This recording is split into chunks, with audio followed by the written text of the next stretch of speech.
And I'm killing it quicker than usual because we were just doing book club and I had to hop off, jump over here, and now the results will start to come in real soon. So welcome to, folks, Inside the Numbers with the People's Pundit. Actually, it's Between the Numbers with the People's Pundit.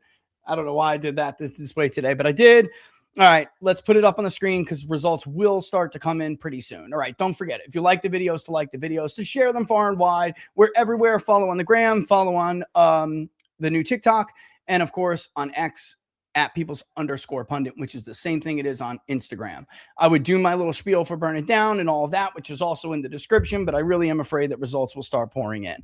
All right, we're not expecting, as we saw with early voting, which I can show you in a second, it was minimal. Ralph Northam is starting to rise on the prediction markets. If you see, there has been a lot of news. We spoke during the book club about it. Let me go to early voting and I'll show you what we're talking about. Early voting, Charleston will be key, and we'll have to look and see, because what by that I mean what happened.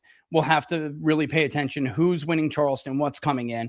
Outside of Oconee, which is Lindsey Graham's home county, he performed very well in the upcountry and in Piedmont. Horry County is expected to be one of her strongholds. We'll see what happens there. But the fact of the matter is, you could see from that early voting graphic right there that it really was not that strong for Darlene. She needed more turnout here. Charleston ended up being the highest rate of return for early voting, even though it still was down. A lot of others in the upcountry were higher. But I'm talking about how many votes have gotten in. If she loses Charleston, it's going to be, she has to dominate Central South Carolina. I don't know if you saw it earlier today, but I did put up some thoughts about who is, which path for each of these candidates to victory. All right. If we go back and we look, and I don't want to do it right now because I don't want to take away in case we have results roll in. If we go back and look at, and actually, let me just go and look at my old API here thing. Hold on one second. Okay, if you go back and look at the prior results, you'll see that she did well in the PD and he did well in the upcountry. PD is over here by Myrtle Beach, is Horry County. That is the heart of PD. That is where the state-to-state migrants from the Northeast and other places came. Very, very vote-rich Republican area. Down in the low country, which is where Charleston is, Norman didn't, I keep saying Northam. Norman did not do that well, but he got the endorsement of Mark Sanford, who used to represent Old South Carolina 1, which includes a big part of the low country. She did well in Columbia and Augusta and around these areas. So his path to victory is simple.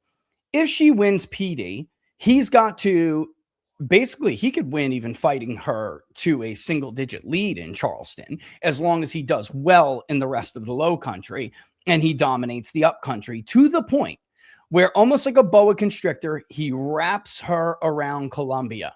All right.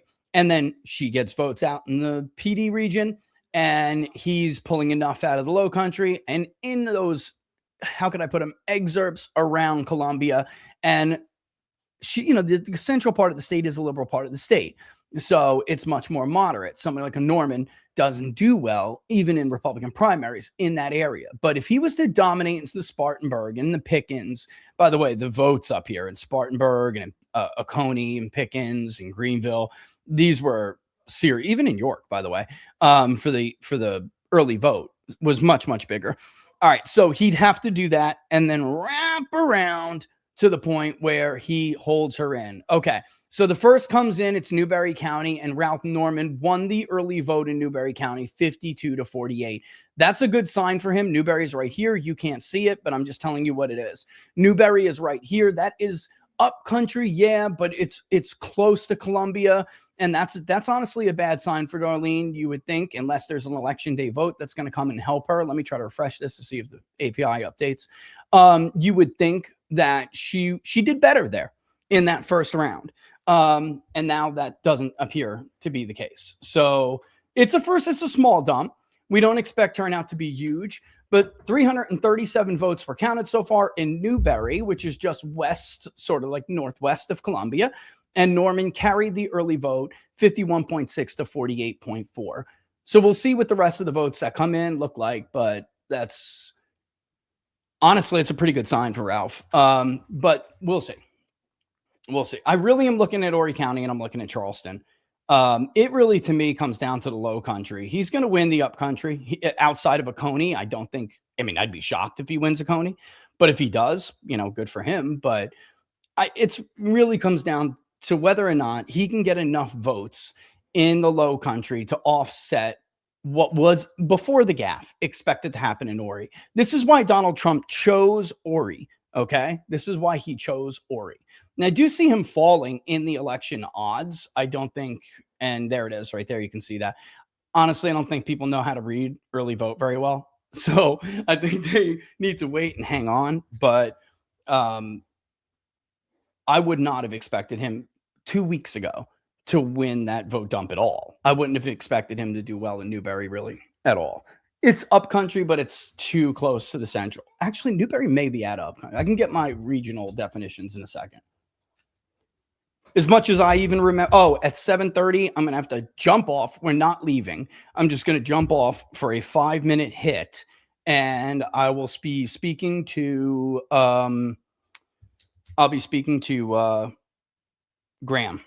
Grant Stinchfield, sorry. All right, yeah, he's climbing back up now, which is totally expected. Totally expected. All right. Yeah, sorry guys. I'm trying to look for. Yeah, I know that's technically central. That's a good result for him then. It is. Let me go to my archive and just see prior primaries. I'm curious. Let me go to South. Yeah, he's gonna go back and forth. It's way too. Sometimes decision desks will get results that are different from other people. I don't know if you're watching anybody else, but Newberry is definitely considered central because it does have those exurbs. So Lawrence, Union, Greenwood, Abbeville, they become Piedmont, and the upcountry is Spartanburg, but a lot of people just combine the Piedmont and upcountry when they're polling. We don't. We keep them separate, but a lot of people do because they're hard to reach, especially in some of those Piedmont counties. There we go. So this is PD. That's a good result for Darlene. So Chesterfield early vote is 74-26. That's a good result for her. She also won 67-33. She won Georgetown. So this is what I would expect out of her if she was going to hold on and keep a fighting chance. That is, can she branch out? Now, where the low country goes, we'll decide the race. That's it. Even this, maybe early vote is not going to be indicative of election day, but we'll see. He's got to do better in like Sanford's old area. He'd have to do better. All right. So that's just some more. Yeah, he is. See, he is doing better in the election day vote. He is. He's doing slightly better in election day votes. So that was actually a little chunk more from Newberry. I know it's not showing this on the map, but I see it in the, I don't know why it's not updating yet. Give it a second. Georgetown County came in 23%. It was all early vote, 67-33 for Darlene Graham. That's, again, PD area. That's good for her. That's the last PD county.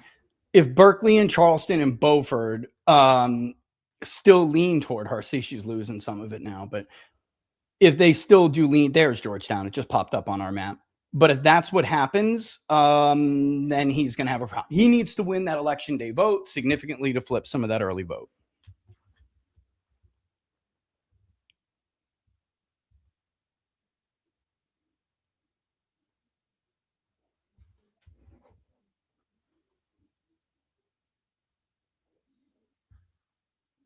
And we'll have to see. Come on, low country. This is the point where we just wait. We have no other choice. We have no other choice but to wait.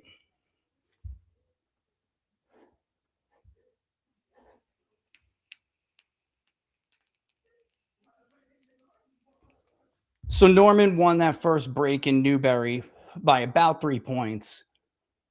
And then he won the next, it was like 4% more. So it was like 8-12.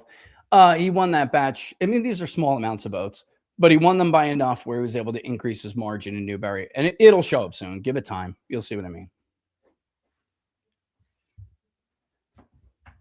But at least in the early vote, she's still stomping in the PD region. But again, the vote share here, if for early voting, didn't look great. Ori's the big vote getter for her. And in the early vote, it wasn't a lot at all. So we'll just have to see how it goes. Did they come out on election day? Because if he does really, really well, in the upcountry, I'm telling you, the vote in like Pickens and Spartanburg was high for the upcountry. It was high. We just need to wait for some of the low country. There's Ralph. He wins Anderson's early vote 55 to 44. Yeah, that's a big margin. Okay, so I wonder, she should still win Coney. I don't, just goodwill, she should still win it. But that would be a little concerning for her because like that's right there. All right, Lee County is 67 to 33 for Darlene. It's just the vote shares are low. They're very low. Lee County is, Darlington, sorry.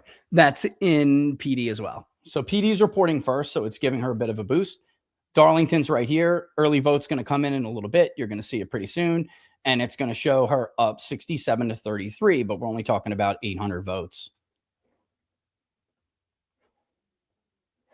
And let's see if they have an estimate of what's remaining. They do. And as you can see, like, look at Greenville. And Northam just won that. Cherokee dropped by 15 points. See, it really will come down to what happened in the low country and how much vote PD put up. Because she could still win, technically. She could technically still win if the PD region came out enough for her. South Carolina typically reports pretty decent. We shouldn't be here all night. Unless it turns out to be a very close race. All right, she won Orangeburg, and that's a good sign for her. There's a vote for Orangeburg that's going to come. She didn't win it overall. She won this early vote. There it is. It came in just as we were talking. 72 to 28. That is still central. It doesn't vote like the low country all the time, so we still don't know. Honestly, I'm just waiting. I would love to see Charleston. And I'd expect her to do better in the early vote in Charleston. But honestly, we don't know that. We don't know. A lot of the Charleston like GOP royalty went in for him, excuse me. But doesn't mean they impact the rest of the voters, in the county, let alone that region. That is a problem for him. How much is it? Actually, that's not as big of a win as I thought it would be. He might catch her in the election day vote. He honestly may catch her in that election day vote. So Charleston came in. This is all early vote, 8%. She won at 59 to 41. That's not that big of a margin. He won a Coney's early vote. She lost her own home county. Oh, my God. Oh, my God. It does look like this could be a close race if he does better in the low country and starts to tie some of the stuff up, if he does significantly better in the election day vote in Charleston, he'll catch her and he'll win that area. Yeah. See, looking at some already, a little drop that just came in. He did do better in that Charleston early drop. So, Lawrence, he also won Lawrence. So he's 55-45, the early vote. Did it come in here yet? It's right here. Oh, it did. So Newberry still didn't show up yet. I don't know why. He won the early vote. He's going to do better in the more conservative part of the state. The question is, can he do significantly better in the low country in the early vote? Charleston should be probably, technically it should be among the most liberal in that area. We'll see.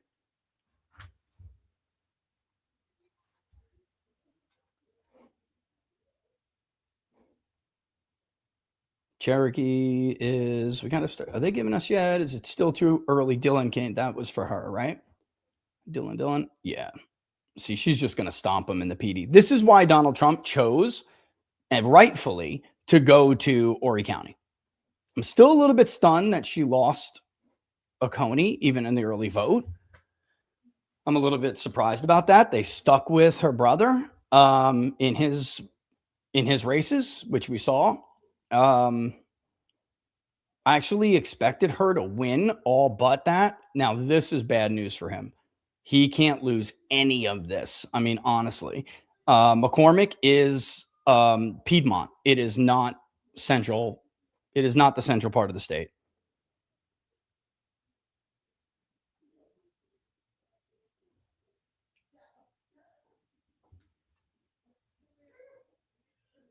Yeah, all we can do is wait. We just got to wait for some of this to fill in. The problem is it's early and we just don't know how he's going to do in the election day vote. It can dramatically change. See, there's Orangeburg. This is the central part of the state. It could be dramatically different. But again, I do just want to point out that like there's Horry County, 73-27. She won the early drop in Horry County. That's where Trump went and held the rally. This was always going to be her path. That will tighten somewhat probably, or at least some of these others will. I'm curious if Horry does it all. If he was to have like done, he was about to, flip some of these counties and constrict her as election day vote came in, Horry would have to hold at about that for her. And she did very well in it that first time. Let me see if I can find it. I think it's this one right here. Is it? Nope, wrong one. Hold on, let me go back. It's this one then, right? Yeah, it is. So she won 42. Oh, no, Fry won it. And shit, she got 35. That's right. Fry did win that. But Fry endorsed her. That's right. That's what I'm thinking of that. But he can't, like, he's got to start putting up some better numbers here. He just can't win, which is the part of what the post that I brought up earlier today. He did well in York. That's a good dump for him in York, which also had higher turnout comparably. Yeah, that's actually a pretty decent margin. It ate some of her up. Darlington also seems to be coming. We're getting some more election day votes. Trickles.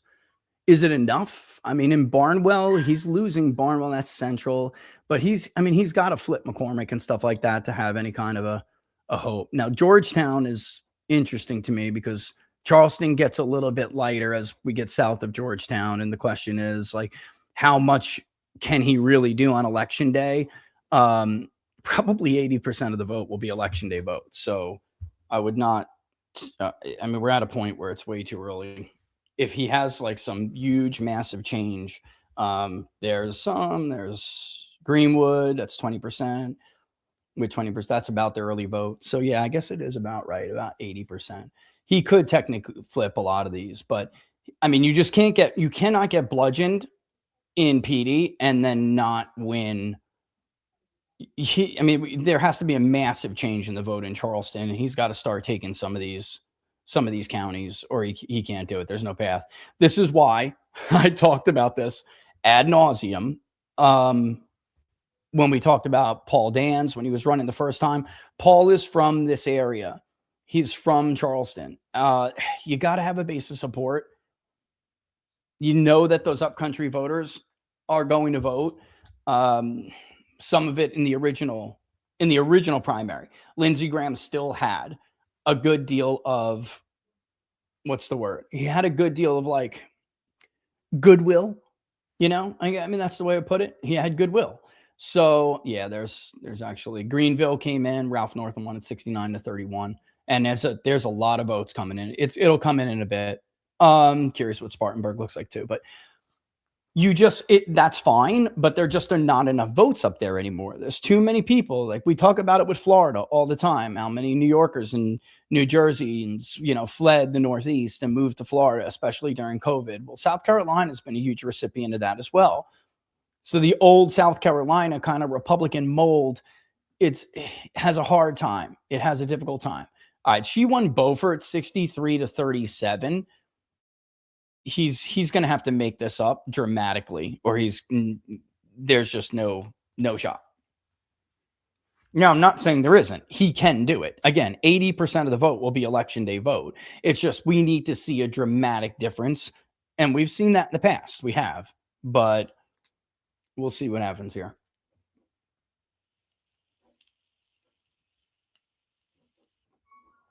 Just to be clear, I'm just looking to see in some of these counties, we don't seem to have any election day vote. So that's a problem because we can't really determine anything until we do.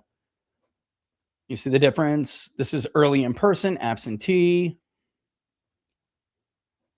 Let's look at Charleston, for instance.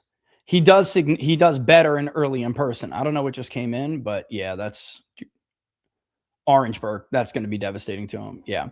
The central area of the state's just going to wreck him. But again, this is early vote. Corlington came 29%. She won at 73 to 27. He did better in early in person than he did in election in mail-in or absentee, but it's not going to, he needs to do like significantly better, guys, in election day votes. Significantly. Let's look and see. In Georgetown, we have 24%. Okay. So we really just have nothing from election day. Nothing. And that is what we need. Now that's interesting. They tied in Lancaster. That's really interesting. That's central. That's 25%. Let me look at that for a second. Yeah, see? It's early in person. That's why. Let's see what happens when the absentee mail comes in. When that what we just got right there was all early in person. So that shows you that Ralph Norman does better with early in person than he does absentee, but how much better is he going to do on an election day? If he doesn't do much better at all, he will not catch up.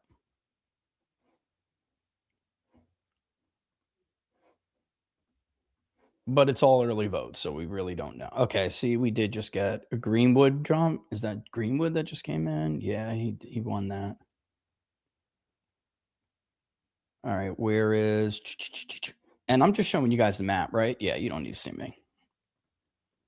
All right, so he is catching up a little bit here because of that. Now there's Lexington. Big dump. Oof, 62 to 38 is not that bad. Sumter was worse, 68 to 32. Where is it? This is Lexington right here. But again, I'm looking at reported totals right now to see once we cross that 25, 30%, we'll start to get an idea of what is election day. That was all McCormick. Yeah, Seagram won McCormick, but it's nothing, you know. She actually lost the mail because it was 10 votes. That's it.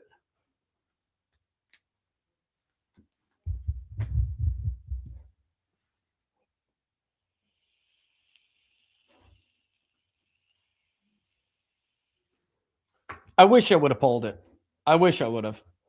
The lack of polling, the polling silence was deafening. It's risky to poll these races because it's a runoff in the Texas runoff situation, which we did poll. It looked like, and it turned out to be a fairly large turnout for a runoff. This is not that situation. I mean, look at it. If it's 10% for a runoff, 350,000 votes is not that bad. It's not, but you know, I mean, I heard one of the president's pollsters on a show earlier today say when the president endorses, he turns 300,000 into 3 million. No, he doesn't, bro. But he can turn it higher than 350,000.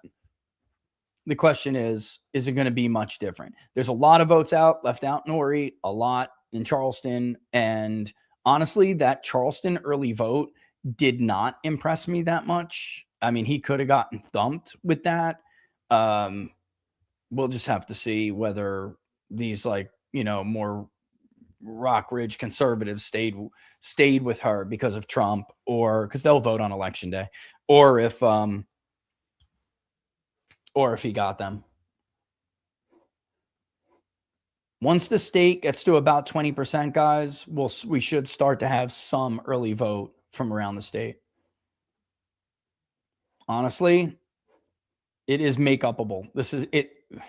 If who would you rather be? Well, you got to count on election day votes coming out for you. So you definitely rather be Darlene, but still. Actually, I don't know. I don't want to say that yet because we simply don't have enough. We just don't. I retract that statement because we just have no samples. Even McCormick, we just have nothing from election day. Nothing at all. Nothing at all. Come on. This is 25 from Lancaster and Colleton, McCormick, all that. What happened to Greenville and Spartanburg? Greenville never came in. Well, I'll tell you right now, Ralph Norman's going to win the first dump in Greenville about 69-31. I don't know why it's not being recorded here yet, but it is a very small dump. So also Ralph Norman takes Newberry's early vote. That's not in yet either. Not sure why. There's Fairfield. She's going to win this stuff. I mean, this is central, and that is expected. This is the most liberal area of the state, even for Republicans. This is the most liberal area. It really comes down to whether Ralph Norman can change some, like his fortunes in Charleston and in Beaufort. Those are two. There's a lot of votes here. You can't lose them if she's going to win PD. You just can't. And I actually do expect that he will flip Lancaster as early votes come in, but it's not guaranteed. I'm just saying those early votes are going to be the most Trump loyal, old early votes. And, Trump's candidates have tended this year to do better with early voting, comparatively, even though it is true that Republicans still are just not taking to early voting the way that we have seen, in 2024. So there's Pickens, 57-43, which is first early vote. Anderson is 55-45. Both went for Norman.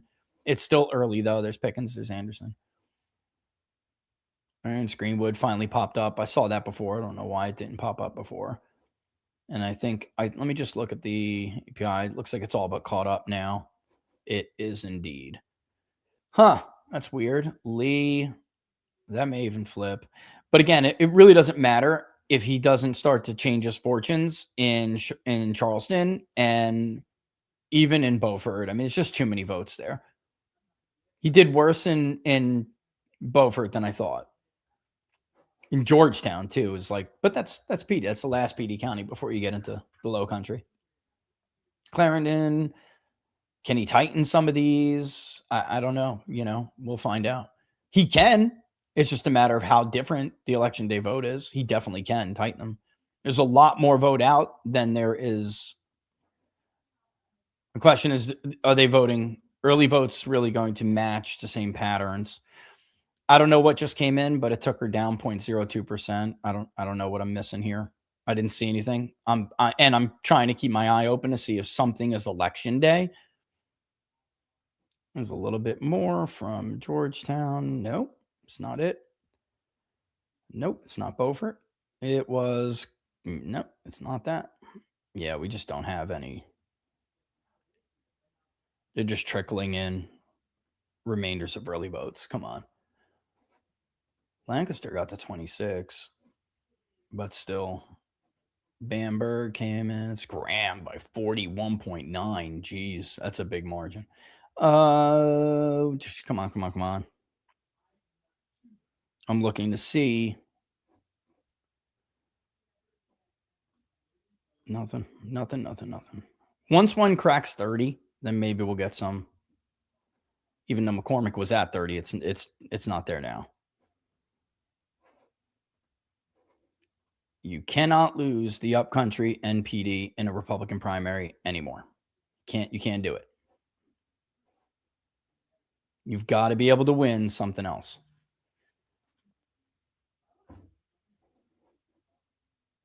There's Dillon, Chesterfield, Lee. No, it's just not it. I don't know why we're not. It's just trickles of early in some form, whether it's in person or it's an absentee. Typically, she's doing better in the absentee than she's doing in the election in person early, but Nope. Nope. And nope. Yeah, we just have no sample here.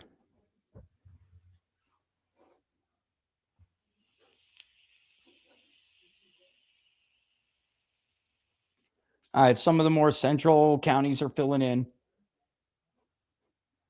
Look at that in Orangeburg. 72-28.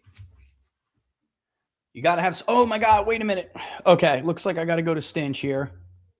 I'll be back. I don't think they'll have a call before I get back. I'll leave it live so you guys can hear it. Sound good?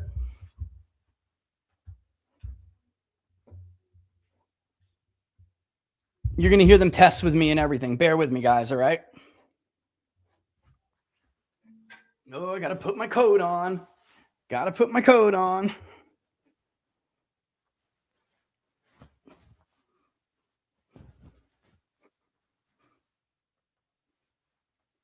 Yeah, I would rather be her because you still have to wait for election day vote. But because Republicans haven't been showing up on election day, that's ultimately the issue. Although in South Carolina, a criminal with a rap sheet, a violent, disgusting rap sheet, tends to. Hello, Mr. Barris. How are you doing today? Living the dream, boss. How you doing? Yeah, doing good. Thanks. Camera looks good. Audio sounds good. What's your location today? You want me to put it in the chat? It's New Bern. Then give him the I got it. Country. That's the story. That's exactly home of the Bears, baby. Policies here. They have an ICE detainer. This guy has had multiple ICE detainers. I was going down to draft. Awesome. All right. I'll let our producers know you're ready. Thanks, boss. His rap sheet. Multiple ICE detainers, all of them ignored ICE. So now what ICE has to do is wait outside of the jail until they release them, that we get the public information on when people are going to be released. ICE has to sit there and wait for this guy to be released. But in this case, they held on to him. So not only are they not honoring the detainer, when they see ICE out there, it appears they are intentionally holding this guy back so that he won't be picked up and waiting for ICE to leave to then let this guy out to go victimize more people. It is criminal. Whoever allows this to happen should be prosecuted. Look, it should be a 15, 20-minute process. You drive to the jail, they hand them over to you, you take them, and then guess what? When you take them back to the ICE facility, now you can go back out and catch more bad guys. Instead, they're sitting outside of the jail, basically having to sit there instead of catching bad guys. I'm telling you, the left is despicable. Ben, you want to give us a little preview of, you got Law and Border coming up soon? Yeah, next episode we're working Stinch on. Is funny, isn't he? One. Got the book coming out. I'll actually be doing it's funny, right? In Fresno. It's the only advanced release book signing. Keep this up while you guys wait. California at 10:30 a.m. at Warrior Fitness on the corner of Cedar and East. Anyone in the Central Valley of California can come join. New episode of Law and Border coming up, and then we'll be here for the protest tomorrow. But I'm just telling you guys, wait till you see this video I release later this evening. It is going to blow your mind. All right. I will share it on my X feed as well. Ben Burke, Kershaw's at 33. Coming on, and I want Let me to see something. Has your book, Step Into Fear. You can pre-order that now on Amazon as well. Ben, thank you. Nothing. God bless you, Grant. God bless ICE.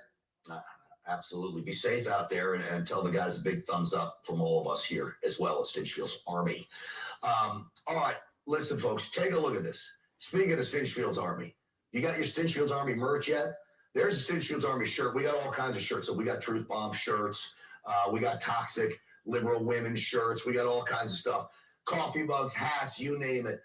Get your Stinchfield's Army merch. Show your support. GrantStinchfield.com. Use the promo code GRANT for 10% off. That's promo code GRANT for 10% off at GrantStinchfield.com. That's Grant. All right, so he is doing better in Charleston County, by the way, just to tell you. Markets versus polls.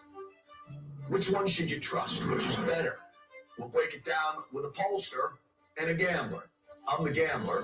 Our guest is the pollster. Next.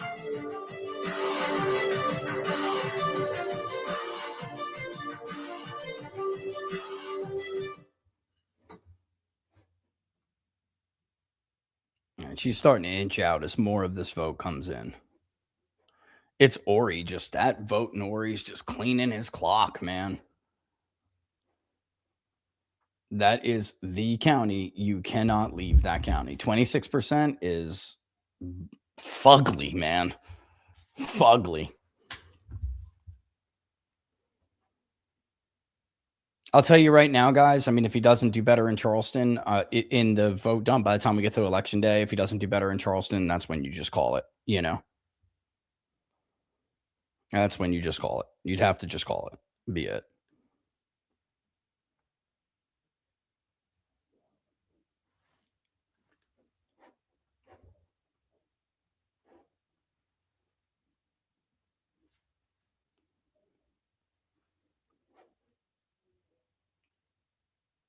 All right. I don't know why she's coming down, but she is. I don't see anything that would make her come down unless there's election day vote coming in somewhere. But I just don't see it.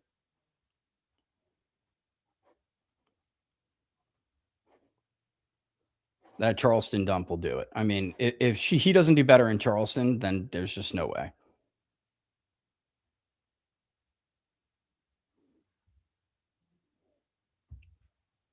I don't know where she's falling from. I can't see it. Kind of hard to pay attention and do this at the same time. I just don't. I don't see it.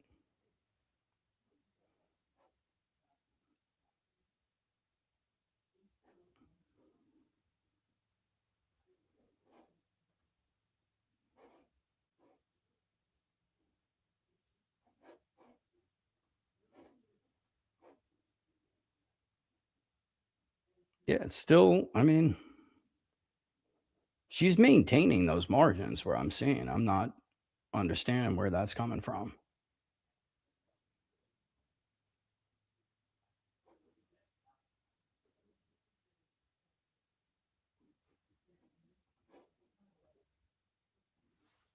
She is falling. I don't know why. I don't know what's going on.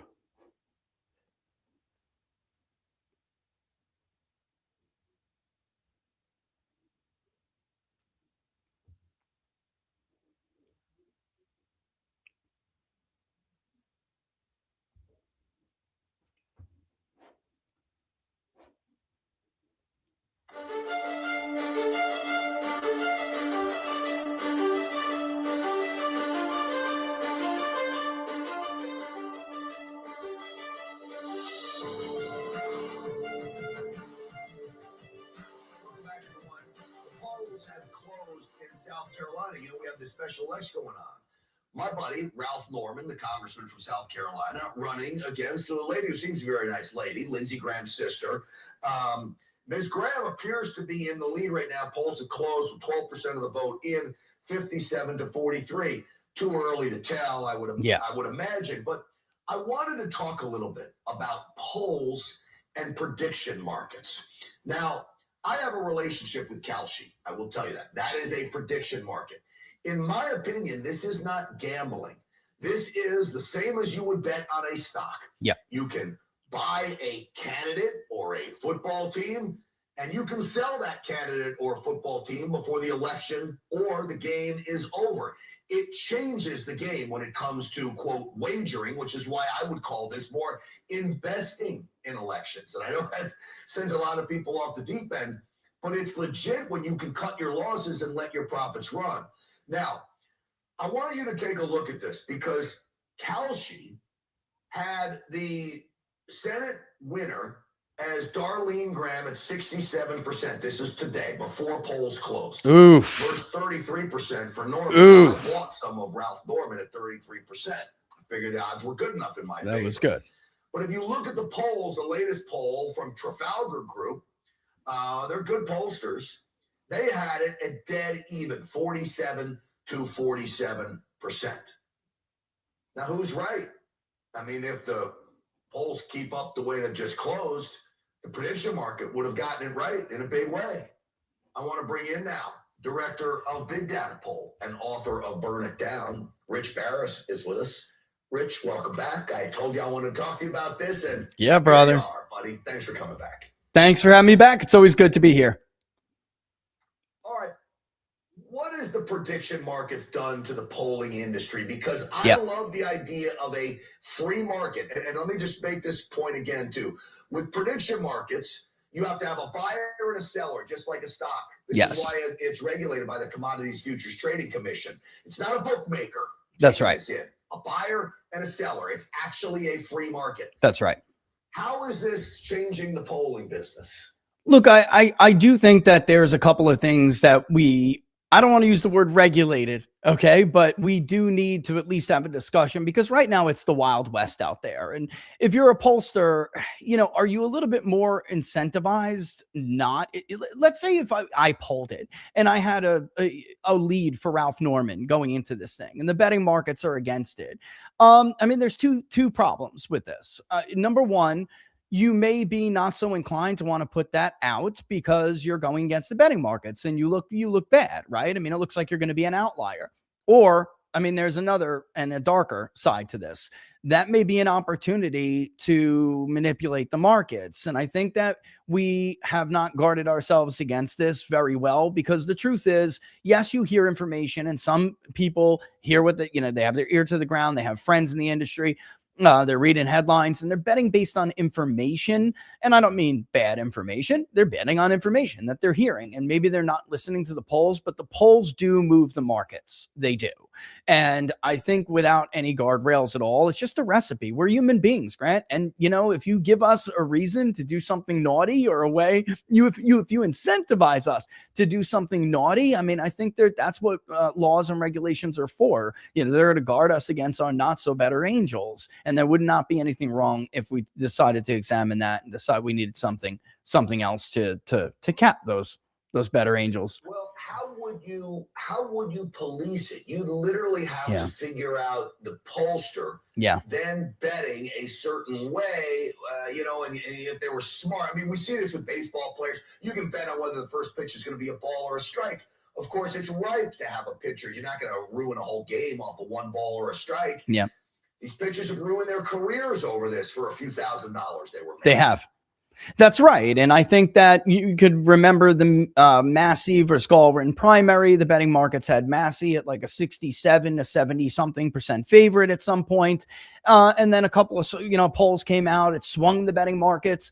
People made a bunch of money. And then what happened? We saw it settle back towards favoring Massey. That kind of stuff smells a little to me. It just does. And then ultimately Massey lost anyway. So, how would we police it? I think that ultimately, the same way we had this conversation last week, that poll moved markets. The poll that we discussed last week, which ultimately folded and said, we're no longer going to conduct any more polls because we've decided that we've decided all of a sudden to tell everybody this wasn't a real polling firm. And we just wanted to see how easy it was to get fake polls into the media headlines. Now, I don't know if that's true or not, or we can take that on face value like we spoke about last week, but some people made money off of that poll. So we just can't have all of these polls. There are too many polls and not enough pollsters, Grant, and we really shouldn't be giving equal weight. So maybe we have to police ourselves better as opposed to policing an industry. 2 or 3 percentage points can make someone literally tens of thousands, that's right, possibly millions of dollars. That's right. Move it, because remember, you get in and out of these things. Let me show that's right. you. This is Kalshi. Yep. And again, I have a relationship with them, to be upfront. I love this site. I use Me it too. all the time. I use it for golf. Me too. It's amazing. Okay. I love that you do too. So they've got the Ken Paxton, James Tallarico. This is the Senate race in Texas. Yep. Literally a dead heat. And quite frankly, they match the Emerson College Texas Senate race poll. This was done on 810. As 47 for Paxton, 46 for Tallarico, virtually a dead heat as well. Now, my thoughts on this, redistricting in Texas won't have anything to do with this, but with everything that has gone on in Texas, I don't think Ken Paxton has a chance in hell of losing. I think he wins by 10 points. Yeah, look, people are looking at the kind of mood it is and the year it is. They also, by the way, have which Senate race is going to be the closest margin. So I love Kalshi too. I do. But they're looking at the national mood and they're saying, could this be the year where Democrats finally get their golden goose? But so those of us who have been in the business for a while do know of other signs to look at. By the way, we pulled that race and we did have it close, but we had Ken Paxton up. One of the reasons being that he got excitement that we didn't measure for other candidates. Republicans are struggling with an enthusiasm problem. So I'm looking at from that point of view too. But there are some things the markets simply don't know, which is that despite all of the hoopla and the excitement on behalf of Democrats and the media that maybe they're going to get it and the market's showing it a 50-50, you haven't seen outside groups come in, big spending groups come into Texas the way that we saw them come into other states like North Carolina, even Michigan, which they're defending, right? So it's telling. And when you're in the business this long, you look at that, you look at things like that, and they matter to you in a way that most market watchers don't know. And this is a great example of what I mean, where the 50-50 is just what you and I are just saying. Like, this is still a pretty red state. Can it go? Sure. But it's still, there's a Republican tilt in this state versus the polling that's showing it much more competitive. Real quick, am I right that every time they're telling me that the Democrats are finally going to win a statewide race in Texas, we seem to be winning by bigger margins than the last time around? Yeah, we saw that. I've been around a while. I remember Wendy Davis. She was going to finally be the one to do it. She's going to win the governor's race. I remember Beto O'Rourke, and I also remember the Reuters Ipsos poll that had Beto O'Rourke up by roughly the same margin that some of these polls have Tallarico up. I'm not saying this cycle is nothing to be concerned over, but I am saying that, I mean, Ken Paxton has something a lot of these other candidates don't have. He has bona fides. They know that he has stood up for them in the past. And I think that Democratic consultants aren't stupid, Grant, and they know how difficult this state will be. Absolutely. It's still Texas. It's still Texas. And it's still Texas. Rich Ferris, great conversation. I appreciate you. I'll be texting you. We'll see what we're doing over the weekend on our sports investments. All right. Sounds good. All the best, Grant. Thanks for having me. Sounds good. It's good to see you. I mean, folks, what a great sight gal she is. All right. I'm back, guys. Just like that. Look, here's what I saw. I was kind of looking as I went. I know that they have not called the race yet. I know everyone is waiting on Charleston, and you can see that he did. Look, on Decision Desk, it hasn't quite come in as much as we have seen on some of the other ones. But look at Lancaster for a second, and you'll see what I mean. There's the election day. Okay. Actually, early to election day, Darlene Graham did slightly better, okay, than we saw her do on the regular. Now, I know it's coming down. I can see Darlene's odds actually fell. She was almost like 99%. Now she's down to 96. That's simple hedging. I mean, everyone's just kind of waiting for Charleston to come in. There has to be some big difference in Charleston, because I'll tell you, I simply don't see what I think I need to see in order to feel like Ralph can do this. I just don't. All right. So I'm just saying that. We'll wait. We'll wait. He can still. I mean, look, there could be a huge difference in the vote shift. He's slowly but surely chipping away. We have it at 55.57. Maybe I'll refresh it. It is lower than that now. It's basically 53 to 47. But at a certain point, he'll run out of upcountry votes. You know what I mean? And in Ori, he did tick higher. He just didn't tick as high as you would want to if you were him in the election day vote. Some places he's doing slightly better with it. Some places he's doing slightly worse, which I actually wanted to show you. The bottom line is he's not doing as good as you would have hoped if you're him in order to beat that margin in, like, look at Florence, look at Ori. And Ori's got about 3/4 of the vote left in. It's a huge vote getter. See, you see it tighten there. This is there is other upcountry votes coming in, but there's also just, you're seeing a change in margin because he's doing slightly better in some of these other dumps. But guys, there's a lot of votes left, and she's holding her margins in these areas where, I mean, he just simply needs to do better, and we're just not seeing that. So I know I'm over here talking, and it's, definitely moving stuff. I can see it. I'm not trying to do that. I'm just simply saying that I don't really, I mean, he needs to do better. He needs to do better. And like, there needs to be a massive change in Charleston. And that's pretty much what everybody's waiting for at this point. Okay. That's what they're waiting for. They're waiting for a massive change in Charleston. And until that happens, it will continue to go back and forth like this, but it would be nice. I could say something more definitive if I had more than Bamberg in the low country to go off of. And honestly, in Bamberg, it's still just early vote. I'm almost certain. I can check right now. Where are you? Where are you? And it just moved. So something came in and just moved it. That's 18% in Charleston. He did do better. Did he do as good as he needed to? Absolutely not. So, I'm just gonna, man, I hate to do this, but like, I feel like I just want to go ahead and call this race and call it a day because that's not good enough. It's still early vote. Don't get me wrong, but let me see. Let me just make sure. No, it's not. She did work. So he's doing 5 points better. He could flip Charleston. He could. We'll see. But guys, I don't know how you're going to make up 5,000 votes if you don't win it and win it handily because Horry County still has so much out.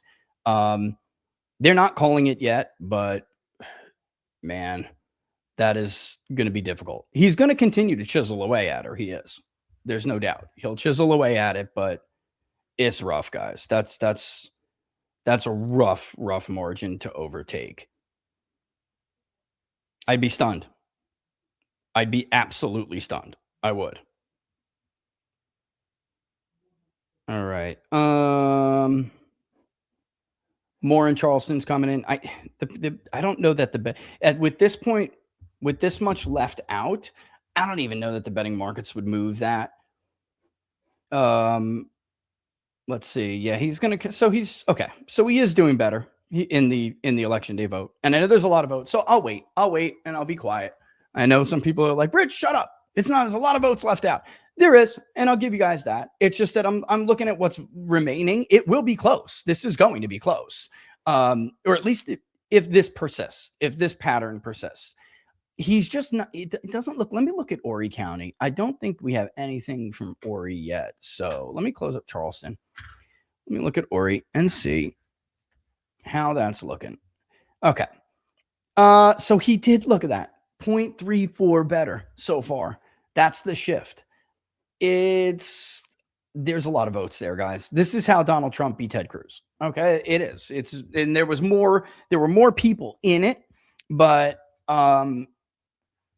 it just looks like to me that it is going to be incredibly difficult unless he starts to really flip some votes here.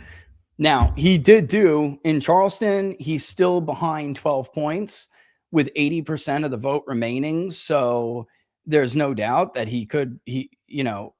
if he flips it and he keeps chiseling away with 5-point margins, then just mathematically he could flip Charleston. Absolutely, he could. But it's got to remain consistent and or better for him at that point. Look at Abbeville, man. That's really close. I'm stunned he won a Coney, that early vote. It probably will not get better for her as time goes on. Look at Greenville's margins, Spartanburg's margins. This is probably, the thing that also, let me just explain what else I'm looking at that can, from Ralph's point of view, which would concern me. Because I just don't see, and maybe, let me look. Nah, Collison. I don't think so. That's all over the vote still. We could look at it, but I just don't see how he's going to. Yep. Let me go down. That's nothing for the rest of the low country. He really needed to like we explained in the beginning of the show and early on Twitter, he really needed to like boa constrictor her around Columbia. Even you could lose Augusta too. Because that's going to be a more moderate area. You can lose the Augusta area, but he needed to do more damage. I'm shocked he did not flip Lancaster. That is, let me see, Lancaster. Okay. She's probably doing better in the election day. She is. She's actually doing better in the election day. So that's one of the counties where I would have looked at it and I would have said, okay, if he's got any chance, he'll flip it because the early vote was so close. We don't have enough here. Kershaw is a good one to look at. Although that is still pretty PD, dude. Pretty more central than PD. All right, Northam is doing better there, but it's 2.3 better. It's not enough. It's not enough. And he still lost it. So, he still lost it. Charleston's got about 20% in. Ori's at 27 now. Marlboro, there's just not that many dents. He's just not making dents in this. You can't let her just have PD all the way through like that. 2.2 better in Marlboro. But when you're losing by, a 20, 30 point margin, it's not enough. That's just not enough. Let's look at Darlington too. I'm looking to see if there's anywhere on this map where he is doing considerably better with election day. It's not. Charleston's going to be his bright spot. We'll have to see what happens when more of Charleston comes in. If he flipped that and there were massive vote chunks and there was something else happening, it looks to me that she's doing a better job squeezing him in on the upcountry than he is encroaching anywhere, in the low country. I mean, even Barnwell, guys, he should have done better in some of these areas. Orangeburg's, that's a liberal area. Cullinan, not surprised, but that kind of a margin, it's bigger than you need it to be. If you're Graham, you don't need it to be that big.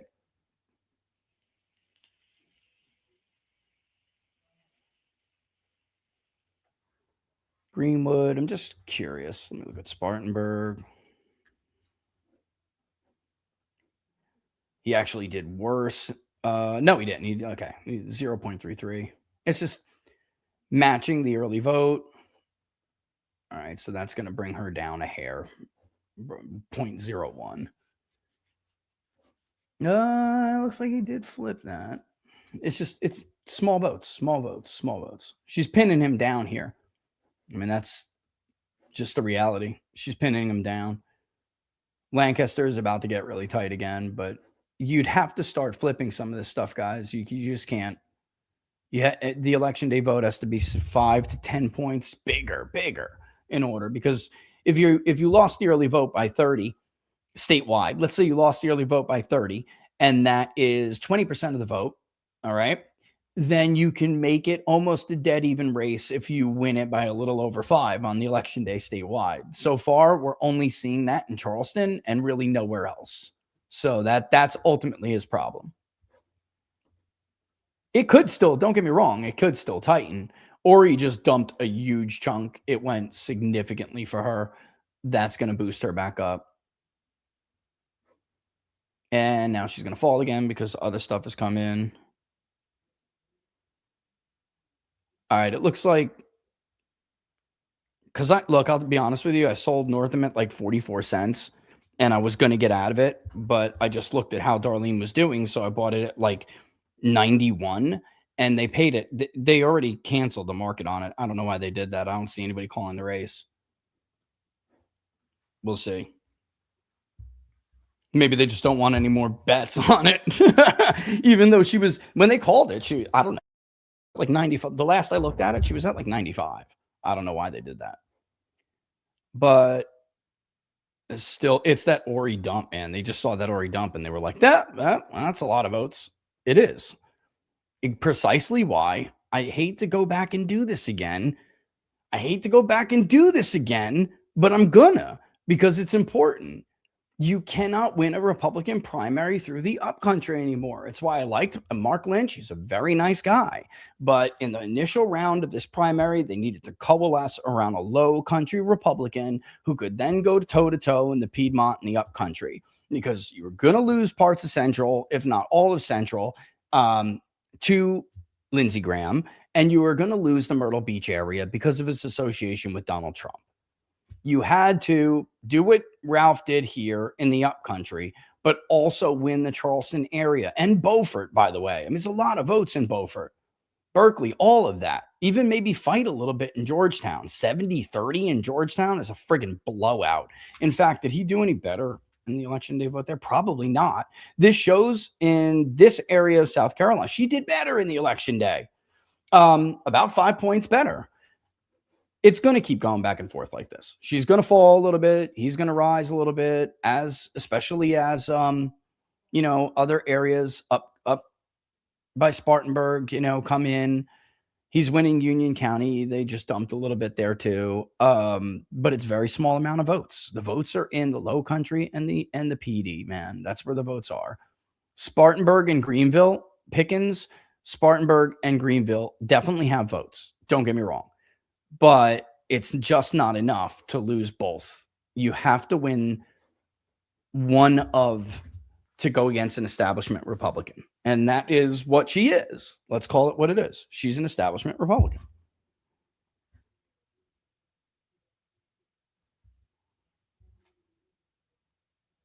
Oof. 99 she's at now. Not that it matters. I was just talking. Oh, it's back on the board. They put the betting markets, put it back on the board. Yeah. I mean, look, it's just somebody who had something. That's why. That's somebody who had shares, I guess, that wanted to dump some shares. As soon as that Charleston goes, I mean, it is what it is. When that Charleston comes in, and if it's not significantly better for him, and I don't see that shit turn yellow, that's a wrap. I mean, that's just a wrap, Cupcake. I don't know what to tell you. Everyone will call it. You know what I mean? Everybody will call it. Without a doubt.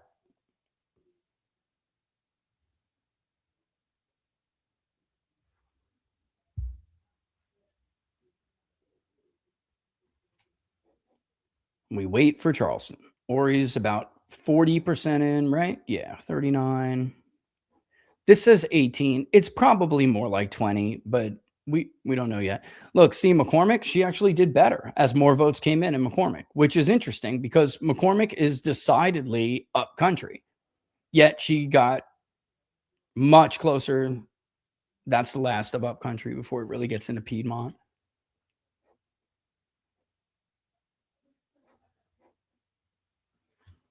I was going to tell Grant too at that point, but I didn't. You know, you can't just blast that shit over.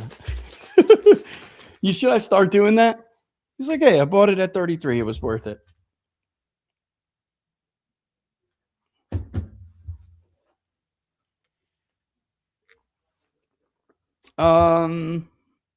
Is that it? No, it's not.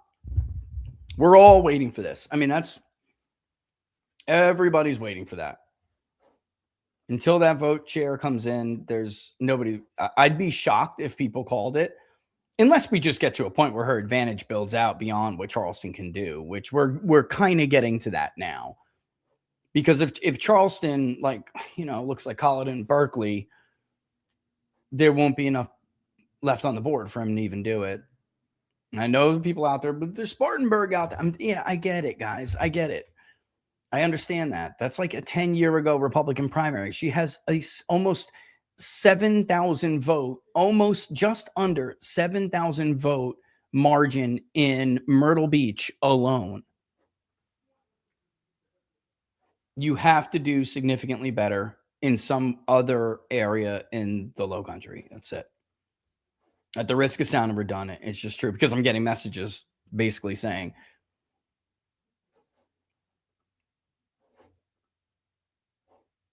when she'll eventually start to chunk out here, but he will too, though. He's got a lot of vote in the upcountry left.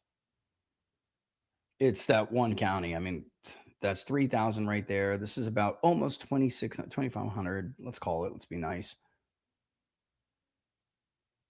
Pickens. Every time I look at this county, I get sad. You want to know why?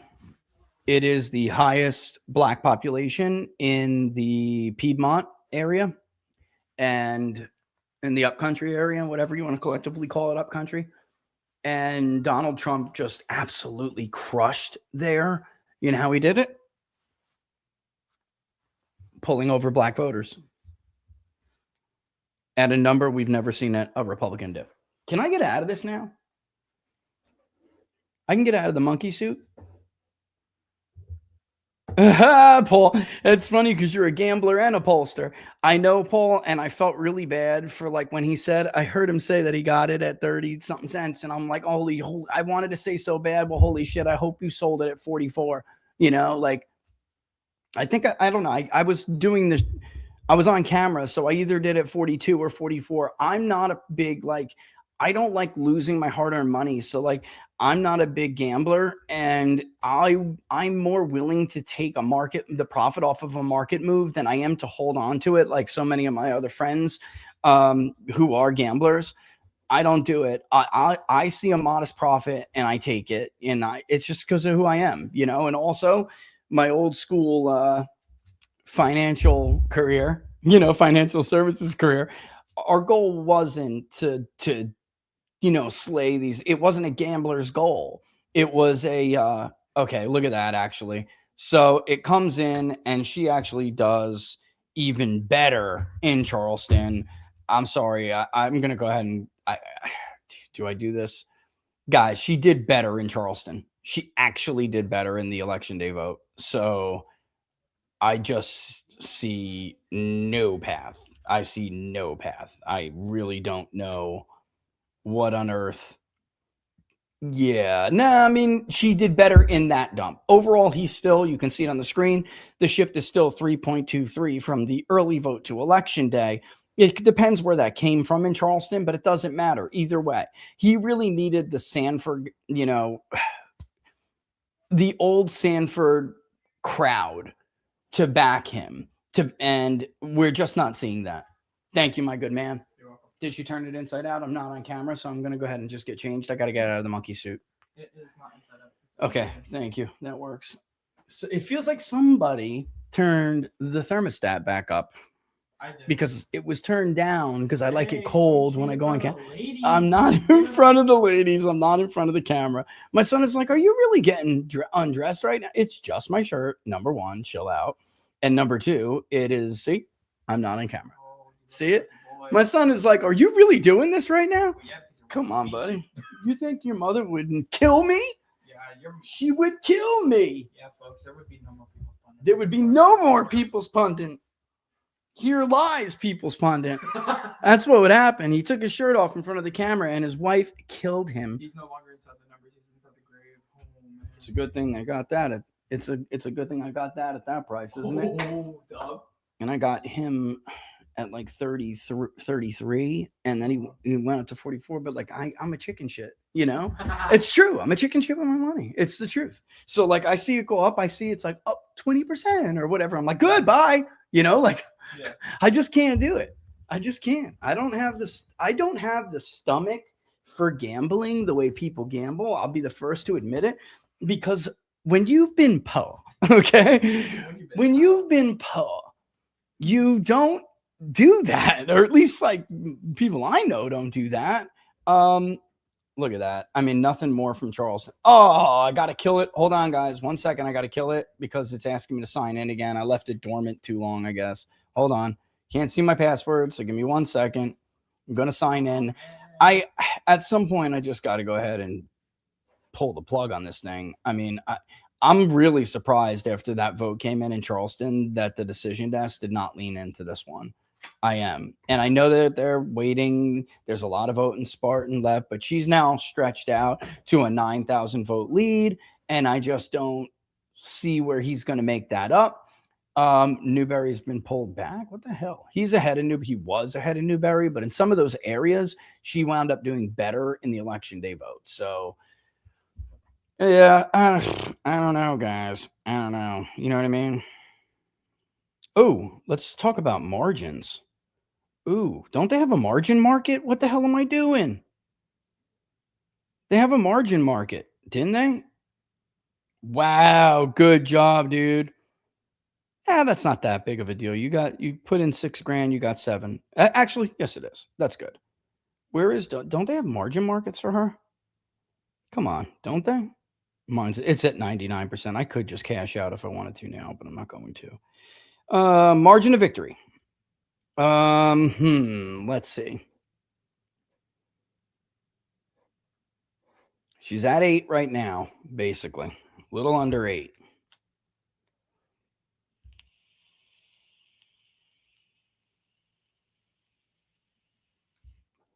Looks like 3 to 6 is the consensus. I don't know if that's the case, dude.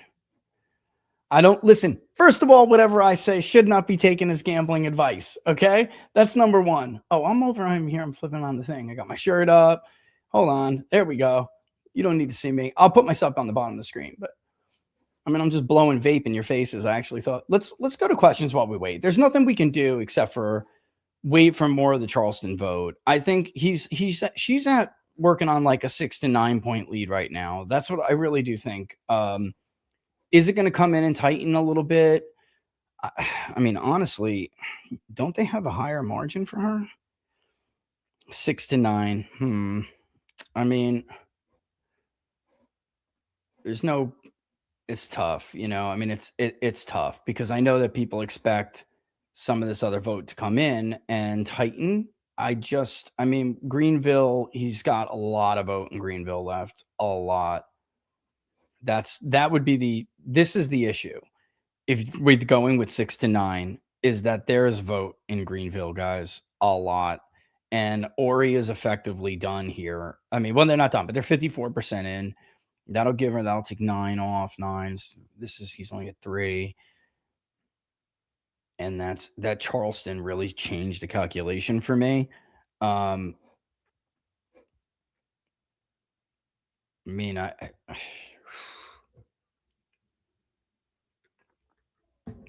he's not, it doesn't seem to me like he's doing good enough.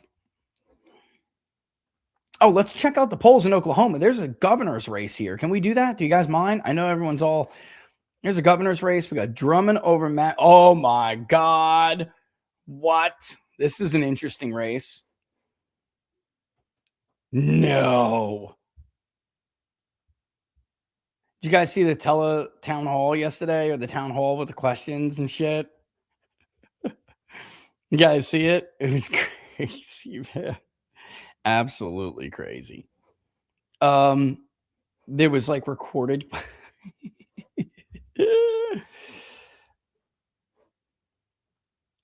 Yeah, it's because everyone's waiting. It's Greenville and Charleston. That's what everyone's waiting on.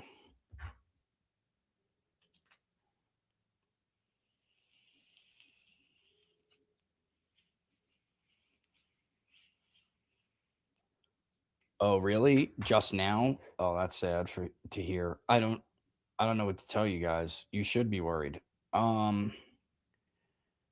There's a lot of votes in Greenville, true, but there's also a lot of votes in Charleston and Ori. I see this concerns me, guys. Let me just hold on. I am on the screen. Okay. So I just looked at a message, and it's from a consultant, and they're like, just now they got worried. And it tells me, like, what the hell do you think you know about South Carolina these days? Like, Republicans are always 2 cycles, 3 cycles behind in their thinking. As soon as you saw that low country number, you should have got worried then. Spartanburg and Greenville cannot carry the whole state for you. It just can't. You have to win parts of the low country if you're going to be an upcountry coalition. Because PD almost certainly is going to go with the central region counties, and there's a ton of vote. Now, if he pulled off some miracle and Richland were to come in, and never mind. Although he is doing better than I would have expected. He's doing better in Richland than I would have expected. But if that was the case, then I would have been like, oh, okay, well. But she still has a lot of vote in Ori. She's doing better than expected in Charleston. He didn't flip it. And now she's carrying Richland. And let me look and see if there's a difference between the election day vote. And I just don't understand how many votes they still think are in these counties. Like, guys, that's like 2012 shit, He is doing better in the election day, but he did not carry the election day. He got crushed in the early 60-40, and he won election day 55-45. So overall in Richland, it's 56.7 to 43.1. He's going to lose it. So I just don't know where the hell they're well, now we're getting concerned. Now you're getting concerned?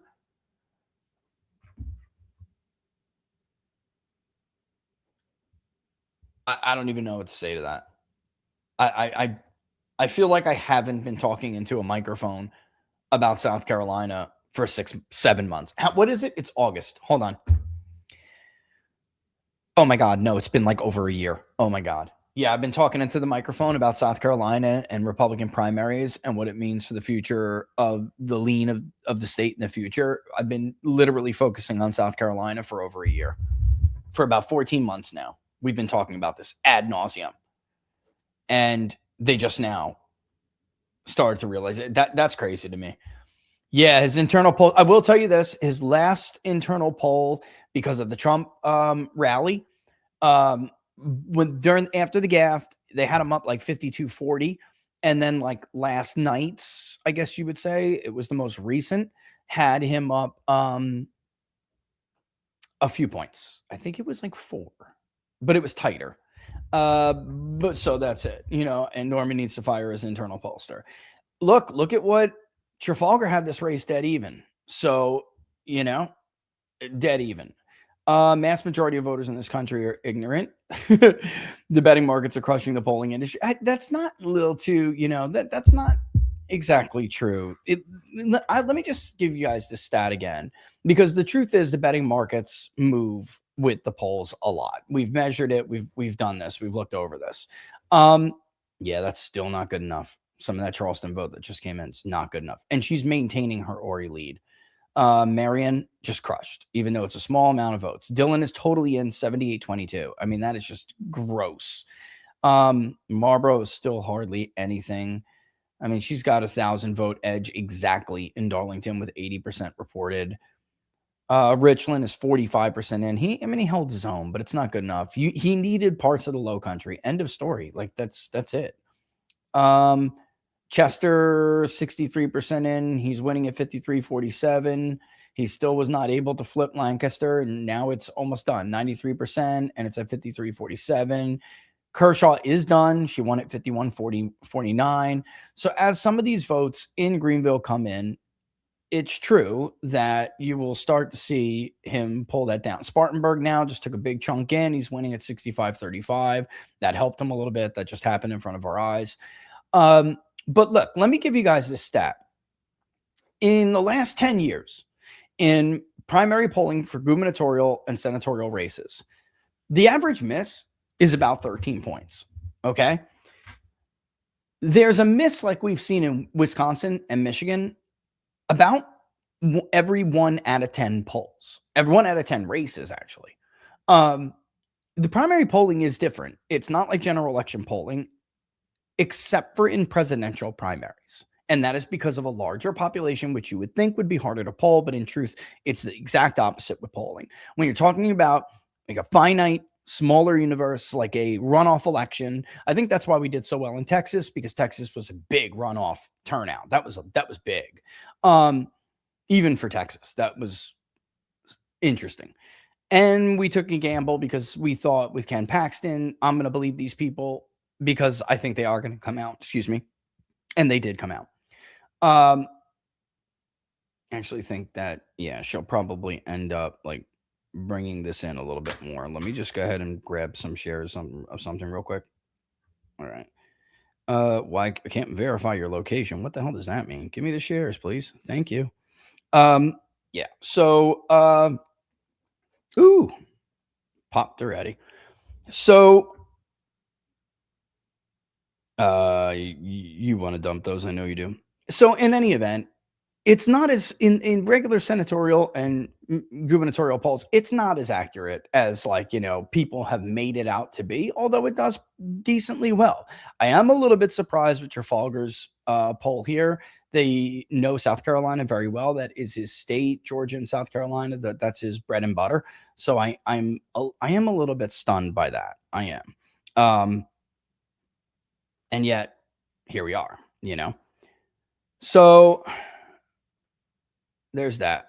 Yeah. I mean, so, I just want to say, Sir Patrick O'Brien, shirtless rich is for subscribers only. Isn't that like OnlyFans then, brother? I might as well join OnlyFans. I mean, I think that it is having a tough go this year, though, just to go back to like what Woofy said, because I think there are more pollsters, Woofy. You know, there's like a new poll every friggin' day. There's a new polling firm. One just announced yesterday, oh, we're raising money because we're going to be polling alien disclosure for the administration and for Congress. Hello, I already did it for you. Where you been? Like, I literally already did this for you. I already explained. I already gave you guys exactly how to do it and the impact of disclosure. I actually do think Darlene could expand her lead here. I do. Despite what's out in Greenville and Spartanburg, I do. There's still Horry County vote. She's holding that lead. It really comes down to what goes on in Charleston. If she continues to increase her advantage in Charleston, which surprised me greatly, then she probably will. Did Dorchester come in on the other thing? No, it's out. It's empty. It's a blank slate. 46, 58. So she's at 8 points right now. Everyone expects it to tighten because of Greenville. I'm not sure they can tighten it that much. I really am not. There's a lot of counties that are outstanding that are going to be Darlene counties, it looks like. And I mean, Jasper is funny. But it looks to me that one of these candidates got the boa constrictor off. It just wasn't him. And if you look at a bellwether like a Lancaster, which used to be a bellwether, it still signifies like a 6-point lead. So I'm telling you, I'm starting to think that the betting markets, well, I'm not going to say that. I'm just saying I think that the betting markets are not representing the odds that she could possibly hold this lead and expand it slightly. I know it's increasing. That's probably because Spartanburg just came in. There it is. Whoa! Whoa! That's a big ass chunk for Ralph Norman. Whoa! But they're at 56. Horry's at about 58. They'll probably cancel each other out a little bit. There's more in from Charleston. Let me just peek at Charleston and see what that is. All right. 2.2 is not good enough. It's just not good enough. That's not good enough. It's going to be very close when it comes down to it. But when this starts to come, but at this point, Horry and Greenville will effectively cancel each other out. Spartanburg maybe has another net 4,000 votes for her. He probably is moving up on the betting odds right now, to be honest with you. Now she's still at 99. Yeah, she's still at 99. Because I was just looking, they didn't pay it out yet, but yep, they'll pay that out though, obviously, when it's done.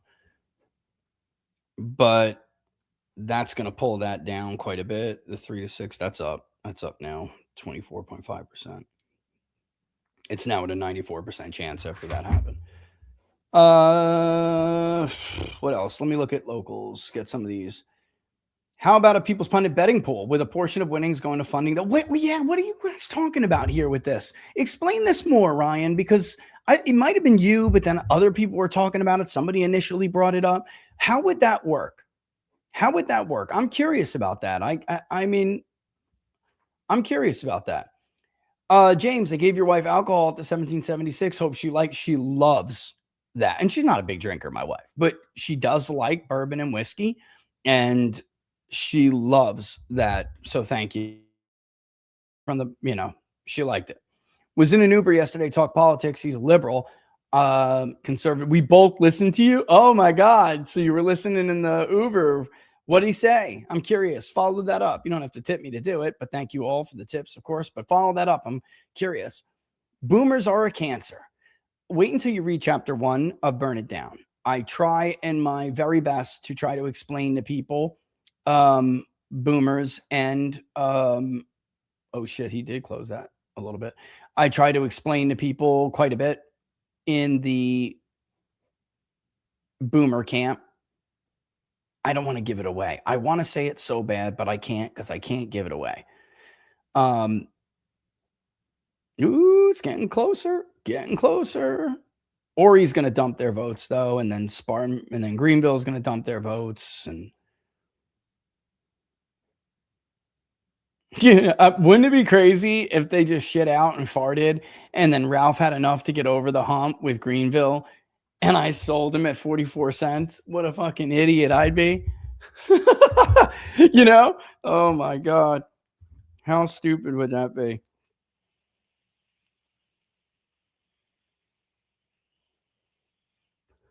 Her 3 to 6 is now back down to 94%. That's interesting. Yeah, that's interesting.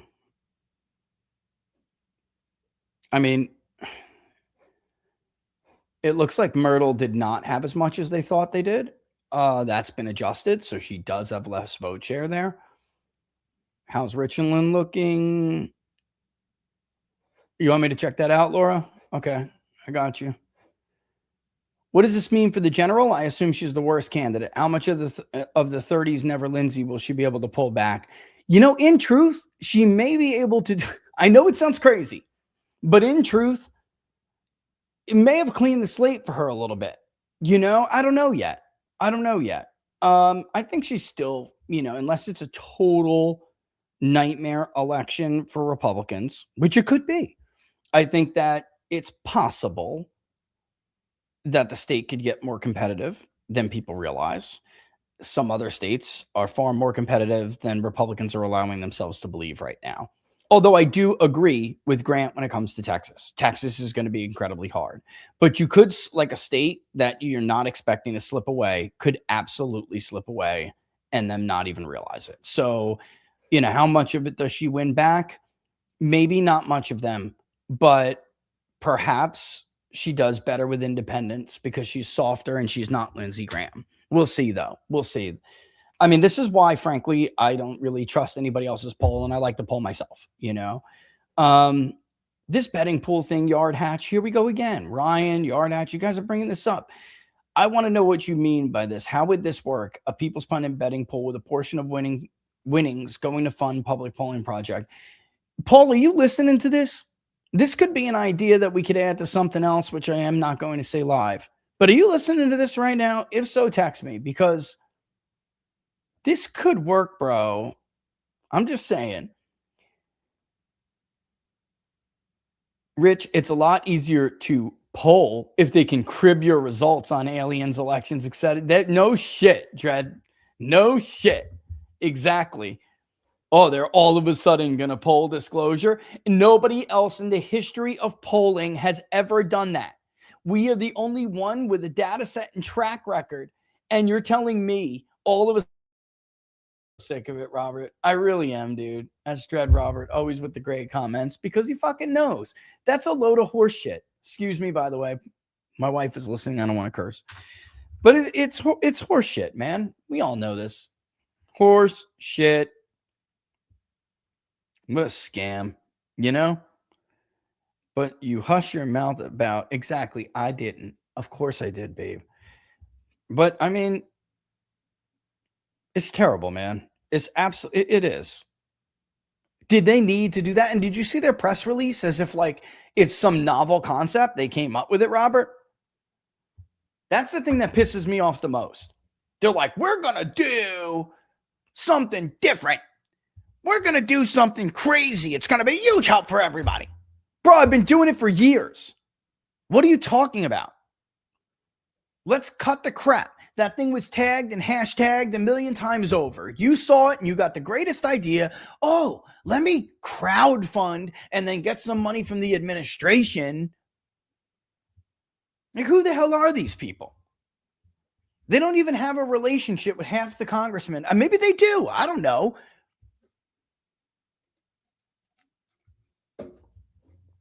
I just think it's really, really very obvious,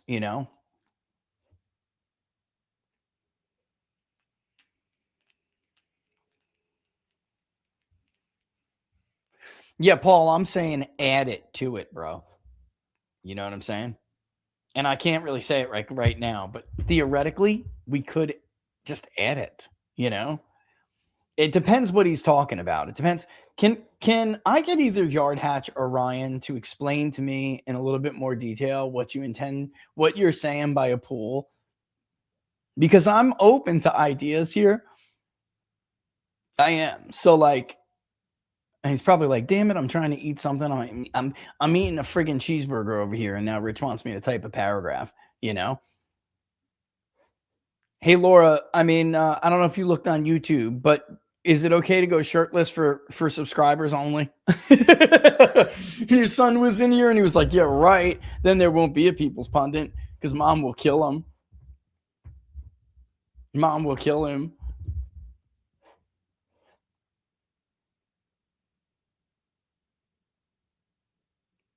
Yeah, you know what I'm saying? Like, I don't understand how it would work. I don't understand how it would work. He'd have to explain to me better on you know. Can you do it?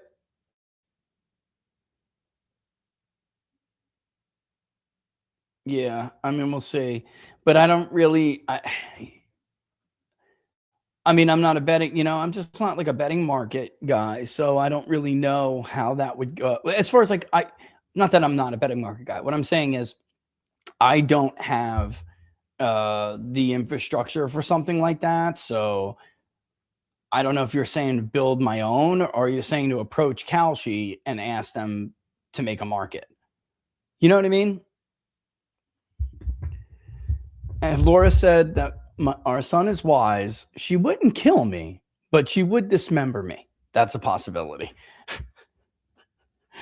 Gentlemen, if you can't handle it, don't marry a Hispanic woman because you might end up bobbited if you're not a good boy. I am a good boy, but I'm just saying if you can't be, I think you need to Google 2 words. Lorena Bobbitt. Okay. And then there turned out to be this documentary. I kid you not. And I looked it up. And funny thing is that I'll look at it in a second. Funny thing is, apparently it's like a cultural thing, and there's like a rash of them in certain areas around the world. By rash of them, I mean dismemberment. And it's like in African, Latin American, and certain Asian countries. I don't, Laura, was it Vietnam or Thailand? But like they have sayings and everything. It's like some women keep geese just in case because they eventually modern medicine caught up and figured out how to reattach them, and they can't have that. You know what I mean? So yeah, let me go and check and see. I just want to point out something that Vietnam, Laura said it was Vietnam. I just want to point out something that the Public Sentiment Institute, which got into some trouble in Florida, which then G. Elliott Morris like ran around and blacklisted them all over the industry now. Nobody wants to put them in there like aggregates. None of the Twitter people want to tweet them out. I just want to point out that Mike Mazzei was the favored candidate in the race that you're seeing on the screen right now. And if I'm not mistaken, they had Drummond up and it was an outlier and people were like, yeah, screw you. Well, guess what? I just want to point out right now that it looks like the Public Sentiment Institute's was right. And I'm looking for their poll right now, 50.7 to 49.3. And it was of 490 registered Republican primary voters, registered Republicans. Margin of error was 4.7. They projected turnout around 22.7% of the vote, or 290,000 votes, which is neat that they actually say what it is. That will be off if 11% truly is in, but it doesn't really matter. They had Drummond leading in 61 counties and Mazzei leading in 16 counties. And I'm telling you right now, that looks like that's going to be very, very close to accurate. This might even flip. Let me see real quick. Let me take, where is their total percentage vote share? Here we go. Yeah. That's interesting. Looks like Drummond did good, banking some of his early votes. He won the big population centers, or he is winning them. Let me just see. He did worse among election day votes. This is interesting. This is really interesting. Yeah. Yeah, I don't know why that market has effectively not closed by now. I mean, she's going to win by like 3 to 5 points, I think. That's what I think. It's going to be close. Like, that's still kind of close, but Greenville's holding on to its votes. Spartanburg's almost all in. That didn't really give him that much more. Horry County's almost totally done. That isn't. Yeah, that last chunk was pretty good for her again. And he didn't put it together in the low country. He just didn't. I mean, that's what it comes down to. You do one damn low country area. You get one decent result in the low country area, guys, and you win a Republican primary. You could get, if you can't win PD, that's what you have to do. And if Trump's endorsed candidate is you're running against them, you're going to lose PD. You're going to lose these 3 counties pretty bad. And Horry being the worst one. I am a little bit surprised at Georgetown a little bit. A little bit, because it is just like so much. Williamsburg, not so much, not at all. The other one that shocked me a little bit was Beaufort. She did better in Beaufort than I expected. Even slightly better in Berkeley, which doesn't surprise me. Bamberg's another one. She won at 71-29, but that's the kind of county where you probably will lose, because it's going to be a very small rural county that's still very loyal to Trump. The problem is, here's the kicker, and what people don't understand. The voters who vote in these primaries in those areas are still going to be very loyal to Trump. The voters who do not vote in these primaries or aren't voting at all because they don't want to vote, they're pissed, they're not. Why does that matter? Because it's not just that Trump squeezes more out of some of these small town America areas. He drives the percentage of the vote as their share higher than Republicans do. And what we're seeing everywhere is that Florida was a horrible example of this, because you even saw it in the urban high vote getting areas. That was not a good turnout for Republicans. That was not. I mean, they missed by like a factor of 3, considering they added 1.2 million more since 2022.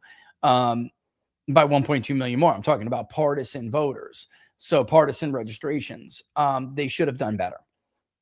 And Byron Donalds would have been well above 50 if we would have saw people come out in those areas where he just did well, but it didn't matter because he didn't do as well as he could have if there was a higher participation. Some of the biggest drop-offs were in areas where, like, speaking of state-to-state migrants, like Horry County is a state-to-state migrant area. Well, in Florida, for Byron Donalds, for instance, it would have been somewhere in like the Tampa Bay area, like Pinellas. All right. That was a bad drop-off. Or even Miami-Dade. Certainly a lot of them moved to Miami-Dade. That was a poor drop-off. Okay. So I'm just saying, it's almost like it's a Pyrrhic victory.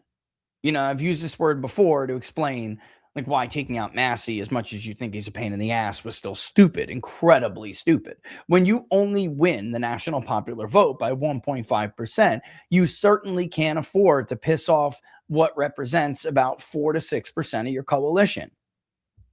You just can't. Libertarians are going to wind up running pains in the asses all over the place. There it is. It's over. There we go. Decision made. Darlene Graham has won. See, I'm a little bit surprised they didn't lean into that as soon as that second vote dump in Charleston came in. I'm really surprised because he needed Charleston to catch up. I understand that Spartanburg still has the Greenville area, and Spartanburg, especially Greenville, which has more than Horry County remaining, and he's winning it by a huge margin. That's a 10,000 vote edge, which could close the gap almost. But how's he going to close that other 2,000 and get over the hump? The only way to do that was to win Charleston. I'm telling you, it's it. Now, you could say, well, we're going to do better in some of these other counties, but it tends to not happen if you're only consolidated to the upcountry. I cannot believe that I got that text message about 45 minutes to an hour past the time where we already had enough fill out on the map to tell us this isn't good. And I'm just really surprised that this is a consultant, a South Carolina consultant.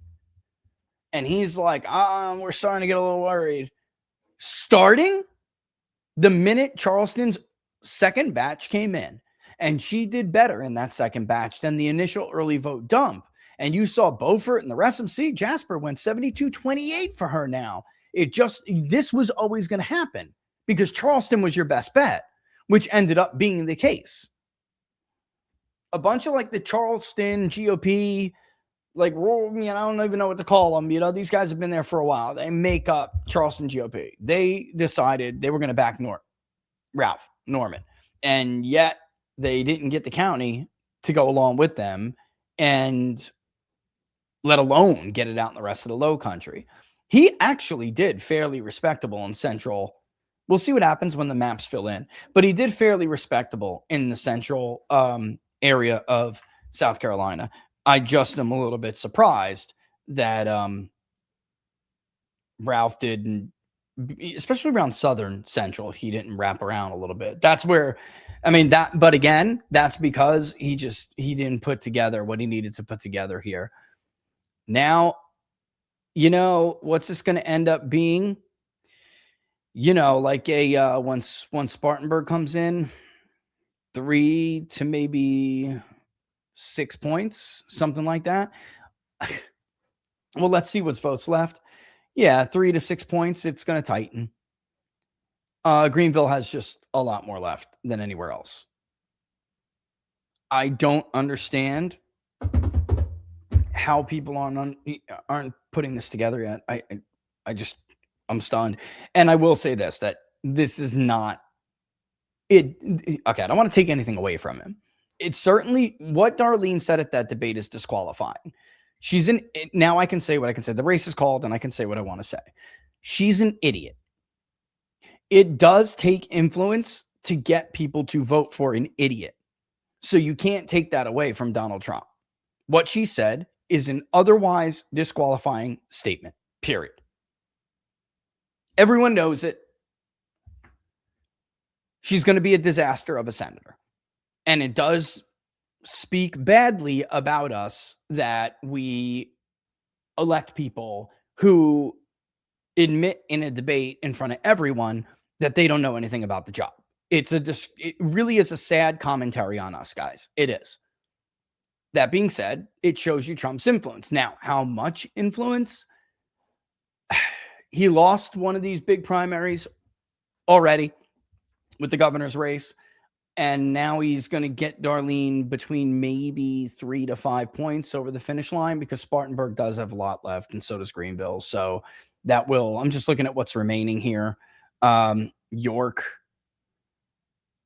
that's quite a bit still. York and Greenville have a lot left. So they're going to probably wind up tightening that. We'll see. But let's say it's 5 points. Let's say that's what it is. 5-6 points, it does show that he has influence. It does, but it's kind of a little bit, it's not the old school Trump in somewhere like South Carolina. It's just not. All right. So there we have it. Anything else here I missed? Just have profit split agreement. Hard to do with funds going in and out. Yeah, that's what I'm saying. Like it's I get uncomfortable with some of this stuff, Bruce. Like I like the idea of it. I just don't know how to really make it work. You know what I mean? It scares me a little bit. Let's see if anybody's from locals.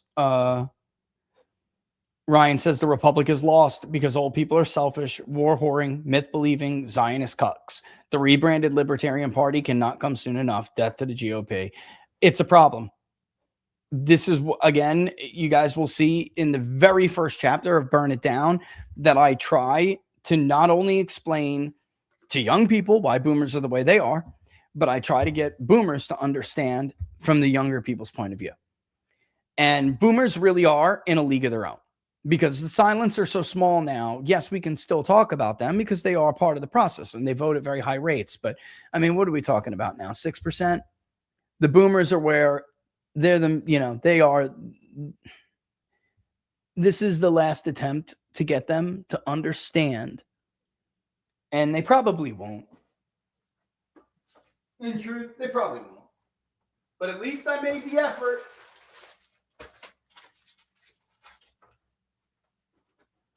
At least I made the effort. Laura, I'm not gonna front, baby. I'm eating one of these Welch's. The berries and cherries are the bomb. Is there any more true food? Did everybody eat my blueberries?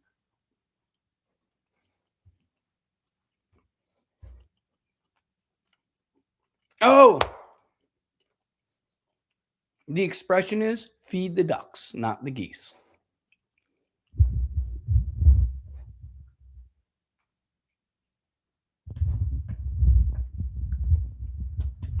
Oh, there's Mark. He did do good. I think that there's going to start to become some. I think the election conspiracy stuff, because of course there's cheating, but I think the election conspiracy stuff is going to start to come back to bite Republicans. And I think there's going to be a bunch of people who are soon going to start to question certain things. And that's on them. They really do deserve this. Hi, gorgeous. Oh, there's the blueberries and the cherries. Thank you, pumpkin. Oh, I'm sorry. Yeah, I can't hear myself actually. Thank you. And I'm not going to go too much longer. I'm just going to wait and see. I mean, South Carolina's done. It's a done deal. And then I'm going to come up and probably work on some other work that I have to do. Yeah. I what? Oh, you're on. What do you mean you're on? Oh, right. She had to get I remember. Okay. I love you. I'll see you soon. Mwah. Bye. Nah, they're listening to the show. She was telling me there's true fruit left. Isn't that cute? It's my blueberry true fruit is the bomb. And the banana's really good too because it's got peanut butter in it.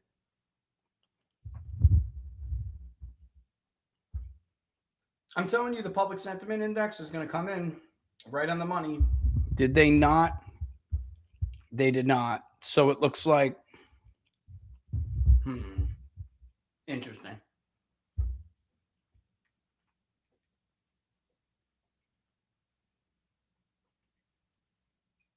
Okay, so there is one more poll that had it, but God, that was days ago. That was so long ago.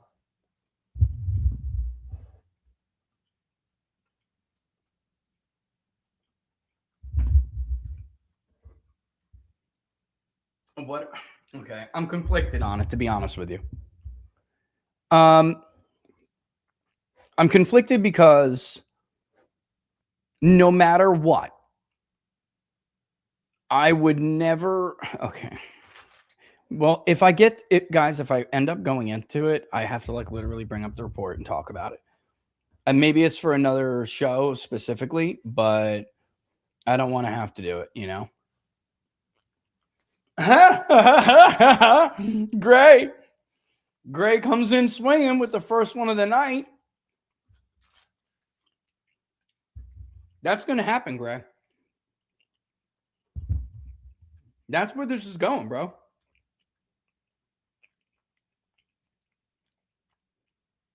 That is where this is going indeed. You know, I could sell this right now and just take my money. Because I don't like how long they take to settle the margin markets. I don't like it at all. They take forever. And that's what I'm worried about. So I'm worried about this leading to this, leading to this. You know what I mean? And Radiohead says, get into it. Yeah. And also, right, they're slow, man. It's like, okay, for instance, look at this margin right here. I did go in a little bit later and I grabbed Graham 3-6. Okay. Right? Yes. Okay. I could just take the profit now. It's at 98%. I thought it's like, I remember, do you remember the Gallrin bet, which was, to be totally honest, which I always am, it was an accident. It was an accident. I was on the phone with my friend Paul, and I meant to buy Massey. And what was it, Paul? Like 6-9 or something? I meant to buy Massey 0-3. And I bought Massey like 5-10 or 6-9 or I no 5-10. It was 5-10, and it was a lot. Like, it was a big bet. And I'm like, oh my God. And I sold some, I think I like sold some because it was like, I don't remember how it worked. But then there was like the next like 2 or 3 days later, and I had that and I had the margin for Andy Barr. And I'm waiting. Okay, I'm right. Maybe they wait until the second. And if you read the rules, it's not exactly clear. So I was thinking, okay, it's not when 100% is reported and it's settled. Secretary of State is done. It's when the state certifies the results. Still, nothing. So I wound up cashing in the Gallrin anyway. I just cashed it in because I was only going to lose like, it was very small. I mean, and it was a big bet, so it was already a decent amount of money. Total accident, by the way. Again, like, I mean, I can be honest with you guys. It's just my wife is listening. I don't want to. I don't want her to have a heart attack. It worked out anyway, honey. It worked out. It was a lot. And I don't know. I know Polymarket and Predicted. I was just new, like fairly new to Kalshi. I messed up. Never be on the phone and make bets. Don't do it. And I did. But I got lucky, obviously. And then I waited and waited and waited. And Andy Barr's too. So eventually I cashed out of the Gallrin bet and I left the Andy Barr bet because it wasn't a lot. It was like $100. And I made like 60 or something on it. So I don't remember exactly. I could look at it actually. I could look. It might even been less than that. Hold on. Let me tell you what exactly what I did. All right. Let me go to my thing. Pending closed. I'd have to go a lot back, right? I'm gonna have to go far because I trade BTC a lot. Here it is.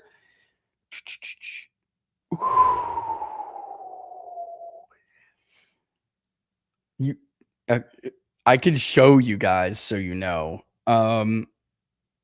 Should I though?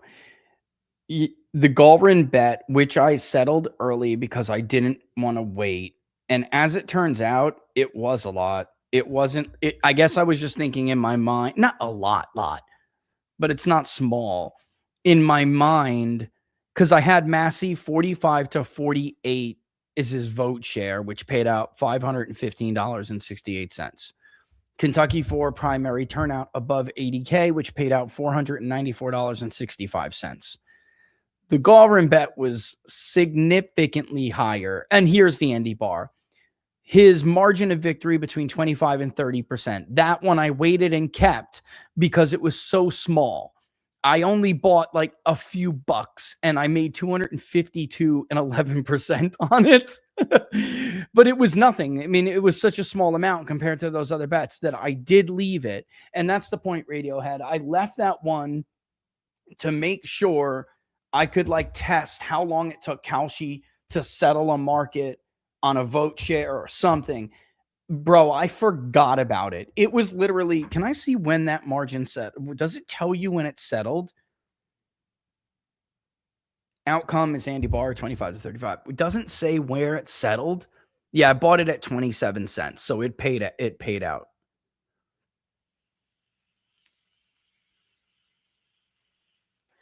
June 8th, 2026 is what it says was the closed position, but that's BS, dude. That's not when it paid out. It's not. I'd have to look it up. It took a long time. Oh, here we go. It says it paid out 30 minutes after closing. When it closed is the question. It was a while. Okay, closed positions. It's not telling me. It's not giving me the exact timeline, unless I'm just misreading it or I can't see it on my phone app. But that's the one I left because I was like, man, this is BS. The Massey one I took, the above 80K I took, and the Gallrin I took, which cost me, it cost me like 6%. But I bought it at 27 cents. On accident, Paul. Yeah, it was a lot. I was like, oh. Oh, I'm gonna kill you, Paul. It wasn't your fault. It was totally my fault. You should never do that. And I know better. But I thought I was going to hedge it, and it wound up losing on the hedge, but it didn't matter because I wasn't hedging the whole amount. I was hedging some. I was like, okay, well, I effed that up. I'll get Massey 0-3, and I'll hedge it against Massey 45-48. And it wound up being the 45-48 was right. The Gallren 5-10 was right. And I lost on the Massey 0-3. Not a big deal. But I wound up ahead anyway, because of the Massey bet was just so large. I wasn't willing to hedge that much. I was like, if I effed up, I effed up, and I'm just going to eat it, and that's it. And I'll make it back later, but I'll make it back. Now perpetuals is really cool. I don't know if you guys have been messing around with perpetuals. I only have with two so far, with two markets so far. It's interesting. Okay, so now we're about in. Greenville's in. Ori's the only one left. So far, Darlene is at 6.22.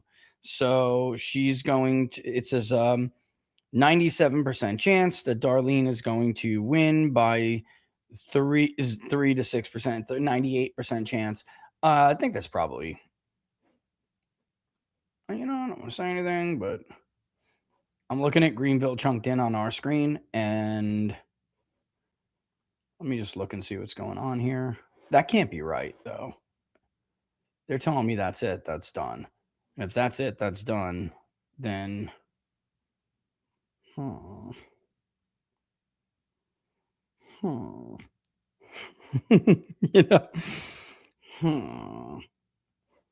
think decision that's probably messed up here. Let me refresh it. That's better. 4.55. I was going to say, if that's the case, something's very wrong, and she's going to expand that lead beyond that 6 points, but she's not. This is done. This is a done deal. Norma will have some come in that will chip away at what she has left in Ori, but it will be enough to keep it below at 3 to 6. That's what I think. That's my projection. I'm not telling you what to do with it. I'm just telling you that I think she's likely to end up winning by about 4 to 4.5 points. Okay, that's what I think. Yeah. Sometimes the New York Times is ahead. Sometimes it's behind. Right now, it's behind. I'm telling you that's right. The Greenville vote is right. There may be some left, but that's pretty much what's outstanding. And in Anderson, there'll be some. It'll chip. And then the remainder of Ori and some of these other Georgetown and some of these other counties will bring her back up to 4.5. Or depending on which way it's reported. Maybe hers get reported first. The Charleston's got a little bit. But they're basically done in Greenville. That's the number. That's a wrap. So she's going to win this thing by about 4.5 points. She could go up a little bit if her counties come in first. And then what remains of Norman's will pull her back down a little bit, but it's about 4.5. Let's call it that. And then let's go back to this Drummond race, which is just a remarkable race with 30. This is a close race, very close race. Whether or not the guys over at the Public Sentiment Institute get this one slightly wrong, or they still did very well. I feel like that one, if I know I got some other stuff I really, really, really have to do before the end of the night. I feel like I want to let this one ride until the end, but this could go on for a while. We'll see how fast the progress is made, and if the map changes anytime soon before it does its thing. Let's make it all big. But I do love Cauchy, and those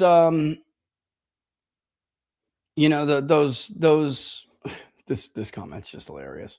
Those why am I forgetting the name of them? Perpetuals. They're cool.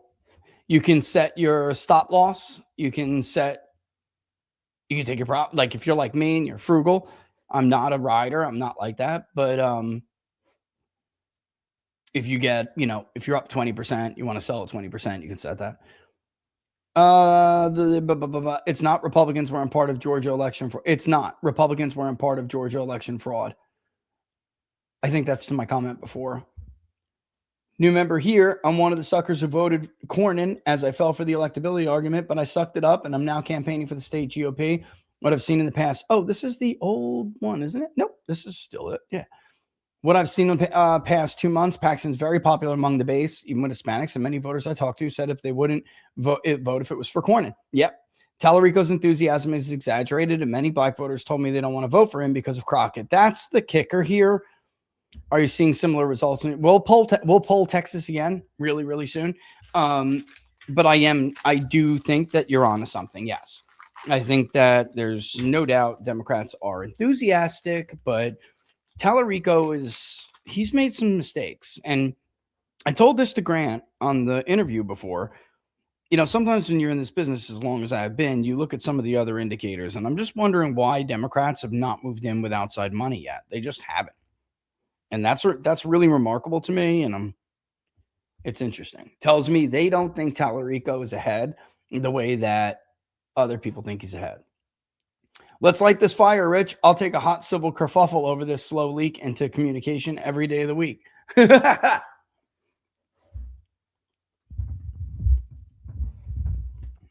Wow. Look at that race.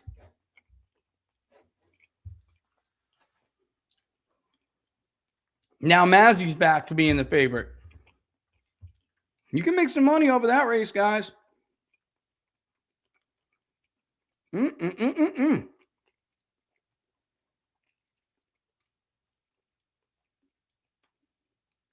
That'll settle. Right now, they are basically 50-50 on the betting market. So the minute you get... Oh, finally, the AP called it for Darlene Graham. Finally.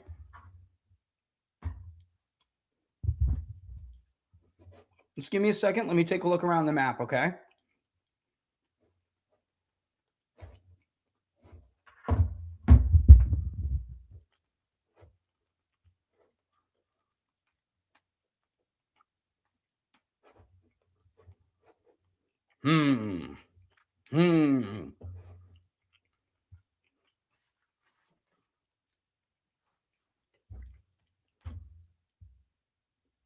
That's interesting. Okay, see, that's a problem for Drummond. Now, bear with me, okay?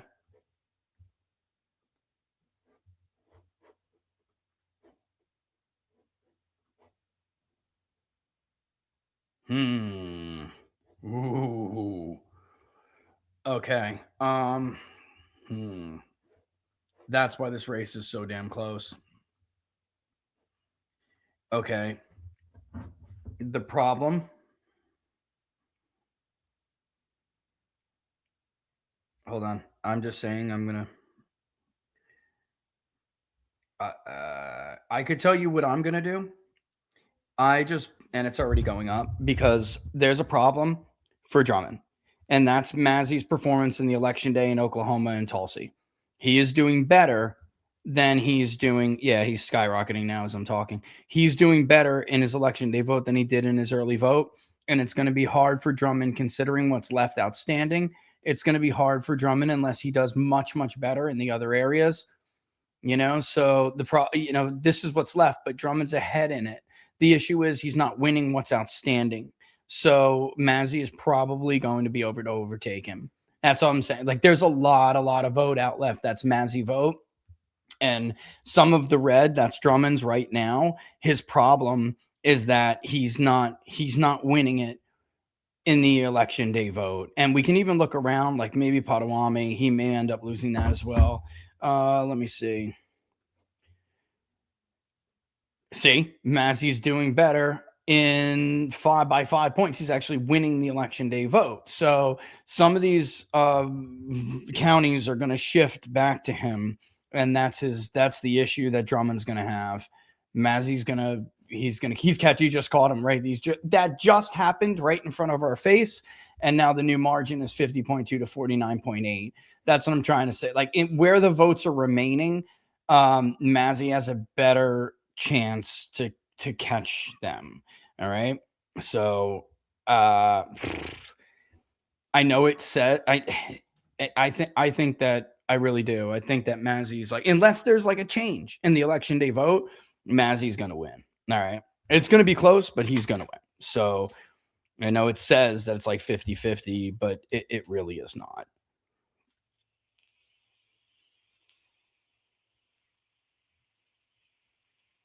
That literally just happened right in front of our face as I was talking, which was so interesting. It's a close race. Either way, though, again, either way, it was a good poll by the TPSI. I mean, you can't, I think, the issue they're going to have is explaining why, they felt the need to model some people out the way they did. But ultimately, outside of their Florida poll, they've been doing good. It's just, I think they're going to have an issue just like explaining why they did that over. But I believe who did they have up? I know it was close. It was really close. They had Drummond up 50.7 and Mazzy 49.3. And there it goes again. Drummond just fell again. You see what I'm saying? He's going to get caught. I'm telling you. Mazzy's going to catch him because of what's outstanding, because what he's doing with it. Like, he's ahead here by now, only 0.2 in Cleveland. Oklahoma is down from 8 to 6.4. And now in Tulsa, it's only 2.9. This is going to be a really close race, but Mazzy has the advantage because he's winning the early vote. We could do it again. We can show you again. You see, I mean, he's winning the election day vote. So what's being reported now? So now he's up to 66, which is more like where he belongs. He probably is more like a 70% favorite at this point, because you need the election day margin to change in these two counties, because that's where the votes are outstanding. And even in some of the areas where, and look, you can see there's more red left. I mean, there's more yellow left than there is red, except for Tulsa and Oklahoma City. And the problem is, he built up those margins in the early vote, and now he's losing them. Even in Canadian, let's go look at that, because if that's also the case, then he's not going to have any buffer at all. I just want you to know you're my favorite. Mazzy's doing 1 point better. I love you, baby. You're such a sweetheart. Are you leaving me? I know you got to go to bed. I love you so much. You want to bring me the blueberry true fruit before we go? Because I can't leave. Are you making some? Oh my God, I love you. Do we have like tortillas or something for it? Oh my God, you're the bomb. Tortilla. I really want to. Somebody wants his car. Tortilla, making daddy tortilla because somebody wants his car. Yeah. So I mean, like, I again, there'll be votes that trickle in for Drummond, but now Mazzy's taking the lead, and Mazzy's gonna hold this lead. I'm telling you, he's gonna hold this lead. There he goes. He just went on the other ones too. The AP just caught up. So Drummond is the underdog at this point. He is. I'm sorry, but that's just a reality. Even though there will be votes that come in and they'll show Drummond, clicking up a little higher. The problem is I think he's gonna lose those leads in Tulsa, and he's gonna lose those leads in Oklahoma City. And when he does, oh yes, he's definitely going to, unless it changes dramatically. The early vote isn't going to hold. If that's all he got out of the early vote and he built those margins on the early vote, he's not going to hold that. There's no way. All right. I mean, that's just being honest. I have no dog in this race, man. Just telling it how it is. You're probably going to see, I think Tulsa was 5, right? Hold on. Tulsa was 7. So if he continues that way in the very next vote dump, you could see that flip. Oklahoma, he needs a little bit more. He'll need a couple more before that happens in Oklahoma. But yeah, there'll be different things that go back and forth, and Drummond will probably, there you go. Drummond will retake the lead a little bit. That's just the way it's going to be. But I do think that, look at that. Mike Mazzy's 6, and the overall margin right now is Drummond plus 6.6. So we keep saying like, well, we'll see how much different some of these vote shares are. But in truth, we just haven't seen that much of a distinction between early vote dumps in between each other and election day ballots by precinct. So it could be, what do I mean by that? So there could be a certain precinct or something that is reported, and then an adjacent precinct in the same county is reported, and they vastly differ. Just in South Carolina, we didn't see that much. It was pretty much what it was, and that was it. So Republicans have been, that's been the case. We saw that with the Massey race too. Remember Boone County? Yeah, he did better in southern Boone County than he did in northern Boone County, where the Catholics were. But it just wasn't enough to, and that's been the story the whole time. There have, with Democrats, on the other hand, that has been a different story. They have definitely been, like Michigan, Wisconsin. We saw that where precincts were dramatically different.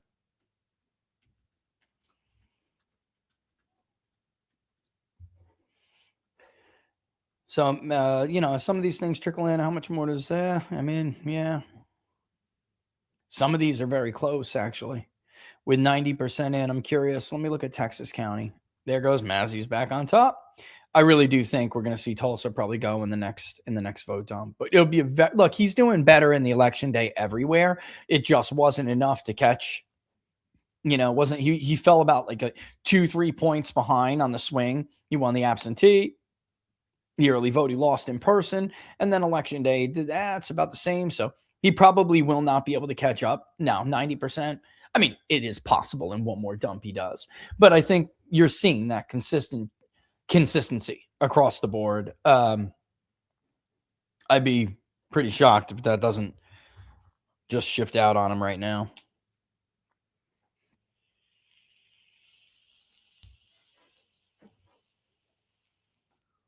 $22.28. We got to remember that. 22 and 28. Okay.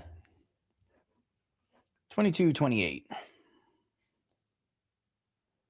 Let me look at the raw votes here, actually. Yeah, that's about right. That's 11 and change. Yeah, I mean, this is a hell of a race. And that's for like 15. Yep. And 11 and change. Yeah. Yep. When that changes and we get different vote dumps from there, I'll be curious to see. But when we do, it's easier. Tulsa would be the easier one for Mazzei to flip. Drummond's margin was built into to the early vote there. There's not that much. So the election day margin with 80% left being 6-7 points, Drummond would need to do better in some other parts of the county to be able to stop that. Even in Oklahoma, he could do it in like 2 drops or one very big one if that margin maintains. Come on. Oh, yeah, he's now up to like 65% chance because he's going to win. I mean, I'm just being real. He's going to it's going to be super close, but I mean, if something was to change, he wouldn't, but I don't know. Thank you, Nicole. You're awesome. You're like my Barris, whoa. You've put your finger on the pulse of young Whoa. Say, Thank you for reposting that. That's a viral clip. Gotta love the War Room Posse who sent me back to number 1. Gotta love the War Room Posse for it. I mean, it was everybody. It was Alex Jones's people. And look, we released this book for pre-order. When was it? In July. We hit, was it July? It was earlier than that. January, February, March, April. March, really? Was it? It's been that long? We hit number 1 January, February, March, April 2nd. And then fell again, came back to number 1 a couple of times, and then came back up and hit number 1 on August 22nd. And we've been holding our own ever since. But like that's pretty remarkable. Think of it like early votes. Oops, hold on one second. I gotta tell this. Hang on, guys. Let me pick this up. Hang on one second. Hey, I was on a stream, but I literally was like, hang on, let me pick this up. But don't worry, I'm not on voice or anything. Oh, well, you're not. You're not on speaker.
Honey, are you listening? Sorry about that, guys, but that was an important phone call. I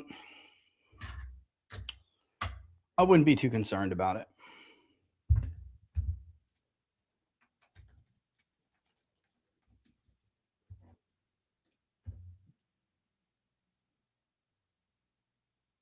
Wow. I mean, I hate to tell you, but I get them all the time. You just don't see them very often. I don't know if you're listening, but yeah. Whoa!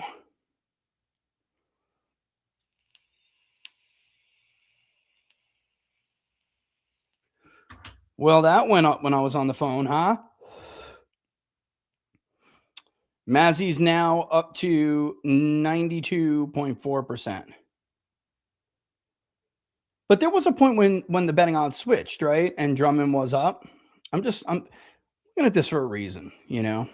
I mean, that's a race where you could legitimately see betting markets move because of the results. And people are like, oh, no, okay, things are changing. But now, yeah, I mean, it's more clear to people. Gentner Drummond is now down to 9 cents. Mike Massey's up to 93.5. I mean, it's amazing to me that Tulsa and Oklahoma County held, but the other counties did not. Everything else fell into place. They may still, but that's amazing to me. Let me just look at something. There you are. Yeah, he flipped it. Okay. So I didn't want to go through all the different counties. I just wanted to see. And look, yeah, he did about 5 points better. That remained consistent. So we're seeing that in the other counties. That's why it's like it's getting kind of hard when we look at what's remaining. This is too close to really help Drummond considering what's left. Although Drummond has held on in Oklahoma, you may notice it's weird. Tulsa went up a little, right? While Tulsa's now down to Drummond 0.9. Okay. And Oklahoma went from Drummond +8 to Drummond 3.9. So let's actually take a look at them a little bit closer. Okie. Okay, so he held it at a 6.1 swing advantage. That swing was 6.1, so that's just going to continue to type. Oh, I love you. I got to eat in front of everybody. You put that on there instead? You put a cheese stick on it? I love this kid. That's a lot of cheese, though, buddy. How about I just shred them? One for each taco. That's a lot of cheese for each taco. Let me see. Wait. hold on. Let me see first, okay? But Tulsa is wow. Let's just see how that held, because it did look like Drummond did decent in one of those. Now it held at 6.4, and Mazzy is winning the election day. So Tulsa's probably a wrap in the next dump, like for real. It looks like maybe he did a little bit better than expected, but it's probably a wrap in the next dump. And they'll trade back and forth, but yeah. I mean, you definitely much rather be Mazzy at this point. Mazzy, whatever. If Tulsa flips, it's like, oof, which I think is, we'll see what happens on the very next dump. He's been able to hold on longer than I expected, to be honest. But we'll see. All right. I don't need people clipping the people's pundit eating a taco. So hang tight.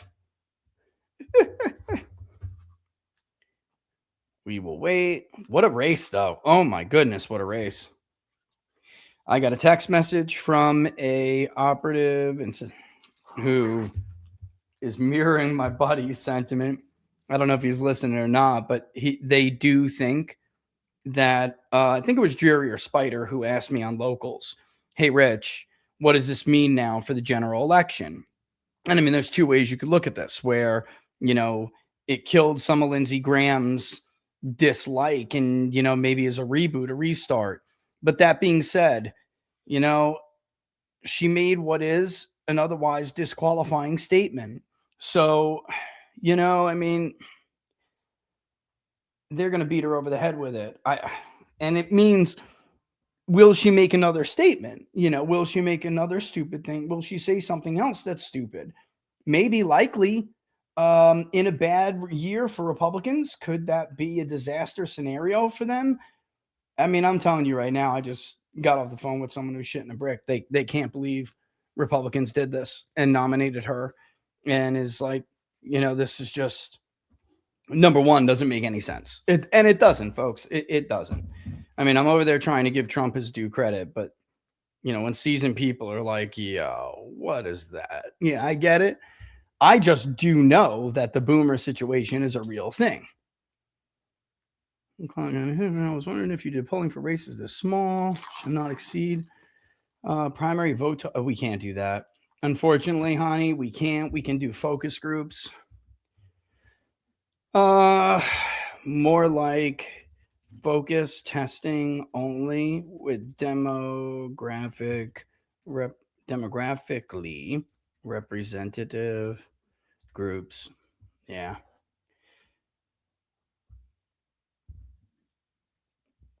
This electorate is officially a cult. I mean, I don't know what to say, guys. I mean, that's like, I don't even know what to say, like, so Cleveland did flip, Canadian did flip. Yeah. So it's interesting to see whether or not the rest of, because now he's just like Logan County, Lincoln County, Mazzei did flip with the rest of the votes in. So Lincoln flipped after that last chunk. The question is, I mean, I almost can't. It wouldn't make a whole lot of sense for Oklahoma City to not continue to tighten. And the problem is, like, Drummond could still hold on and win a place like Oklahoma City, but it almost doesn't matter, because when it tightens, it means your net loses.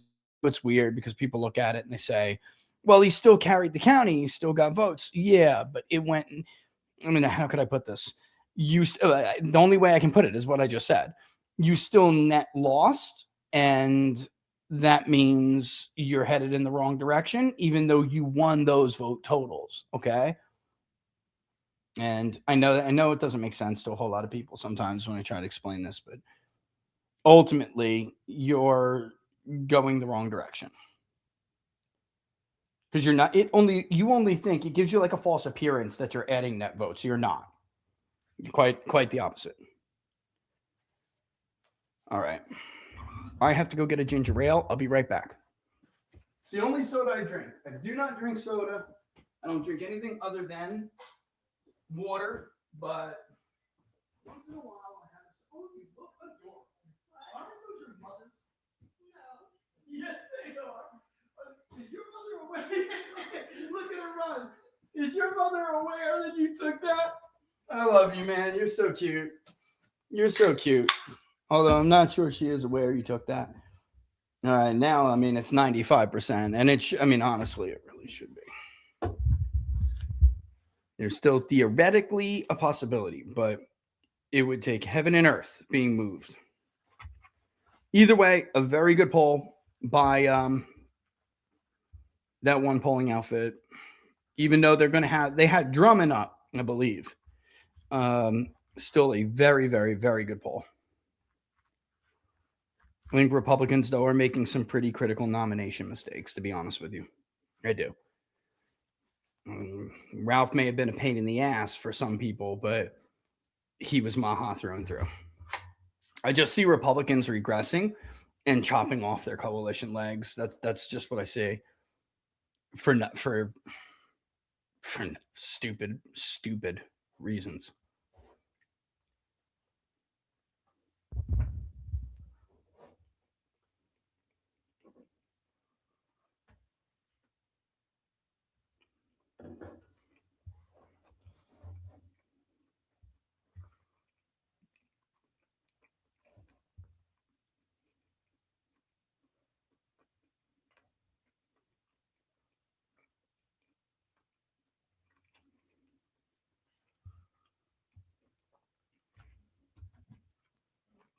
Will this go into recount territory? Honestly, probably not. I mean, I think it's 1 point. I'll tell you when the rest of Tulsa and Oklahoma City come in.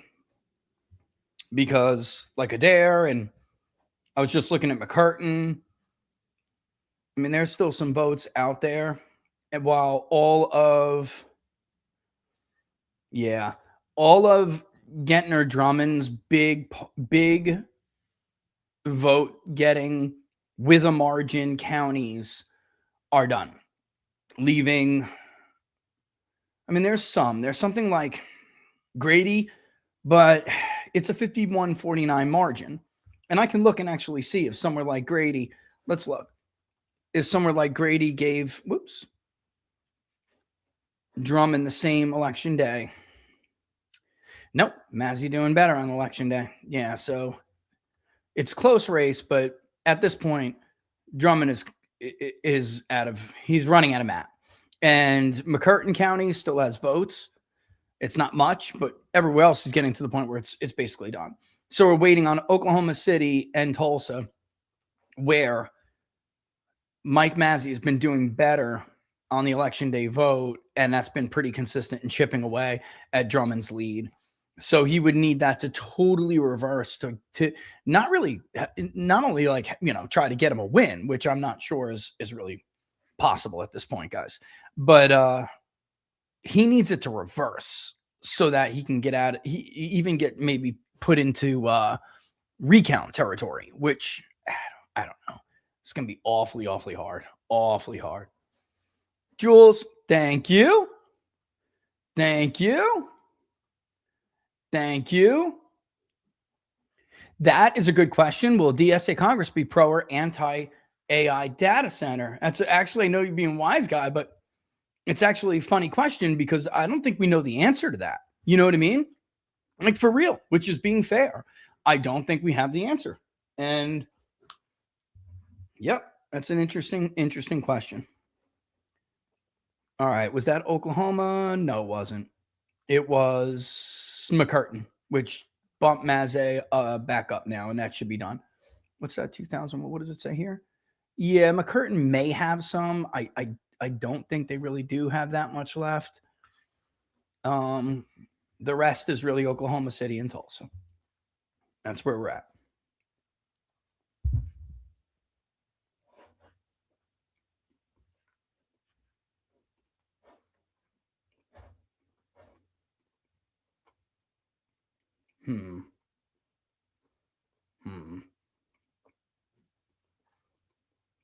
Wagon here.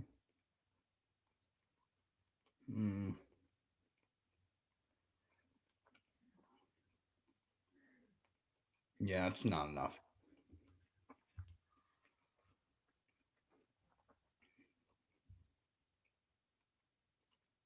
McLean still has votes. Comanche, which is pretty close, but Comanche.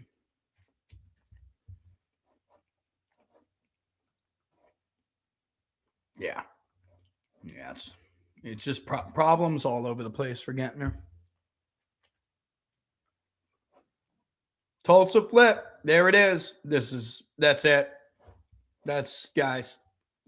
That's it. What a fucking race, though, man. Wow. What a race. But ultimately, Mazzy just flipped Tulsa, and that's a major problem for Drummond because, guys, there's a lot of vote left there. And if that's the pattern and it's going to persist, the very next vote dump would have to send it back into Drummond's category. But I think we're about over this now.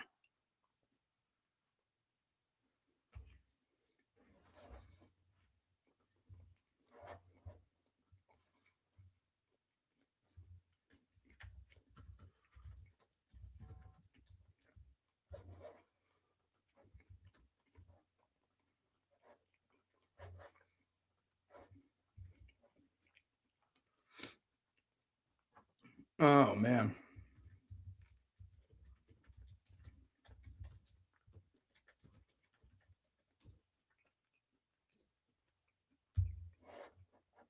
Yeah. Wow. I enjoy, man, I live for races like this, though. I do. I do. I live for races like this. This is what made this is a really interesting. Oh my God, he flipped Beaver County with the vote with the last mail-in vote. Last election day vote. I didn't even see that. Drummond had a good mail-in vote game in the northern and western part of the state. He really did.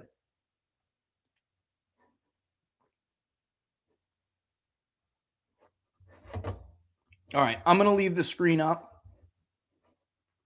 That's a good question, though, and I honestly don't know how to answer that question. I'm going to give you all some music while I chomp down. Sound like a plan? Because I don't think it's... I'll be right back.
I just want to point out, because we're really not back, I just want to point out that this is the kind of guy I am, okay? Honestly, I just don't, I'm not a, I don't have a gambler's heart or spirit. So I saw, when I first told you guys, like Mazzy's down, but he's at like 46%, or I think he was at 46.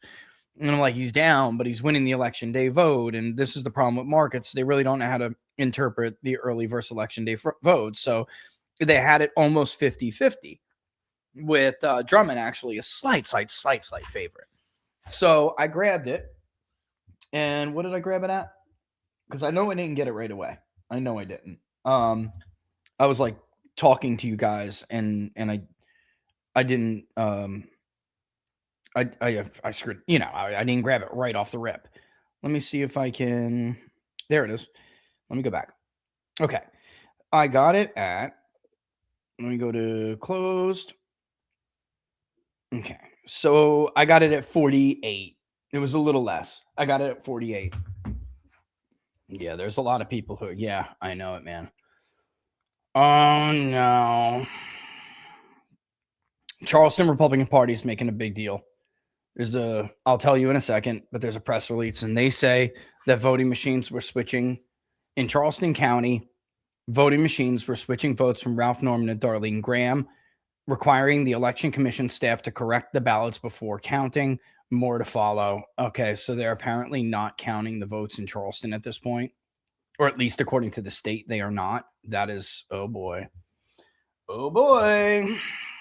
Anyway, back to what I was saying. So I grabbed it, and instead of waiting, and I think Mike Mazza is going to win, but I'm not going to wait for them to settle this shit out. I think Oklahoma City's going to flip pretty soon. Tulsa did flip. It's going to keep going to Mazza, and I can see that is Right now in Oklahoma, he's ahead by like 4 points, but Mazzie's election day vote is about 5-point advantage. So it's going to keep going. It may end up like dead even, but Tulsa was going to flip, and it's going to keep adding to Mazzie, which is going to counter whatever tiny advantage Drummond may be able to hold on to. Plus, there are a few votes. If you look, there are a few pretty big votes outstanding in areas like Stephens and Comanche and McLean, where Mazzie's really ripping. And he took Canadian, so, you know, whatever's left out there is outstanding.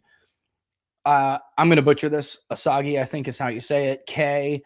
There's some stuff out there for Drummond, but it's not going to be enough. But it doesn't matter because I'm not a gambler. I don't have the gambler's heart. So when it was up to 98, whatever, 98 and a half, I just sold it. Like, I know Barnes would be like, don't you dare sell that position. I did, because I just can't do, I'm not that kind of dude. Like, I don't know. I'll take my money, thank you, while I know it's there, and I'm out. Like, I'm not going to wait 3 months for that shit to settle the way that they do. No, thank you. No, thank you. Now let's figure out what the hell's going on in South Carolina. Oh boy. Oh boy. Oh boy.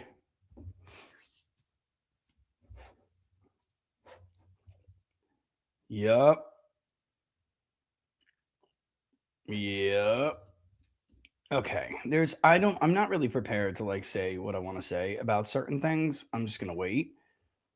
And it's starting to slip. There it goes. Oklahoma now finally just chipped away just a little bit more. Tulsa and Oklahoma County are just like waiting for each other, playing games. Woo! And like, should I just sell this Darlene Graham position right here? Like, when the hell are they going to pay out 3 to 6? You know what I mean? And now what's going on with South Carolina, with Charleston? They're making hoopla.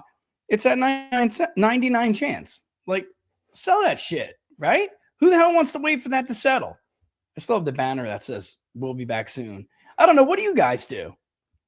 What do the rest of you guys do? Talk to me here. What do you do? Do you wait for settlement or you just take it? I know I'm beating myself out of a couple of points, but I'm like raised by a guy who used to go, Richard, don't count your chickens before they hatch. And thank God he did. I'm glad he raised me like that. Contrary to what Mark Levin said, he did not raise me to have Jew hatred in my DNA. Piece of shit. You just attack people's families now. That's the way this game is. Because he doesn't like what the poll said. Poor Marky Poo. Sell, right? Sell that shit, right? Thank you. I'm selling, dude.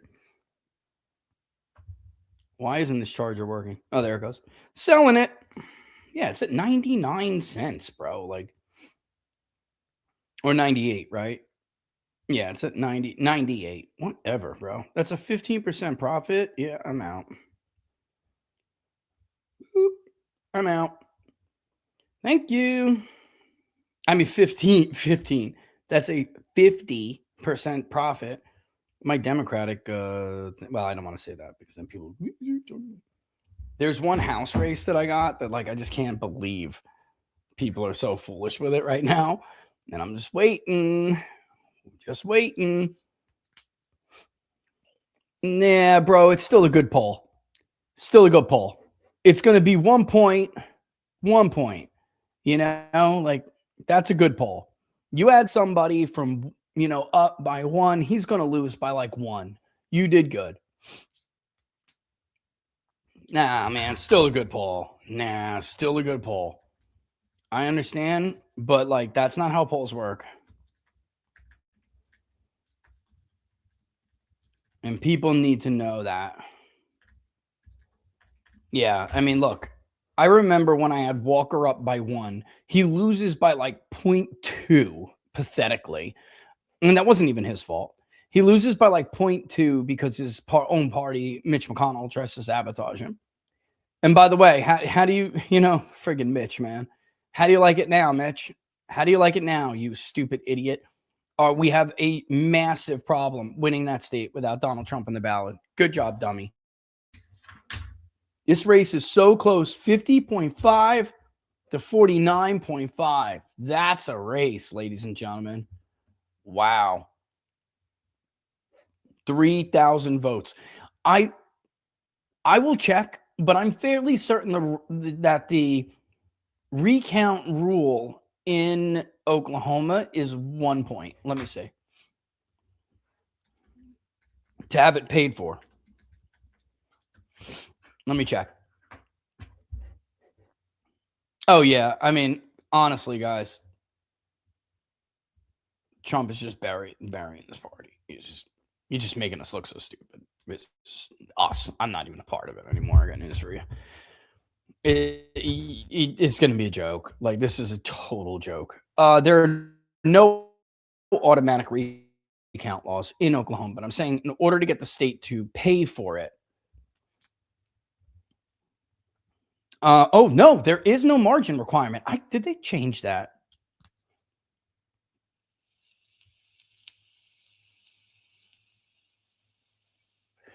All right, check this out.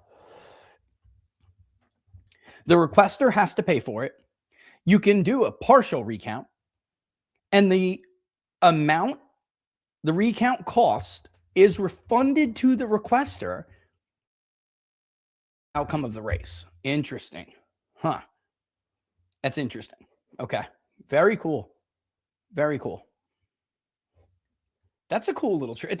I mean, honestly, there probably should be an automatic recount in every state, but I don't know. I kind of hate them, guys. I really do. It's just that if you get screwed, then it's really difficult, to get the money to do that. It's incredibly difficult. Well, Oklahoma now is about to go to Oklahoma County. That last chunk moved it in another point. Kenny Hold with 1,268 vote difference. Oof, I don't know. There's so much left. Oh, 100. No, 1,268. What am I talking about? 1,202 vote difference. Oh my God. I think it's because it had the old vote number in my mind. It's close. It's going to be tough. I don't think they'll be calling this race for a while. I don't. There's some of the... Let's see. What do we got for Oklahoma left here? Wow, Massey's at 99 now. Yeah. What a race, though, huh? What a race. I don't think so. I don't think no, I don't think Charleston will get their way, and I don't think it'll change the count.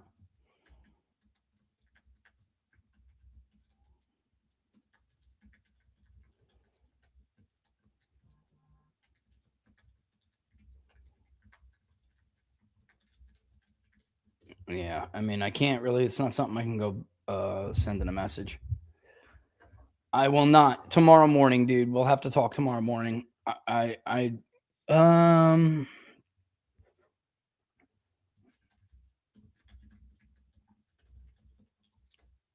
think he's making a total fool of it. This is making a total fool of the Republican Party. Guys, the Republican Party in South Carolina just nominated a total moron. You can't ever call people. You can't, at this point now, ever refer to Joe Biden. It's like, look, Democrats are so stupid. They voted for a retard. You just voted for a retard. He's I'm sorry, but like, you've been stripped of every argument you used against Republicans in the last 12 years. It's unbelievable. Unbelievable. No, you guys are busy as hell, but do you happen to be following Brian Cole's case? Somewhat, yes. He's got a kick-ass attorney and getting help from Baker. When he gets off, you think godly Christian Danny Boy is going to have the balls to admit he was willing to send an innocent autistic boy to prison to cover up for the damn CIA or Kash Patel? He's like, they will look like the damn asses they are. This is the shit that makes my blood boil. I want to puke in my mouth. I was so wrong about them. Really thought they had integrity. Honestly, I get it. P, I get it. Not good. Not a good look. And the problem is there, guys, is that if they lie, I just put it in my trash and just dumped it. but I could have uploaded it and showed you. But if they're lie about one thing, especially if it's like a significant thing, they're willing to lie about everything else. And I knew immediately, I was like, Trump supporter, political. Let me look this up. It's Virginia, so they thought they could get away with it because there's no party registration, and they thought they could just get away with it. That's why they said that, because it's not easy to look up. Oh, he's a registered Republican. Oh, he's a registered Democrat. But anyone who's like me has a voter file database or even a decent vendor with modeling and probability and vote history and who did they pull a ballot with. It was very clearly a lie. I mean, you could bust him in a heartbeat. Not only is Brian Cole not a Republican, not only is Brian Cole not a Trump supporter, he has very scant vote history, and none of it has to do with Donald Trump. His entire family it's a household of Democrats. You lie about one thing, you lie about it all. And that's because they kept a lot of bad actors around in the FBI. It's just true, man. Rich, 18-year-old committeeman, always been America first, worked for Elon's group in North Carolina, APATS for Trump in 24, took off work too. GOP needs to lose these races in the general. I'm buying the Reform UK parallel Robert keeps talking about. It's come to that. P screwed up, first tip, daughter distracted, LOL. Oh, God. Yeah, I mean, that's the strongest argument, especially since it looks like 26 and 28 are going to be bad for Republicans. So if that's the case, do you go all in on somebody like Vance, or do you tell Vance or have somebody tell him, skip this one, please, and use it at least to change the conversation and change the trajectory of the party? Or if, you know, you're more on that side of like breaking it up, like the Tucker side of it, it's a strong argument. It's the strongest case you can make. Republicans are going to lose anyway. It's a waste of an election. We might as well use it to weaken the party and break it apart, because this party cannot be reformed. That's the strongest case to make, because it doesn't matter. Otherwise, you're just like, oh, let's stick with the party and lose anyway. Nothing changes. And they just end up being the same losers they've always been. I mean, that's for people. This is the problem. If you're one of these people who are like, oh, I'm not doing that. I'm not saying do it in 26. In 26, it is what it is. In 28, however, if it looks like they're going to lose anyway, you're just wasting an election. That's the problem you have. That's the problem with the argument that you're trying to make. You're saying, oh, no, don't be a traitor. Be a team player. A team that's going to go on and lose anyway. And then when what are you doing? You're waiting for the next pendulum to swing. And since you didn't break the party when you had the chance, when it does swing back, you're just going to get another fraud. And nothing's going to change. And by that time, Democrats will have made huge gains in demographics, because let me explain something to you. Democrats have to do nothing but bide their time. And that's why it was so critical for Republicans not to blow this opportunity. You can't let them bide their time and win back those young black men. You can't let them bide their time and win back those working class Hispanics. You can't let them bide their time and chase away millennial men. You can't let them bide their time and those women who are in the suburbs who actually came out to vote for Donald Trump, which made the margin among suburban women better. Not that he changed minds and he won back suburban women. You can't afford to chase them away, because Democrats are biding their time. And eventually the urban vote share gets too high. Eventually the Hispanic vote share gets too high. Eventually the share of whites who are educated gets too high. This was your chance. You didn't have another chance. Don't you get it yet? It's not difficult math, guys. And unfortunately, that's going to be compounded by older conservative whites dying. And every year that goes by, the boomers, the silents are going to disappear completely soon. And very soon. And they're what keeps 65 plus even Republican. Because boomers aren't in their totality. And this is something other people don't understand. Boomer 1 is more conservative. They are closer to the silent gen than they are to Boomer 2, the Jones boomers. And as more of Boomer 1 dies, They turn 80 this year. As more of Boomer 1 dies, Boomer 2 becomes the dominant share of Boomers. Guess what? This is the professional class birth generation. This is the managerial class birth generation. So what are you going to do in 4 years? Because that's really all you got. What are you going to do in, God forbid, 6 or 8? By that time, it's going to be so bad. And you can't win these millennial men back. You chase them away. What are you going to do? I'll tell you, we're all going to be run by socialists.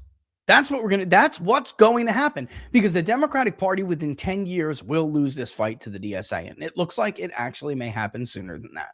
We'll see how long the Democrat establishment can continue to scare their voters into thinking the DSA can't win, and how much they can deny them access to the levers that are in institutions that help you gain power in these institutions and affect changes and the agenda that you want to affect. And if they're winning elections, that actually may help in some weird way, because if Democrats are winning, it might strengthen the establishment and help buttress that from the DSA. But you see Chuck Schumer and you see all the rest of them. They're not coming out and denouncing these people and their insane ideas. They're working with them. And Chuck Schumer's on death's doorstep too. The guy's ancient. Hakeem Jeffries did a video yesterday. Am I the only one who said that he looked like he took a Philly to the face, got skunked out, and then decided to live stream? Everyone's focusing on his New York Yankee hat, which was funny. But that's not what I saw in that stream. This looks like the next Speaker of the House blunted out of his face. Shit ain't funny, man.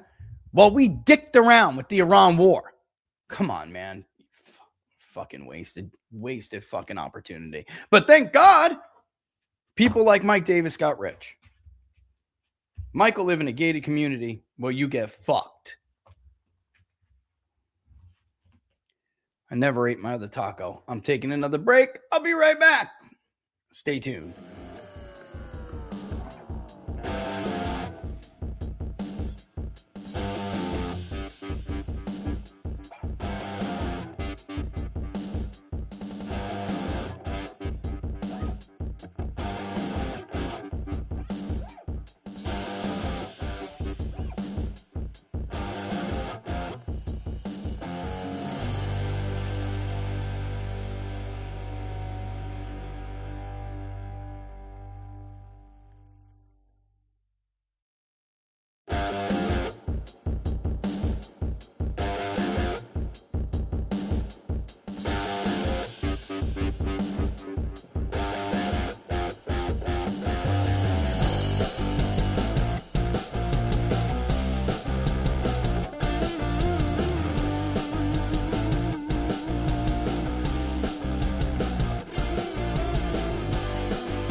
It's been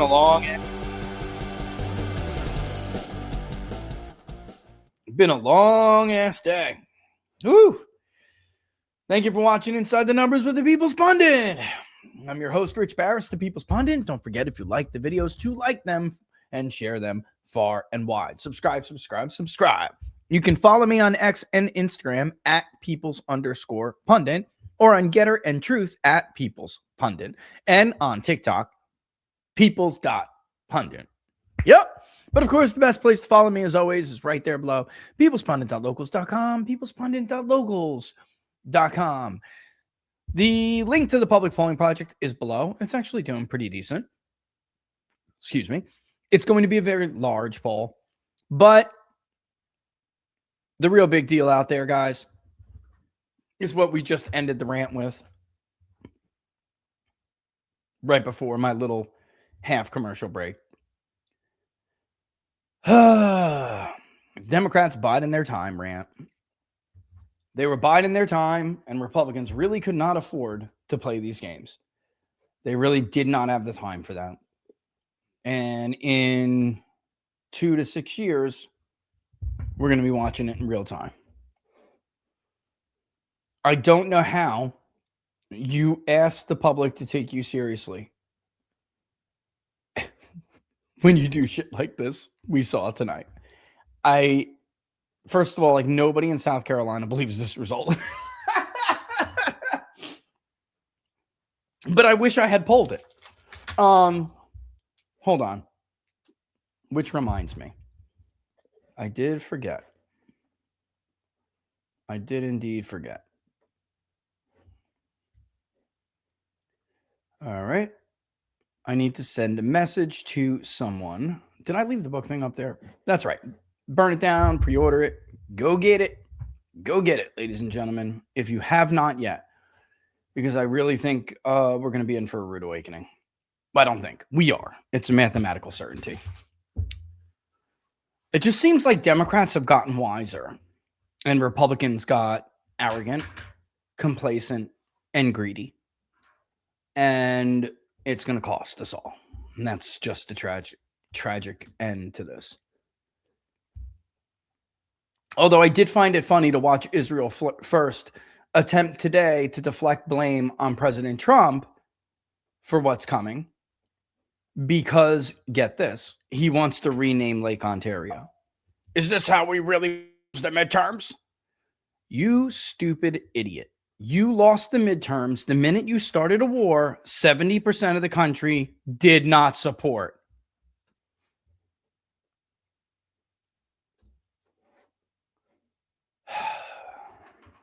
And unfortunately, nobody understood. Well, you guys did. But a lot of people never understood that there was never, ever upside to the Iran war. You don't get to score political points for a war that you started that nobody wanted, even if you win it. Because people don't give a shit. You understand? People don't give a shit, especially if you hurt them along the way. It's tragic. Very tragic.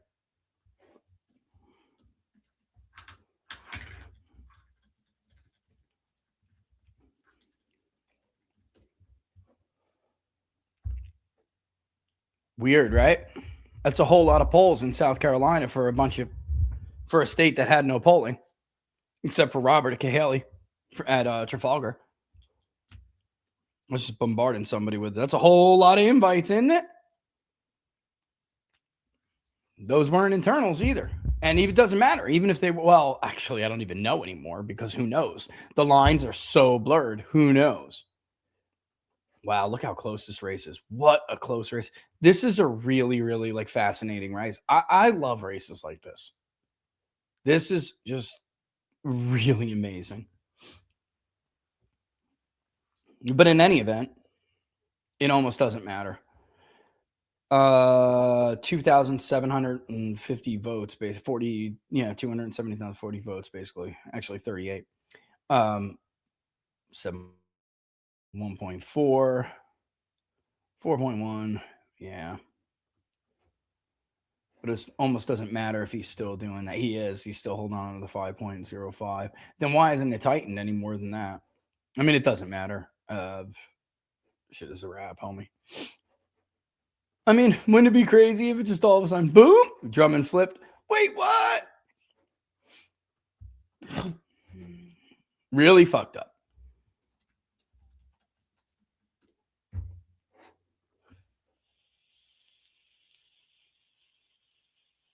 You know who I feel really bad for?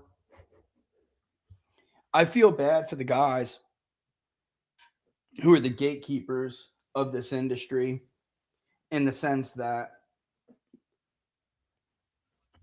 they have to rely on the honesty of like pollsters and political forecasters and journalists to have honest, or at least the best that they could find, you know?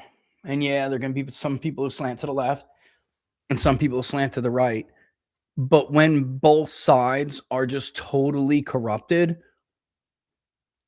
it's just, you know, it's like, what's the point? You know, like, what do you do? What do they do? I don't know the answer. I don't know what to tell them.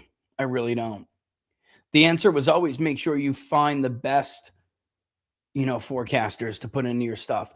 Make sure you find the best pollsters to put. Don't be too much of a police. Just make sure they're doing it right and they're honest brokers and they're meeting basic standards of disclosure. Don't be the friggin' Nate Silver poll police, especially when you're not a fucking pollster and you don't know what you're doing. My wife's gonna yell at me when she hears that one back, but you know what I'm saying. There's too much. We were just like been too much of an overcorrection. And I told this to Grant Stinchfield last week. You know, there was like this guardians of this election mafia.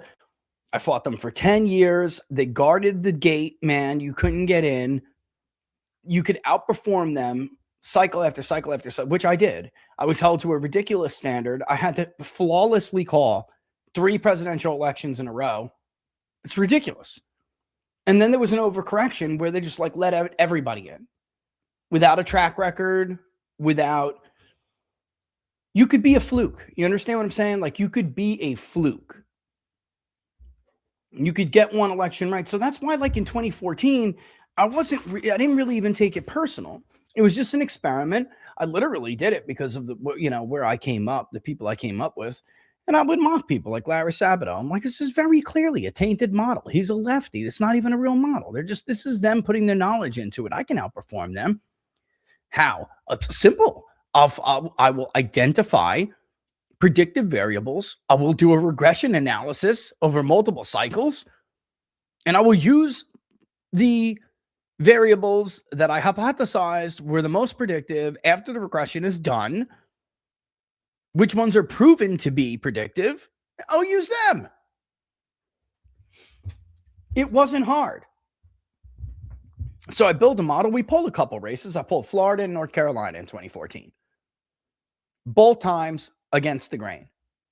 Not only did we nail the Florida gubernatorial race, we actually gave turnout projections and how much Rick Scott would win by. Approximately 70,000 votes. He won by 67,000, I believe. Tom Tillis nailed it over Kay Hagan. Nailed it. And people were like, well, we don't really know you. I get it. Could have been a fluke. All right. Move on to 2016. That wasn't a fluke. And that kind of started to piss me off a little bit. Tacked by the Nate Silvers of the world. That's not even a real poll, man. That's not how you poll. We admitted that it was an experimental online panel, representative sample, repeat interviews to factor for response bias. Literally had been done similarly by the Rand Corporation before. It wasn't novel. It was just novel in their group because nobody did it that way. Now everyone does it. Literally, the AP in 2018 would go on to take the methodology of the PPD tracking poll in 2016 and call it Vocast. And yet still nothing. 2020, I eventually punched through. But I really didn't get it should not have had to go that long. So I understand when they finally, when I broke them, because I did. I mean, that's what happened. I broke them with accuracy year after year after year. I just got to a point where just too many people saw me and it was impossible to try to hide me. There were just too many people who were like, wait a minute. Not only is he more accurate, but he's far more transparent than you. This is bullshit. And they just look stupid. So I broke them. And I took down some of their favorite people on the way. But I did not mean to open the gate to every single Tom, Dick, and Harry wannabe pollster and election forecaster. Like, that was not my intention. And now it's dawning on this whole industry that this shit is fucked up. I don't know what the answer is, but this was not my intention. It was not. In truth, you shouldn't have to go through what that firm when, we were a fake poll, or like what G. Elliott Morris did to, the Public Sentiment Institute. And then there was another one too. I forgot what it was, Patriot Polling. This stuff should be hatched out before. What are your standards of disclosure? Everyone should have to meet, like, what happened to the Transparency Initiative after 2016, which I happily abided by? What happened to it? Nobody cares anymore. In fact, I don't even know, because like Spencer Kimball from Emerson College was about, like, him and I adhered to it immediately. And I don't know how many other people did, but I started to see other people come into it. And then in like 24, I think I saw, what was that, like, Vote something? I don't even remember their name anymore. They haven't been polling recently. Their weights were ridiculous, but they did decent. You just can't, you can't wait that much, man. Like, if your sample is like 50 Republican and 20 Democrat, you just can't wait to unfuck that. That's too bad. Your weighting efficiency falls well below 95%. It's not good. You better fix that in your design effect, man. Like, that's not good. In any event, nobody adheres to it anymore. But this is what it should be. Like, we should just, like I said to Grant before, we should be policing ourselves better than this. And then it's just too much. It's too much. And it's going to hurt everyone's credibility. It's going to hurt everybody's credibility. Look at what's going on with the polls this year. Is it that polls are getting worse, or is there just so many of them now, and there's no process at all to see whether or not all of these new polling firms who sprout out like an unwanted pubic hair, like nobody's checking for them. Nobody's seeing whether or not they're legitimate or not. So is it that pollsters are screwing up, or are we just letting way too many people into this space who just aren't qualified to do it? Again, I said it before in response to a question, but it's true. The average polling miss in a primary for gubernatorial and senatorial races combined over the last 10 years is about 13 points. A miss like we saw in Michigan and Wisconsin happens about every 1 in 10 of these polls. The difference, the real anomaly this year, is that the miss almost always understates the winner. It's not a miss where, like, oh my God, Hong lost. And in the case of El Sayed, if he were to have lost to Haley Stevens, it would have been like, oh my God, he lost. The winner is understated, not overstated. That's the real weird thing. And that, honestly, is far less likely in my mind, and I'm backed up by the empirical evidence, than the other way around, where we're seeing what we're seeing. Like that, no. This many times back to back, no, something smells like shit. So, and it's a shame because I haven't pulled these races myself, so I can't say, like, no, guys. But the one was Ken Paxton versus John Cornyn. We had Paxton. Hold on. I have that poll on my phone. Hang on.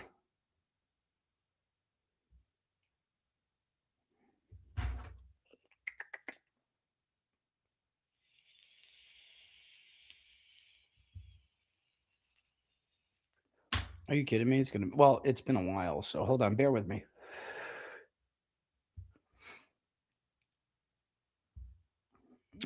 I'll have to look through all of it, I guess. Hold on. See all.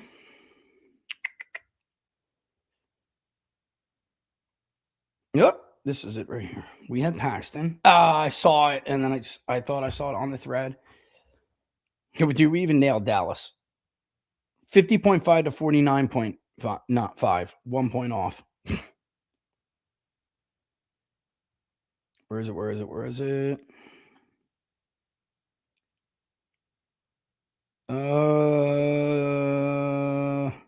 59-36. And all those polls were like Paxton by 7, Paxton by 9.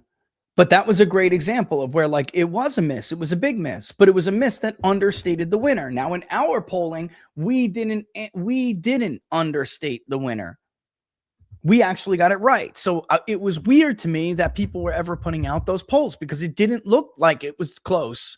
Now, it wasn't close before. There was this like visceral rejection of Cornyn's campaign strategy. And that's what we were hearing about during interviews.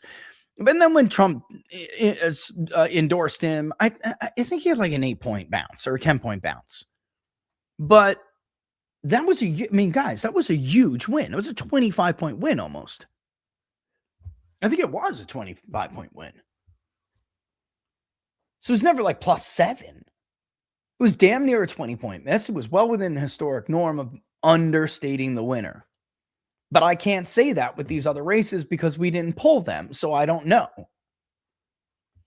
And the only other primaries that we polled the Lindell race in Minnesota and we polled the Senate race, but our polling was good because the Senate ended up how we said it was going to, how we had it basically by margin. Just you could see the undecided shuffled around a little bit, but by margin, that was right. The Democratic polling was right. The only thing that was off was Lindell, and that's because we polled it in June, and it was before his amnesty mistake. And that's why I wanted to poll it again, and I tried to convince him to do it, but he wouldn't do it.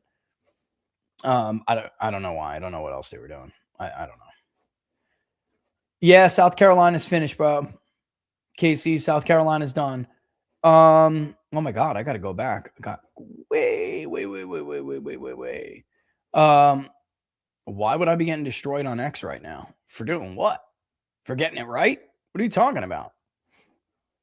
I don't know what, for what? How did you say no to that? He missed by 11 points. Who missed by 11 points? First of all, so what? Actually, if you go back and look, we actually did not have Massey winning. Go look again. So yeah, that's it. Blah, blah, blah, blah. So yeah, I mean, I don't know. That's what usually is the big problem with primary polls. They've been off like that. It's just there's too many of them. I don't know. I don't know what the answer is. Wouldn't it be some shit if South Carolina was provable fraud? I don't think anything's going to come of it, man. I think that's them bellowing. I'm not saying it didn't something didn't happen. I don't know. You know, I'm not there. They're saying like there were vote switching machines. Guys, the machines thing bothers me. Like electioneering doesn't really have to be some complicated thing with the machines and like algorithms that, you know, like that's not really what happens. Usually people are just like outworked on the ground, whether it's something that's credible or legitimate or not, you know? Any plans on polling the Minnesota Senate race? Yes, probably, because listen, there was very clearly a way that you could see Peggy Flanagan upsetting Angie Craig. And that was something that would be worthwhile, which it happened. It was worthwhile because Flanagan and Michelle Tafoya were kind of close. It was like single digits. Yes, Flanagan was still ahead, but it was single digits, whereas Angie Craig versus Michelle Tafoya was not. Like that was a blowout. So I may poll it again just to see if that do I expect Michelle Tafoya to be able to win? No, but Republicans could get them to spend money there in a race that they otherwise should not be spending money in. But there's something about Peggy Flanagan, and I did not think she was like too crazy for Minnesota. Look at Keith Ellison. He won a statewide race in Minnesota. But yeah, you know. Yeah, so there it is. What else? OMFG. I can't even remember who I was watching the other day when they were bragging about him. who William, what is this? You need to clip that from William Sejem. I don't know. I'm unaware. I'm not familiar with that. But I'll read this question anyway. Bragging. I think my jaw dropped to the ground. I kept thinking, wasn't he the one-hit wonder? And was thinking it was you and Mark you should have been bragging about. It's incredible the way the majority insist on shooting themselves in the foot every chance they get. So sick of those assholes. Listen, I mean, look, it's the jury's not even out anymore. Mark and I were right. This is not even debatable anymore. And the funny thing is, they're all like just blaming each other now and pointing fingers. It's become a game of like, who's gonna pay the price for what happens in November. And that's a shame, because I don't subscribe to the inevitability of midterm losses for incumbent parties. Like, people are like, oh, it's just the midterms and this happens in incumbent midterm all the time. That's not true. It's just not true. 1994 became the year when we started to see the pendulum swinging.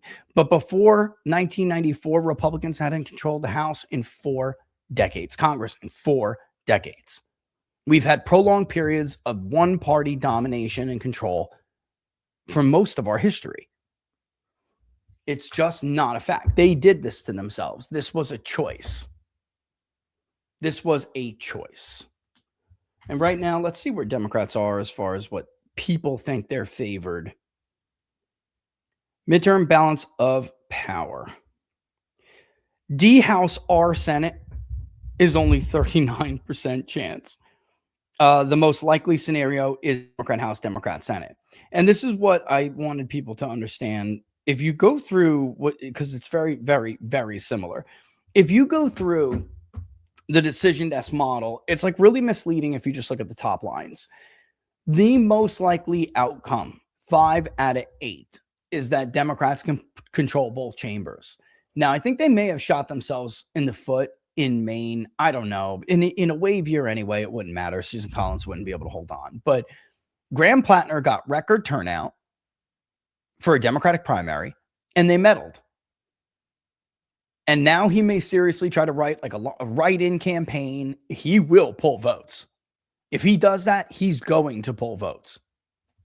When you get these like DSA candidates, or these like, I don't know if that's even the right way to describe some of them. When you get some of these more left-leaning populists, or they portray themselves as populists, what people don't understand is that's why turnout surges with them. They're getting a vote that regular Democrats can't get. So they're actually tougher to beat in many instances. Like if Bernie Sanders would have been the nominee in 2016 against Donald Trump. Everyone's like, oh, it's a socialist. Nobody will vote for him. And maybe Virginia will be in play. No. Bernie getting robbed played a pivotal role in Donald Trump carrying the state of Michigan. He would have been much tougher to beat than Hillary Clinton in the state of Michigan, or in Pennsylvania, or in Wisconsin, for that matter. Wisconsin's probably even harder because there's so many white progressives. But, depending on those Midwest states, Trump took like 12 to 18% of his primary vote. Abdul al-Sayed, same thing. Yeah, there'll be some people who will say, I don't want to vote for him. He's too much for me. But most of the Democrats, like we saw with Jay Jones, will coalesce behind these fanatics. And unfortunately, it means they're also going to get a boost from the left-wing part of the party that normally would not vote for a regular Democrat. It makes them very hard to beat. One example of that, by the way, they didn't call him a DSA candidate, was Mandela Barnes in Wisconsin against Ron Johnson. The polls had Ron Johnson winning kind of easily in 22, and it was thought to be a better Republican year. Nope, not this time. Not this time. And it was like 1 point. Johnson he ran a really good campaign, but he held on by the skin of his teeth. The skin of his teeth. Yep. Yeah, I don't know what the troll's talking about. Dude, I literally said Darlene is the fucking favorite in the race. What are you talking about? I don't know where the fuck these people get this shit from. It's literally in my video. I did a fucking video about it, douchebag. I don't know what you're, oh my God. If it makes you feel better to make something else up because you have a issue like with Trump that you just don't have the balls to like bring to Trump, then I guess. But understand, bro, Wednesday morning's coming. It's coming for you, whether you want it to or not. And I'll see you that Wednesday morning. All right. That's all there is to it. Eventually, you're going to have to come to grips with it, dude. Like reality always wins. Reality always wins. Voters don't care if you're in a cult, bro. They don't care. All right. In case you didn't learn that lesson from the Democratic era. Democrats just sat around thinking, you know what? I will, these guys are crazy. I'll be damned if they vote for Donald Trump. There's just no way. This is fake. This is wrong. In 2024, there were headlines from the New York Times. Right-wing pollsters flooding the zone, making it look like Trump's going to run away with it. That's what the right is doing to themselves now. They're diluting themselves. And it's just can't last forever, dude. Sorry to tell you. All right. Even with that, it did look like Ralph had a better chance. But Ralph Northam's polls it's not just him.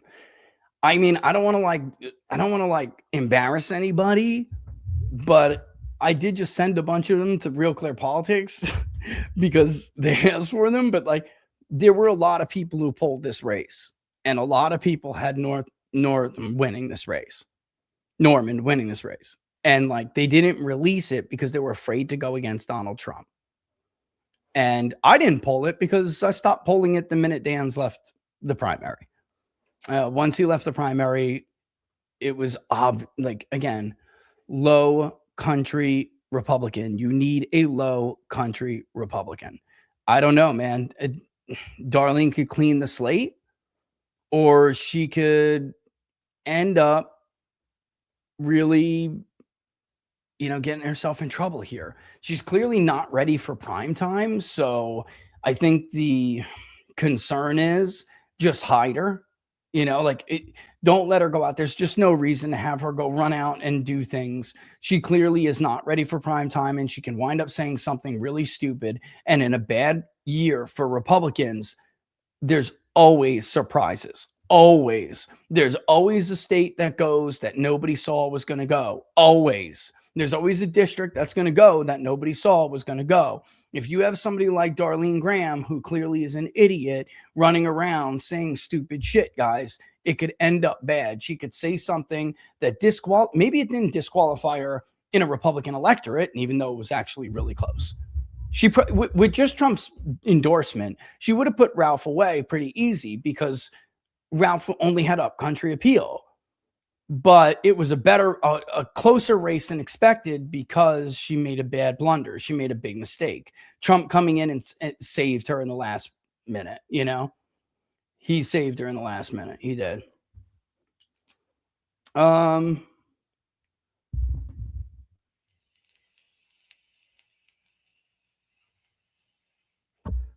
Yeah, let me just go.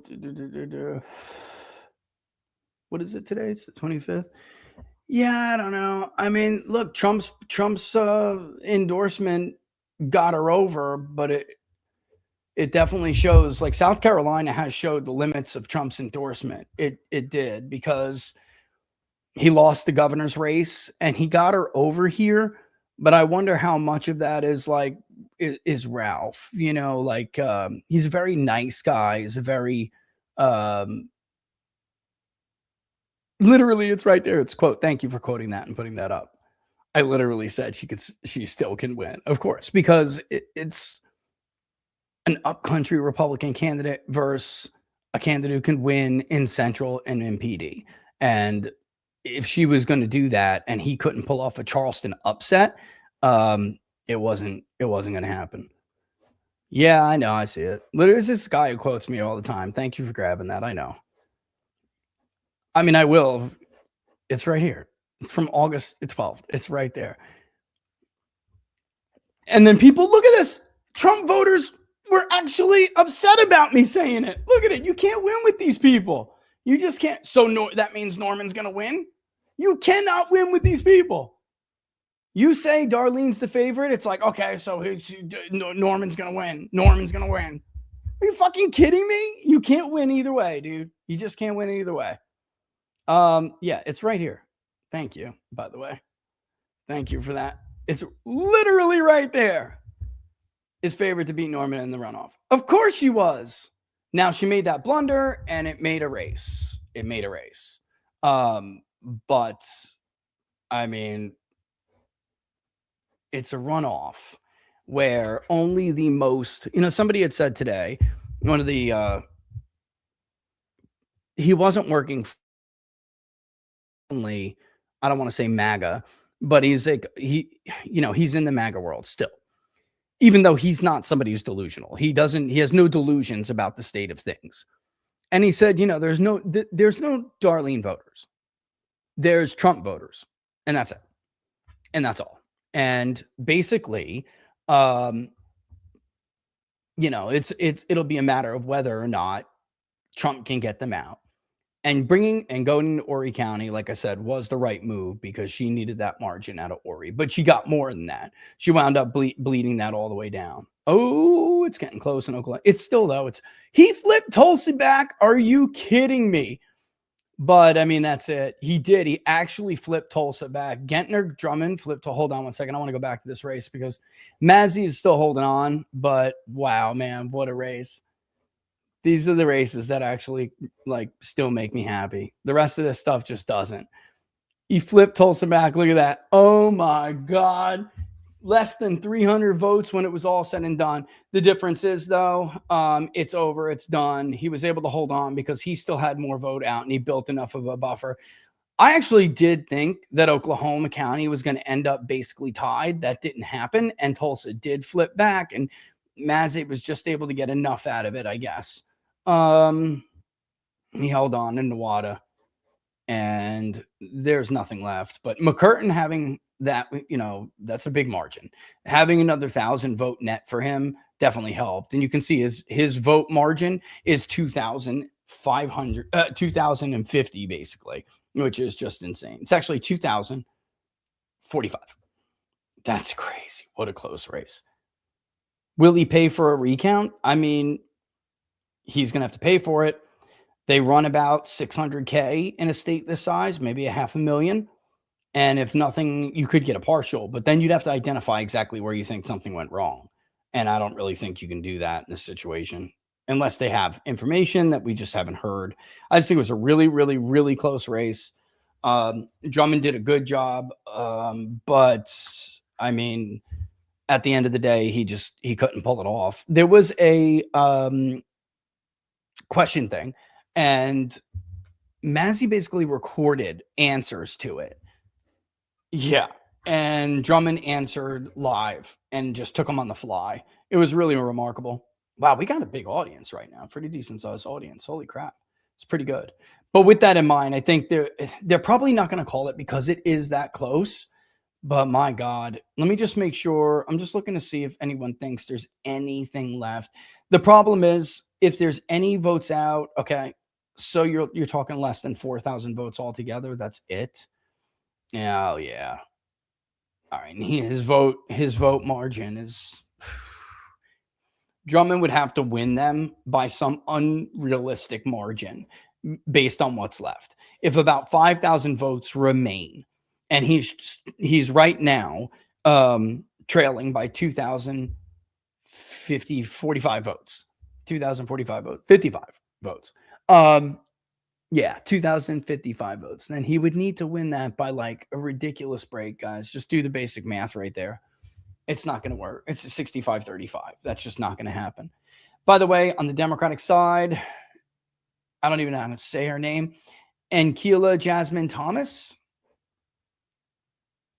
defeated Jim Priest in, what was supposed to be kind of contested. It looks like it wasn't really, though. She was a nurse and Priest was a lawyer, author, and a nonprofit executive back in the day. They'll face Mark Wayne McMullen. Thomas will face Mark Wayne McMullen, who left, he'll face the Republican nominee, who is going to eventually stomp her anyway. That's Mark Wayne McMullen's seat. He left it. It was vacated when he went to the Department of Homeland Security. Kevin Hearn, that's his name, is the Republican nominee. Oklahoma is not competitive. Even in a bad Republican year, Oklahoma is not going to be competitive at the Senate level. Here's Thomas's win. Jim Priest, they see it. This was supposed to be, or at least thought to be, somewhat competitive. Didn't happen. Graham's going to win by a hair more than what I thought, which was about 4.5 points, but still under 5. There it is. This is how Charleston shaked out. He just couldn't put it together in Charleston like some people thought he would. The vote, the reason why it got this close is because the upcountry's voting was punching above their weight, man. Like, look at that margin. Damn. 17,000 vote margin out of Greenville. But you can't, even with the upcountry and Piedmont voting at higher rates than Myrtle Beach and, the low country, there's just not enough men. You can't lose in a Republican primary anymore. You can't lose PD, low country, and central South Carolina. It just can't be done. And by the way, people should have started to realize that when Donald Trump beat everybody, but Ted Cruz predominantly, in South Carolina primary in 2016, he had put together a coalition that included, it was weird, it was like the upcountry, but PD too. And Marco Rubio did better, and Cruz were taking votes from some of those central areas. And then that just got worse as more people from the Northeast moved into Horry County. And by the way, what's her name? I can't remember her name. She's not around as much as she used to be. AJ Delgado. I think it was her. And she went on CNN, wrote a piece, and she was never Trump. And she went after that primary, she wrote a piece and she said, look, he's going to win. So I think maybe others like Cruz and Rubio need to start thinking about ending their campaigns. And she was right. What she said was right. She was like, look, unless you don't know these areas of the state, let me tell you about them. And then later she would write about Michigan too. Like Trump won Oakland, Trump won Macomb. Like he's putting together these coalitions in these places where the argument that he cannot appeal to enough people, a coalition to beat Hillary Clinton in the general election just does not hold water. But in states like this, now, 10 years later, this is going to become a real problem for Republicans. It is. It's going to become a real problem. Over time, white vote is going to get more educated. You're going to run out of state-to-state migrants to make the states more Republican. North Carolina is dealing with that right now. And the migrants they're getting and the new people that they're getting are actually registering as independent. And independents are shifting heavily Democratic, even just from 2 years ago. So it almost doesn't matter if you have an advantage over Democrats. That's not enough. By the way, see New Hampshire. Republicans have had an advantage over Democrats now for a while. Colorado, they made certain gains. It doesn't matter if you have a 40% independent electorate that continues to get more more left-leaning. Why? Because they register as an independent, but the truth is they have college degrees, a lot of them. And education, obviously, is very predictive of vote preference. Also, in a case of North Carolina, you just pissed them off. That's all. You pissed off in Pennsylvania and in North Carolina. You pissed them off, and now they just don't want to be. They just don't want to vote Republican. Some of them are just going to stay home, and others are going to, unfortunately, for Republicans, they're going to vote Democratic. What's going on with the Kennedy Center here?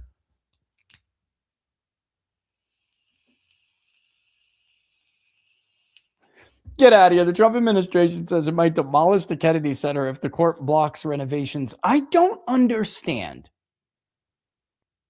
I don't understand why so many of these mediaites give a shit that Trump put his name on this building. I'm having a hard time understanding why they care so much.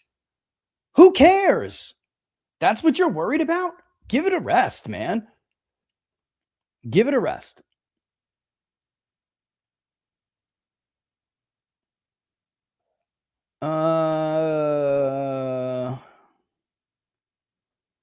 Troy Jackson. I'm just looking to see what's going on. I know, man. This is ridiculous. Her only qualification is her brother died and Trump felt bad for her. That isn't good enough for sewer commissioner. Oh, fuck. Now she's going to be a U.S. Senator. Gee, I hope that makes her feel better. In a related development, Lisa Murkowski and Susan Collins are happy. Another squishy, swampy, semi-conservative lady in the Senate. I hope I'm wrong. They're not even semi-conservative. That's the truth. They're not. Okay. I don't know what the hell. I don't know what to tell you. They're not conservative.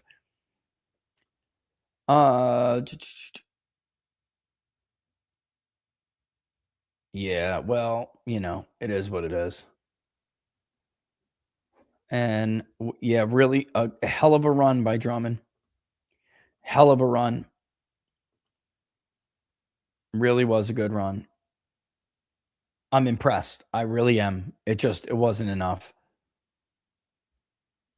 It's interesting that Mazzy won the election day vote like that. Drummond built a firewall, or at least what he thought was a firewall with early vote, and it's not enough. Yeah, it's interesting.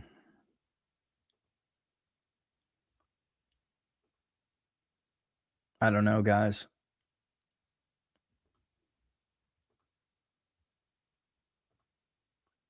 It's, again, still a good poll. If you have somebody winning by 1 and they lose by 1, that's a good poll. All right. Look at how close this race is. 0.54. Polling is not meant to be like that. I've had, you would think I sold my soul to the devil for the margins we've been getting, guys. I mean, it's not supposed to be like that. It gets to the point where like some douchebags in the YouTube thing trolling you over a Walker +1 from 22. Like, that's not how polling works. It's not ever. If you think that, then your expectations need to be tempered. You're just wrong. Number one, it tells people more about your lack of knowledge of what polling is supposed to be. If you criticize that pollster for having a Drummond +1, you're just wrong.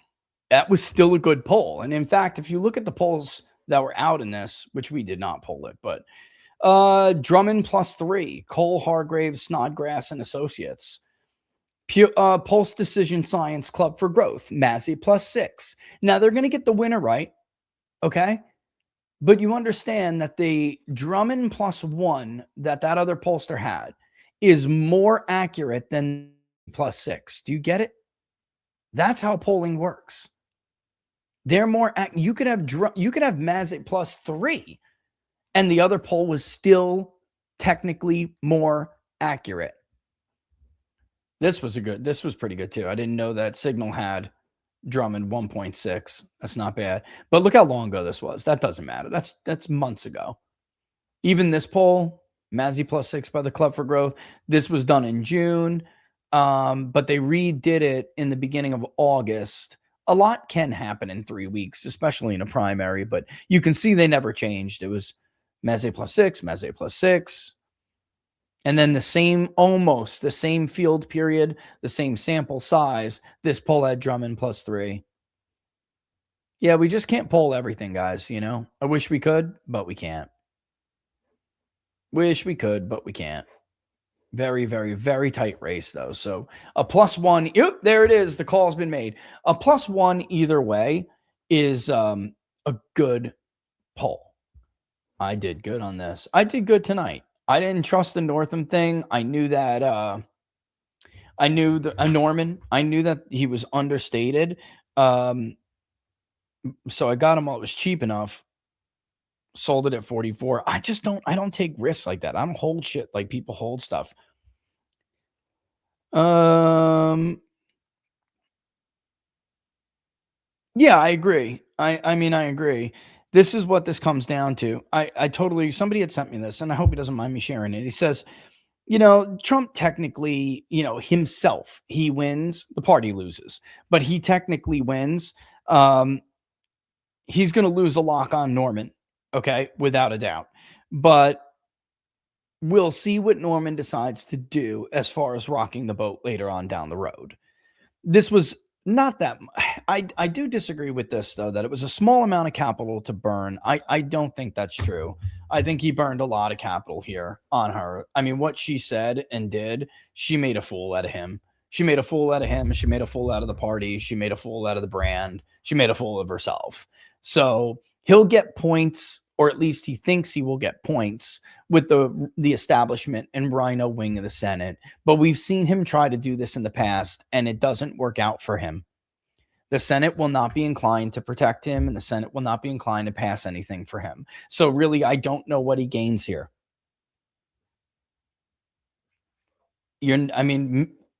A no conviction vote. You think Ralph Norman would have voted to convict him in the U.S. Senate? I don't. So and again, everything is being seen through the lens of like what's good for Trump. And we're 2 years into a presidency that's in its second and last term. At some point, you have to really start to think about what's good for your brand, especially if you get cleaned in a couple of months. So, people hear what they want to hear and they see what they want to see, absolutely. But it turns out, I think it's just worth pointing out that it turns out the right does it just as much as the left does. The left did not want, to the point where Mark Halpern and I were basically holding psychotherapy sessions to try to prepare the left for Donald Trump winning in 24 fairly easily. The right doesn't, they're just as guilty as the left with doing stuff like this. Once upon a time, something what she said was 100% disqualifying. And yet they did themselves this dirty, I mean, I do think it costs capital. I think it hurts him and it makes him look foolish, that he would back. I mean, you're already into it. So what else was he going to do? But he didn't have to do it to begin with, is the point. He didn't have to back her to begin with. He didn't. He did. And what is this? What is it trying to tell me to do? I really don't want to use, I really don't want to use Live Studio on X. At this point, I'm not even trusting X. I see the audience size is actually pretty decent right now. Look at who we're beating in audience size. I don't want to say it, but you can go look.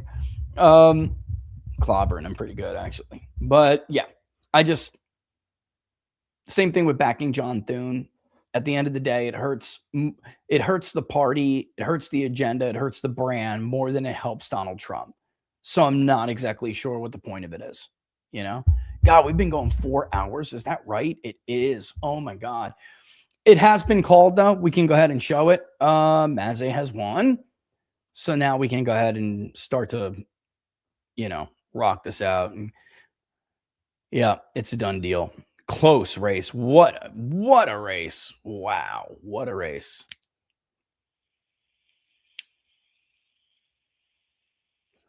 By the way, let me show you something real quick. Okay. Do you see how it says, wait, I'll show you before we go. See how it says the House forecast, R33, D67. The Senate forecast is not quite what you think it is. 52-48 odds Republicans hold it. But when you look at the House and Senate model, actually the most likely outcome is that Dems take both. And if you go back and read their forecast thing, you'll see there's the outcomes. Senate D, okay? Likelihood that Republicans win the Senate and Democrats win the House is only 22%. That's it. The most likely outcome when you do the House simulations and the Senate simulation together is that it's a 5 out of 8 chance that Democrats take both. And that's just because of how history works. Okay. So it's not misleading. It just looks misleading if you don't know. And if you don't understand it. And I saw a lot of people basically saying, oh, look, the DDHQ model has Republicans holding the Senate and Democrats taking the House. That's not what it says. It's telling you that taken alone, this is what the probability is. But when you run them together, and it's because of regression, how many times has one house been able to hold on when when they're in this kind of an environment to both chambers or a majority, right? And in truth, it's much more likely. Republicans are narrowly favored to win the Senate overall, right? But wow, they have this as a toss-up, 50-50. Wow, they actually have Alaska as a flip. It is a toss-up, but it's 58-42 because that is a toss-up in their category. Troy Jackson, 52-48. It's incredible that Maine, the probability is more Republican in Maine than it is in Alaska.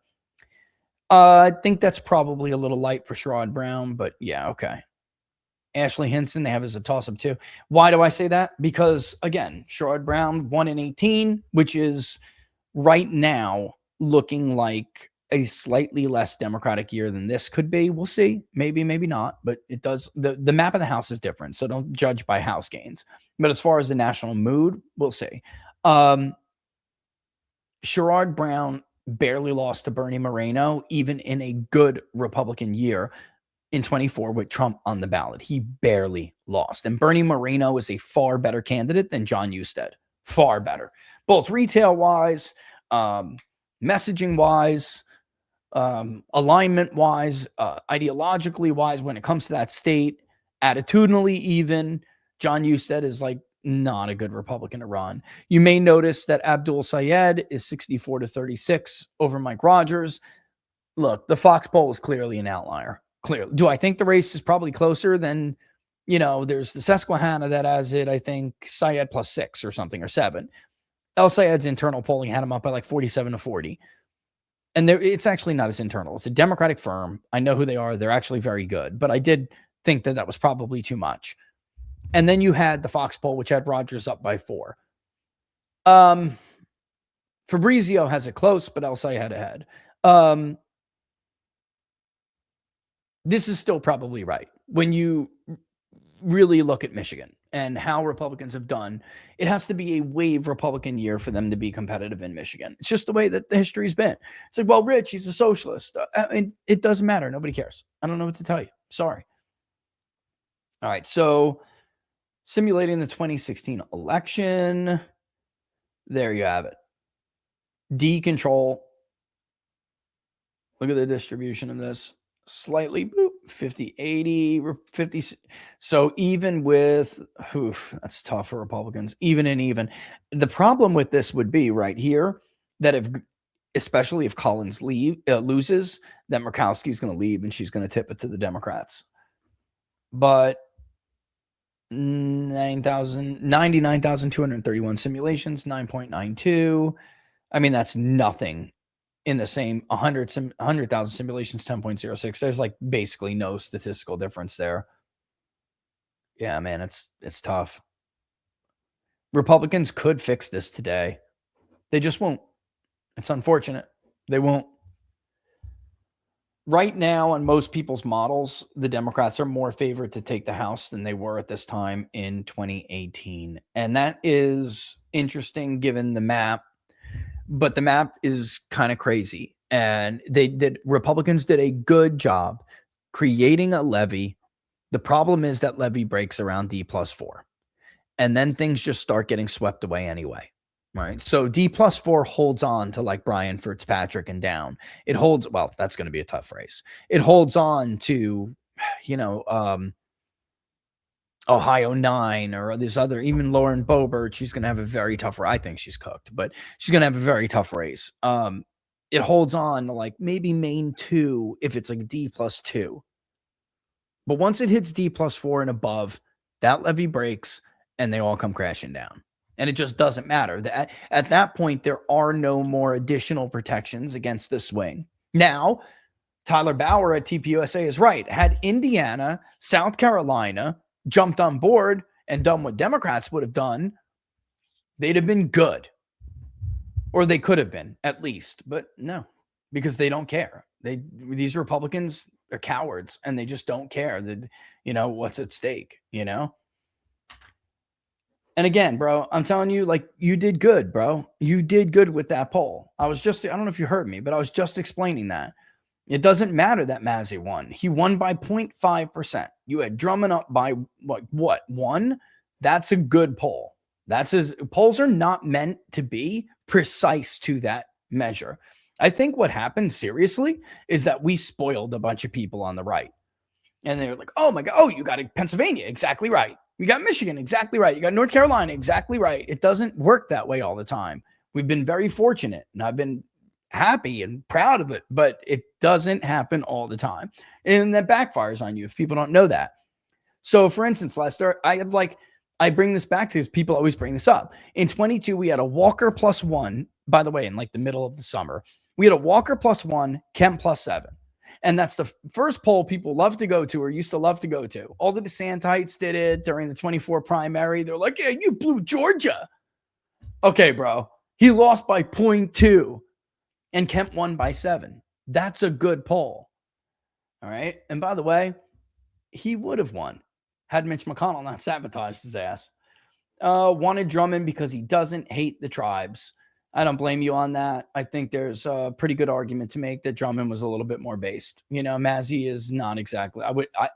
I don't look at him and say, wow, Mike Mazzei's based, dude. That's the thing with a lot of these Republicans and like Oklahoma and Kansas and Nebraska and Utah, like all of these thought to be, you know, really deep red states. They're not as right wing as the state is. And it's just Democrats don't have that problem. And this is why in the long run, Democrats are winning because Democrats are just more committed and they're more, I'm not saying they never let their base down, but they just don't have the squishiness. We went over it before when we were looking at Ralph Norman's voting record compared to the rest of the Congress. You don't have liberal, conservative.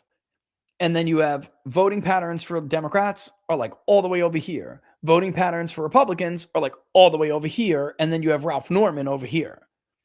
It's the same thing everywhere. It's the same thing with governors, same thing with state legislatures. Democrats do not have this break from their agenda and their ideology. That shit comes first. Their movement and their agenda, you know, their agenda comes first. Whereas with Republicans, other stuff comes first. The lobbies come first. Their own paychecks come first. Their ability to be a lobbyist when they're done and they eventually get thrown out of office, that comes first. You know, that's just the way it's always been with Republicans. It's tragic, but that's the way it's always been, you know, and that's why it's been increasingly difficult for them to win in, you know, the grand scheme of things. They're winning elections, but are they winning? Right? Are they stopping the demographic change? Are they stopping the replacement? Or are Democrats just biding their time? Are they slowing the rise of the national debt? Or are Democrats just biding time? Are they really rooting out the deep state? Or is the deep state just biding time? The left is winning. They are. And anyone who's objective would notice that. Now, the right has been very successful in shifting the Overton window in the public. A lot on cultural issues when it comes to trans, immigration, probably the most successful shifting of the Overton window, but they're not actually winning. And I guarantee you, you're going to get an amnesty next if Democrats, especially if Democrats take the Congress. But I would argue eventually Republicans, even if they were to miraculously hold on to both chambers, they would still try to sneak you an amnesty. And I know, firsthand, I know. Because they included me in an effort to do so. So it's sad, but it's true.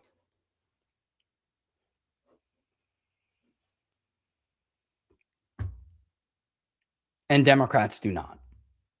All right. I mean, that's just a fact, which is why so many people are either going to just, you know, the problem, the voter motivation is a serious problem. And then there are so many people who do, you know, I've never heard so much third party talk, even Democrat, Republican. I've just never heard this much since like, I don't know, Ross Perot, I guess. I'm serious. And that's not good. JD is going to have to fix this. You can't, like, if he's going to be the nominee in 28, he's got to figure out a way to fix this, guys. It's not a joke to be laughed off, you know? Man, there's too many people like this. I'm telling you it's real. I'm voting Dem for House of Retard War. It's not done by them. If I know what you mean. I live in a very Republican area. And I know many of my neighbors who are voting for Roy Cooper, not Michael Whatley. And these are Republicans, registered Republicans. They didn't even vote in the primary because they didn't like Whatley. They were upset with the administration and the Congress. They were pissed. And they're going to vote for Roy Cooper because they remember Roy Cooper being their governor, and they were all right with that. Is it going to be as much as like Josh Shapiro got of the Trump vote? I don't think so. And will get, by the way. Oh my God, he's getting like 20% of the Trump vote. You see that poll? I don't think it'll be that much for Roy Cooper, but 12, 15%? Sure. Which is devastating. Whatley goes on Fox and praises data centers. The guy is just killing himself. I don't know. I'm sorry. I'm sure he's a very nice guy. He's killing himself. They should have kept him at the RNC, where he had very good experience as the chairman of the Republican North Carolina GOP. They should have just kept him there where he had experience. And instead, there was nobody who wanted to run, or nobody that they wanted. Ashley would have been good. And she's won a statewide race before in the face of overwhelming odds and under assault from tons and tons and tons. Allison, not Ashley. Tons and tons and tons of Democratic attacks. And she would have drove the base turnout higher because the base loved her for her fight over education. Just whatever. She had no money. People didn't even know she was running. She jumped in at the last minute. It wasn't really, enough of an effort. She couldn't get any donor money. She had no advertising, nothing, and she got smoked. And actually, we can go and look at that. She got smoked. Hold on. 2026, North Carolina Senate. There it is. And Don Brown actually did better because he had more money. She just jumped in way too late. Michelle, what am I talking about? Her name is Michelle. Yeah, she only got like 6%. Nobody knew she was running. Like nobody. Don Brown was really making an effort. He spent money. He had a lot of goodwill with some people. He got 16%. But ultimately, Whatley got 64.5. The problem is, man, I mean, there were 627,000 Republican votes. There were 27,000, almost 828 Democratic votes. We're going to get fucking smoked. And Roy Cooper got 92%. If you can't drive your base out in a state like North Carolina when you're losing independence by as much as Whatley is, you're just in deep trouble. I'm just hoping the Supreme Court race tightens, the state Supreme Court race, because it's just so hard to dig yourself out of a hole when you lose courts. And Republicans have it right now, but a couple votes are squishy. And if they lose this one in the next cycle, they lose that one, then they effectively don't have a majority anymore. And they had super majorities, man, super majorities for the legislature. Such a tragedy. And now Stein is guy's dangerous, man. Guy is dangerous. Oh, wow. I didn't even know you could put QR codes up here. What? Are you kidding me? Let me check something out here, guys. Hold on.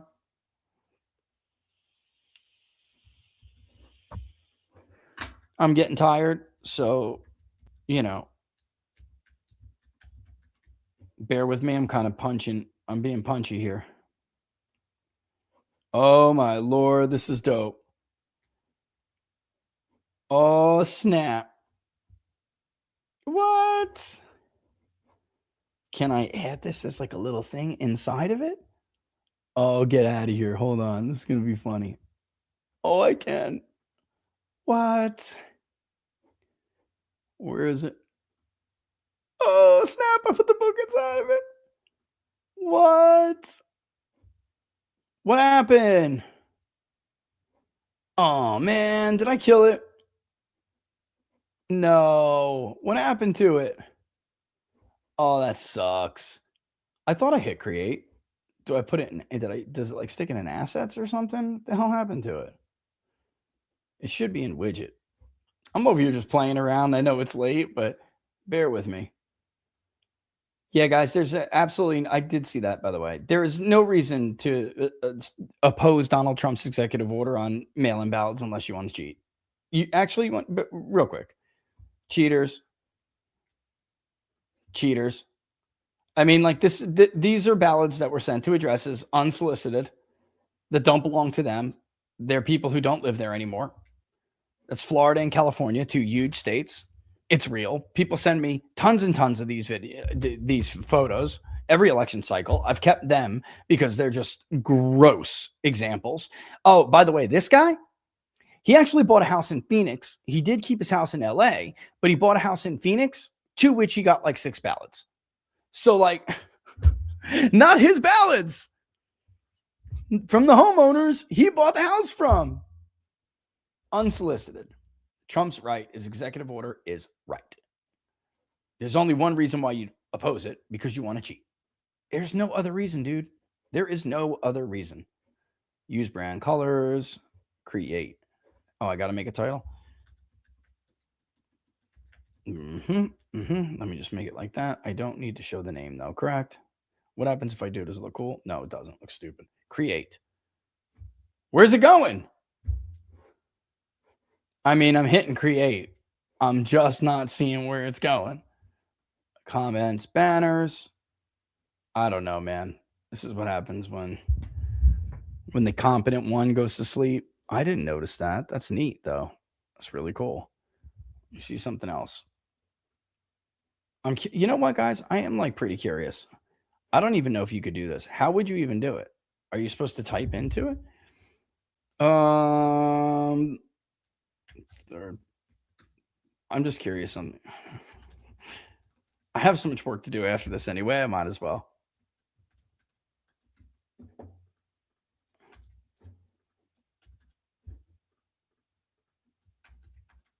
Create. There, that's set. Okay. Boom. Let's go. Can you vote? How do you vote? I don't know. How do you vote? Boom. I'm sticking it over there. How the hell are you supposed to vote? You do it. Tell me. How do you vote in this thing? Did anything pop up? Type 1, 2, or 3 in your chat. Locals, I don't think you can do it because the local chat doesn't connect. X can do it because there is technically a chat there. Oh, snap.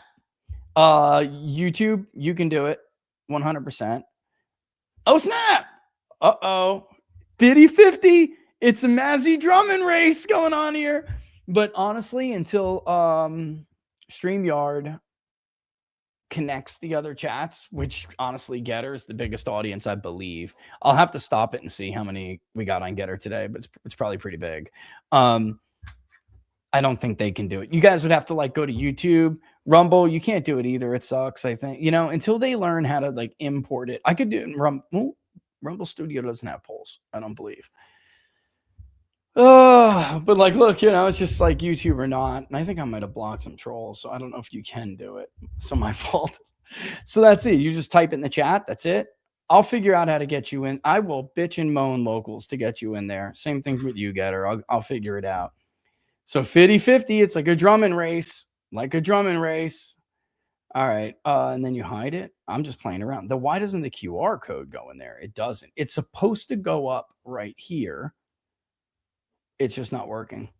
I had fun. I had fun playing with it for a second.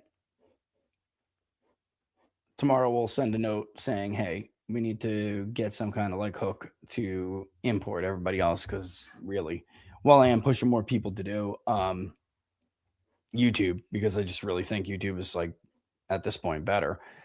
Look at this. North Carolina's forecasts. Oh, Jesus H. Christmas. Look at that forecast. Just built a house here, dude. What the fuck? Well, going back to Florida. Moving back to Florida, ladies and gents. My God. Yeah, this is just, it was looking like it was tightening a little bit, and then it just blew up again.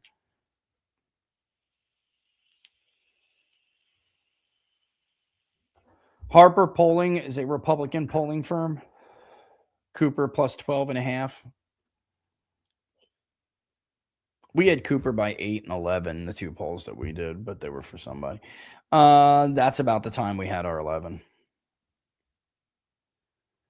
We actually, ooh, hold on one second, guys. I can actually tell you what the one, when we went away, I couldn't get it out in time. So like, I don't do what other pollsters do. If I can't get it out in time, you just won't see it. I'm not putting out what I view to be stale data, which kind of sucked for Ken Paxton, frankly, because he was up. Sorry, Ken. And he would have gotten in the RCP average.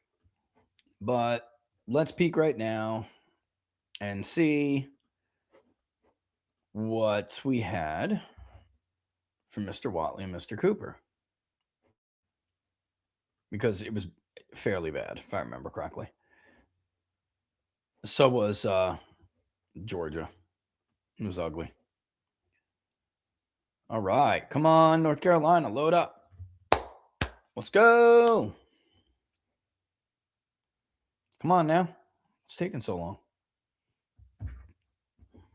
We got a maintenance issue or something? Here we go. There we go.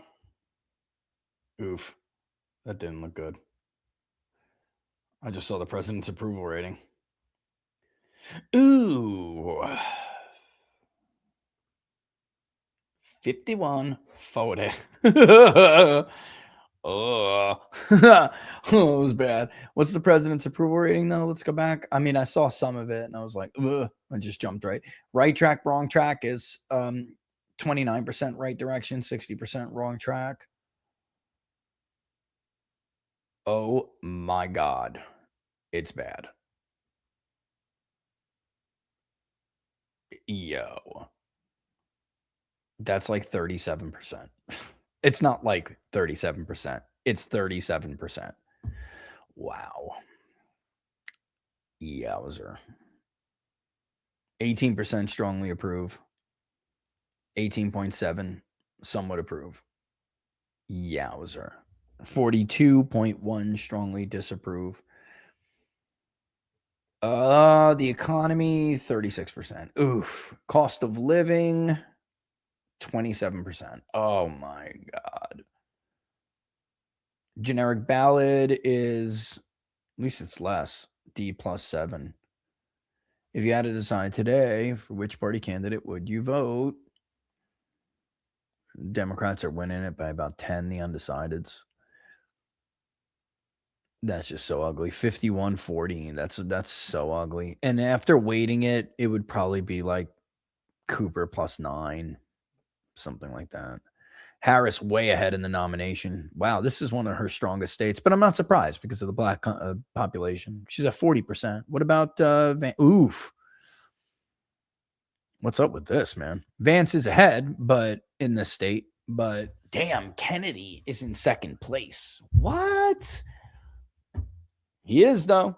12. Rubio's only at 9. Ted Cruz is 3. Tucker Carlson 7. This is a fucking problem. You see what I mean? And by the way, we have to remove Tucker now. He's a hard no. That's not happening. Oh my God. That is funny, though, that Tucker's outrunning Ted Cruz. Cost of living. Which party do you trust more? Democrats 48, Republicans 32. Ugh. Economy and jobs. Democrats plus 43, Republicans 34. Healthcare, Obamacare, Democrats 48, Republicans 28. Wow. Crime and safety. This is usually a Republican issue. Democrats 44, Republicans 33. Immigration and border security, Democrats 37, Republicans 47. That's one issue where they're winning. Corruption and accountability. Wow, look at that neither vote. Holy moly. 40, 30, 25. Republicans almost lost to neither. Foreign policy, national security. This is bad news. Democrats 43, Republicans 39. Do you support or oppose reopening the negotiations to end the Iran war? Are you ready for this? Strongly support 45. Somewhat support 27. Strongly oppose 6.3. Do you think it's worth paying $4 per gallon or higher for gas to continue fighting the Iran war? Again, this is North Carolina. 72.1, no, not worth fighting.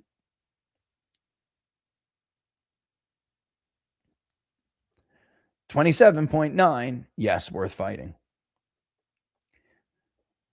Yet only 8% say that into this, how much per gallon would you be willing to pay for gas as a result of to continue fighting the Iran war? Yet $4 higher, 8.4. So the truth is, they're really not, 43% said $3 per gallon, which is where it was before the Iran war started. The rest said fighting the Iran war is not worth paying more for gas. Oh my God. Is the administration, this one is actually more balanced than the national tracker. Do you think the administration's too focused on foreign affairs, not enough on domestic? It's 57 in North Carolina. It's 63 nationwide.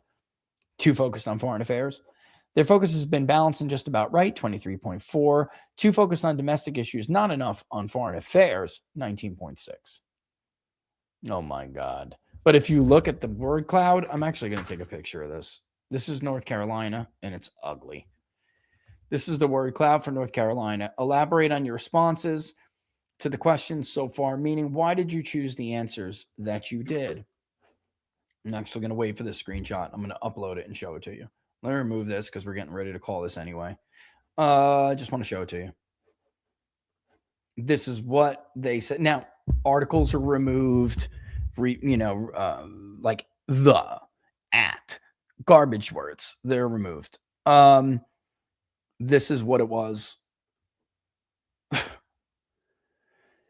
Other issues, President foreign. War is the biggest one. War. That's North Carolina. War. Gas.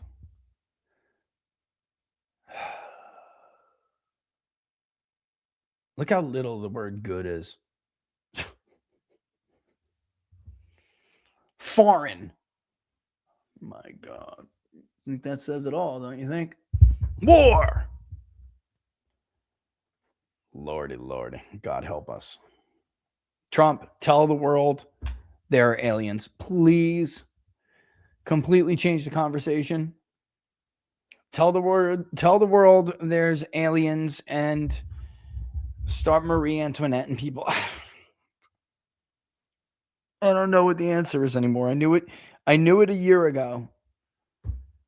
I'm not sure there is one now.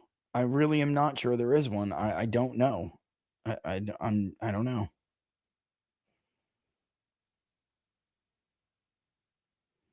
Oh, how did it go, bro?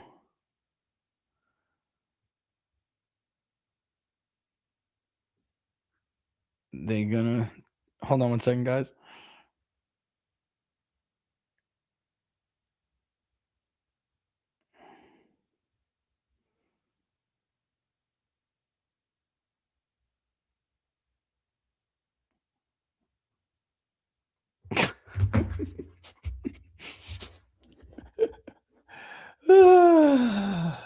People believe shit all the time, dude. People believe what they want to believe. That's just the truth. It's sad, but it's true. People believe what they want to believe. You know what I mean? I knew it. I told you. Not going to be any better, bro.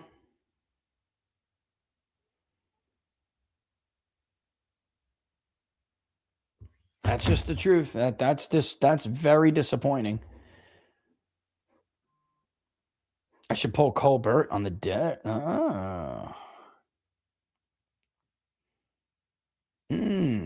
That's a You think he's going to run? I'll look into it. I don't know. I personally haven't heard anything about it, but I wouldn't be surprised. We have Stephen Smith in there because he's made comments that he legit could consider running. And where does he stand in a place like North Carolina where there is black vote? 4%. He's getting 4%. Oh, bro. I literally argued with him over this the other day.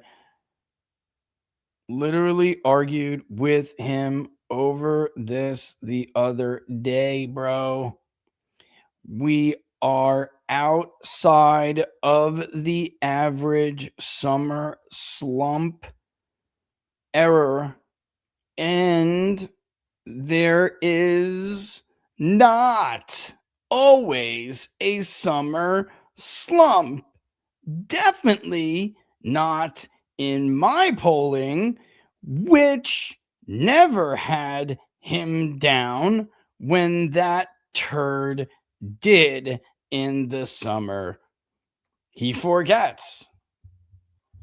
Frantically calling, am I really only Up by 1?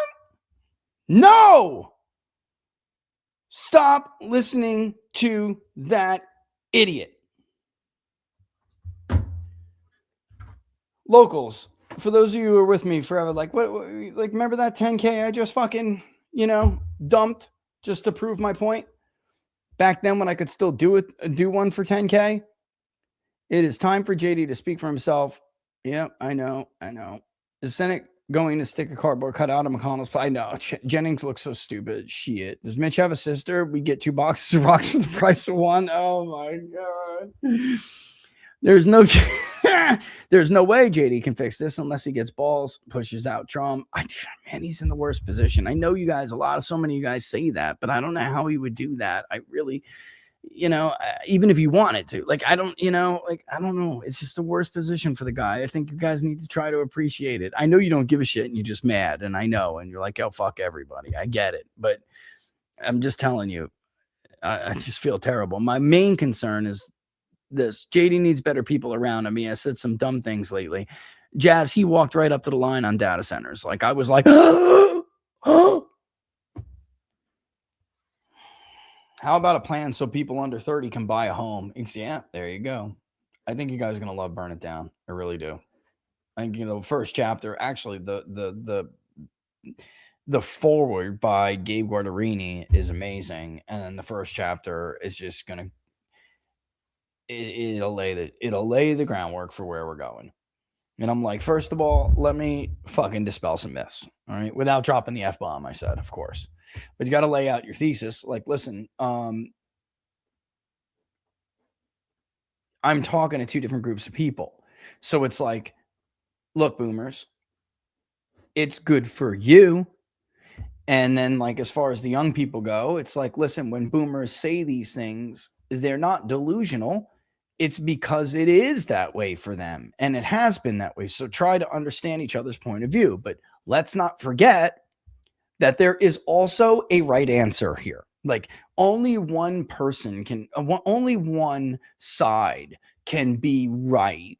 And the truth is, that's almost irrelevant because it only matters what these future people, the future majority thinks, because here's what's going to happen to us in the course of the next. So if you are a boomer, you need to start thinking about your kids and your grandkids, because this is what is coming our way. And they're not, though. Look, very clearly, you could tell tonight, they are not. I really wish that I would have wrote it quicker.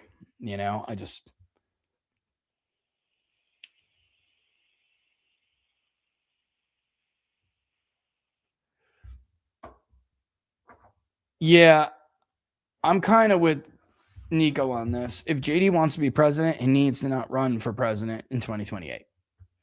Well, I am very concerned you're going to have people like Tony Fabrizio who just want to make money off whatever PAC money he can raise and fork it in because he hasn't made enough, and tell him it's just a summer lull.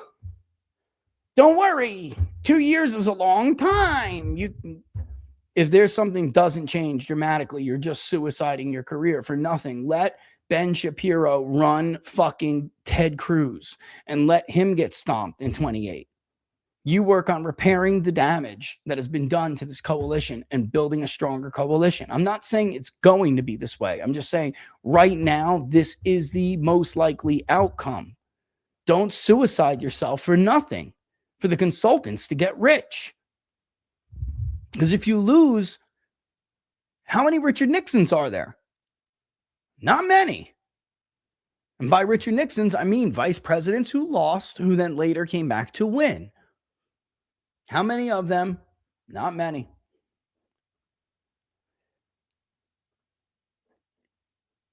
Yeah, that's really what it comes down to. The bite is so strong. You know what I mean? And it's just so easy to convince yourself, man, I could be the party's nominee now.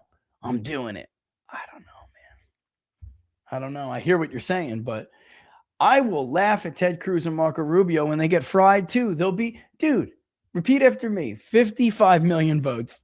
They'll get stomped. Stomped. It would be hilarious, though, honestly. And then I'm going to go cry because the country's going to go to shit. But, you know, it is what it is.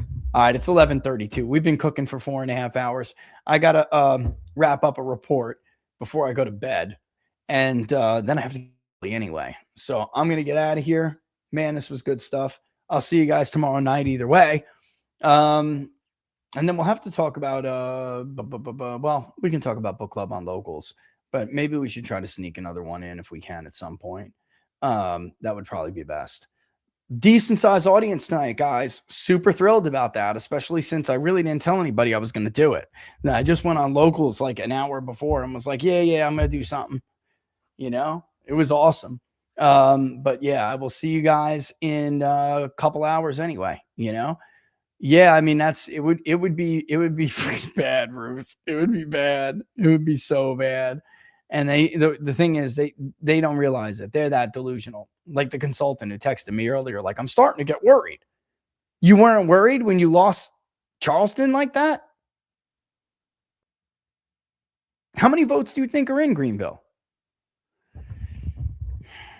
Whoa. All right, guys. I will see you tomorrow. Thanks for watching. As always, don't forget, go pre-order Burn It Down if you haven't pre-ordered already.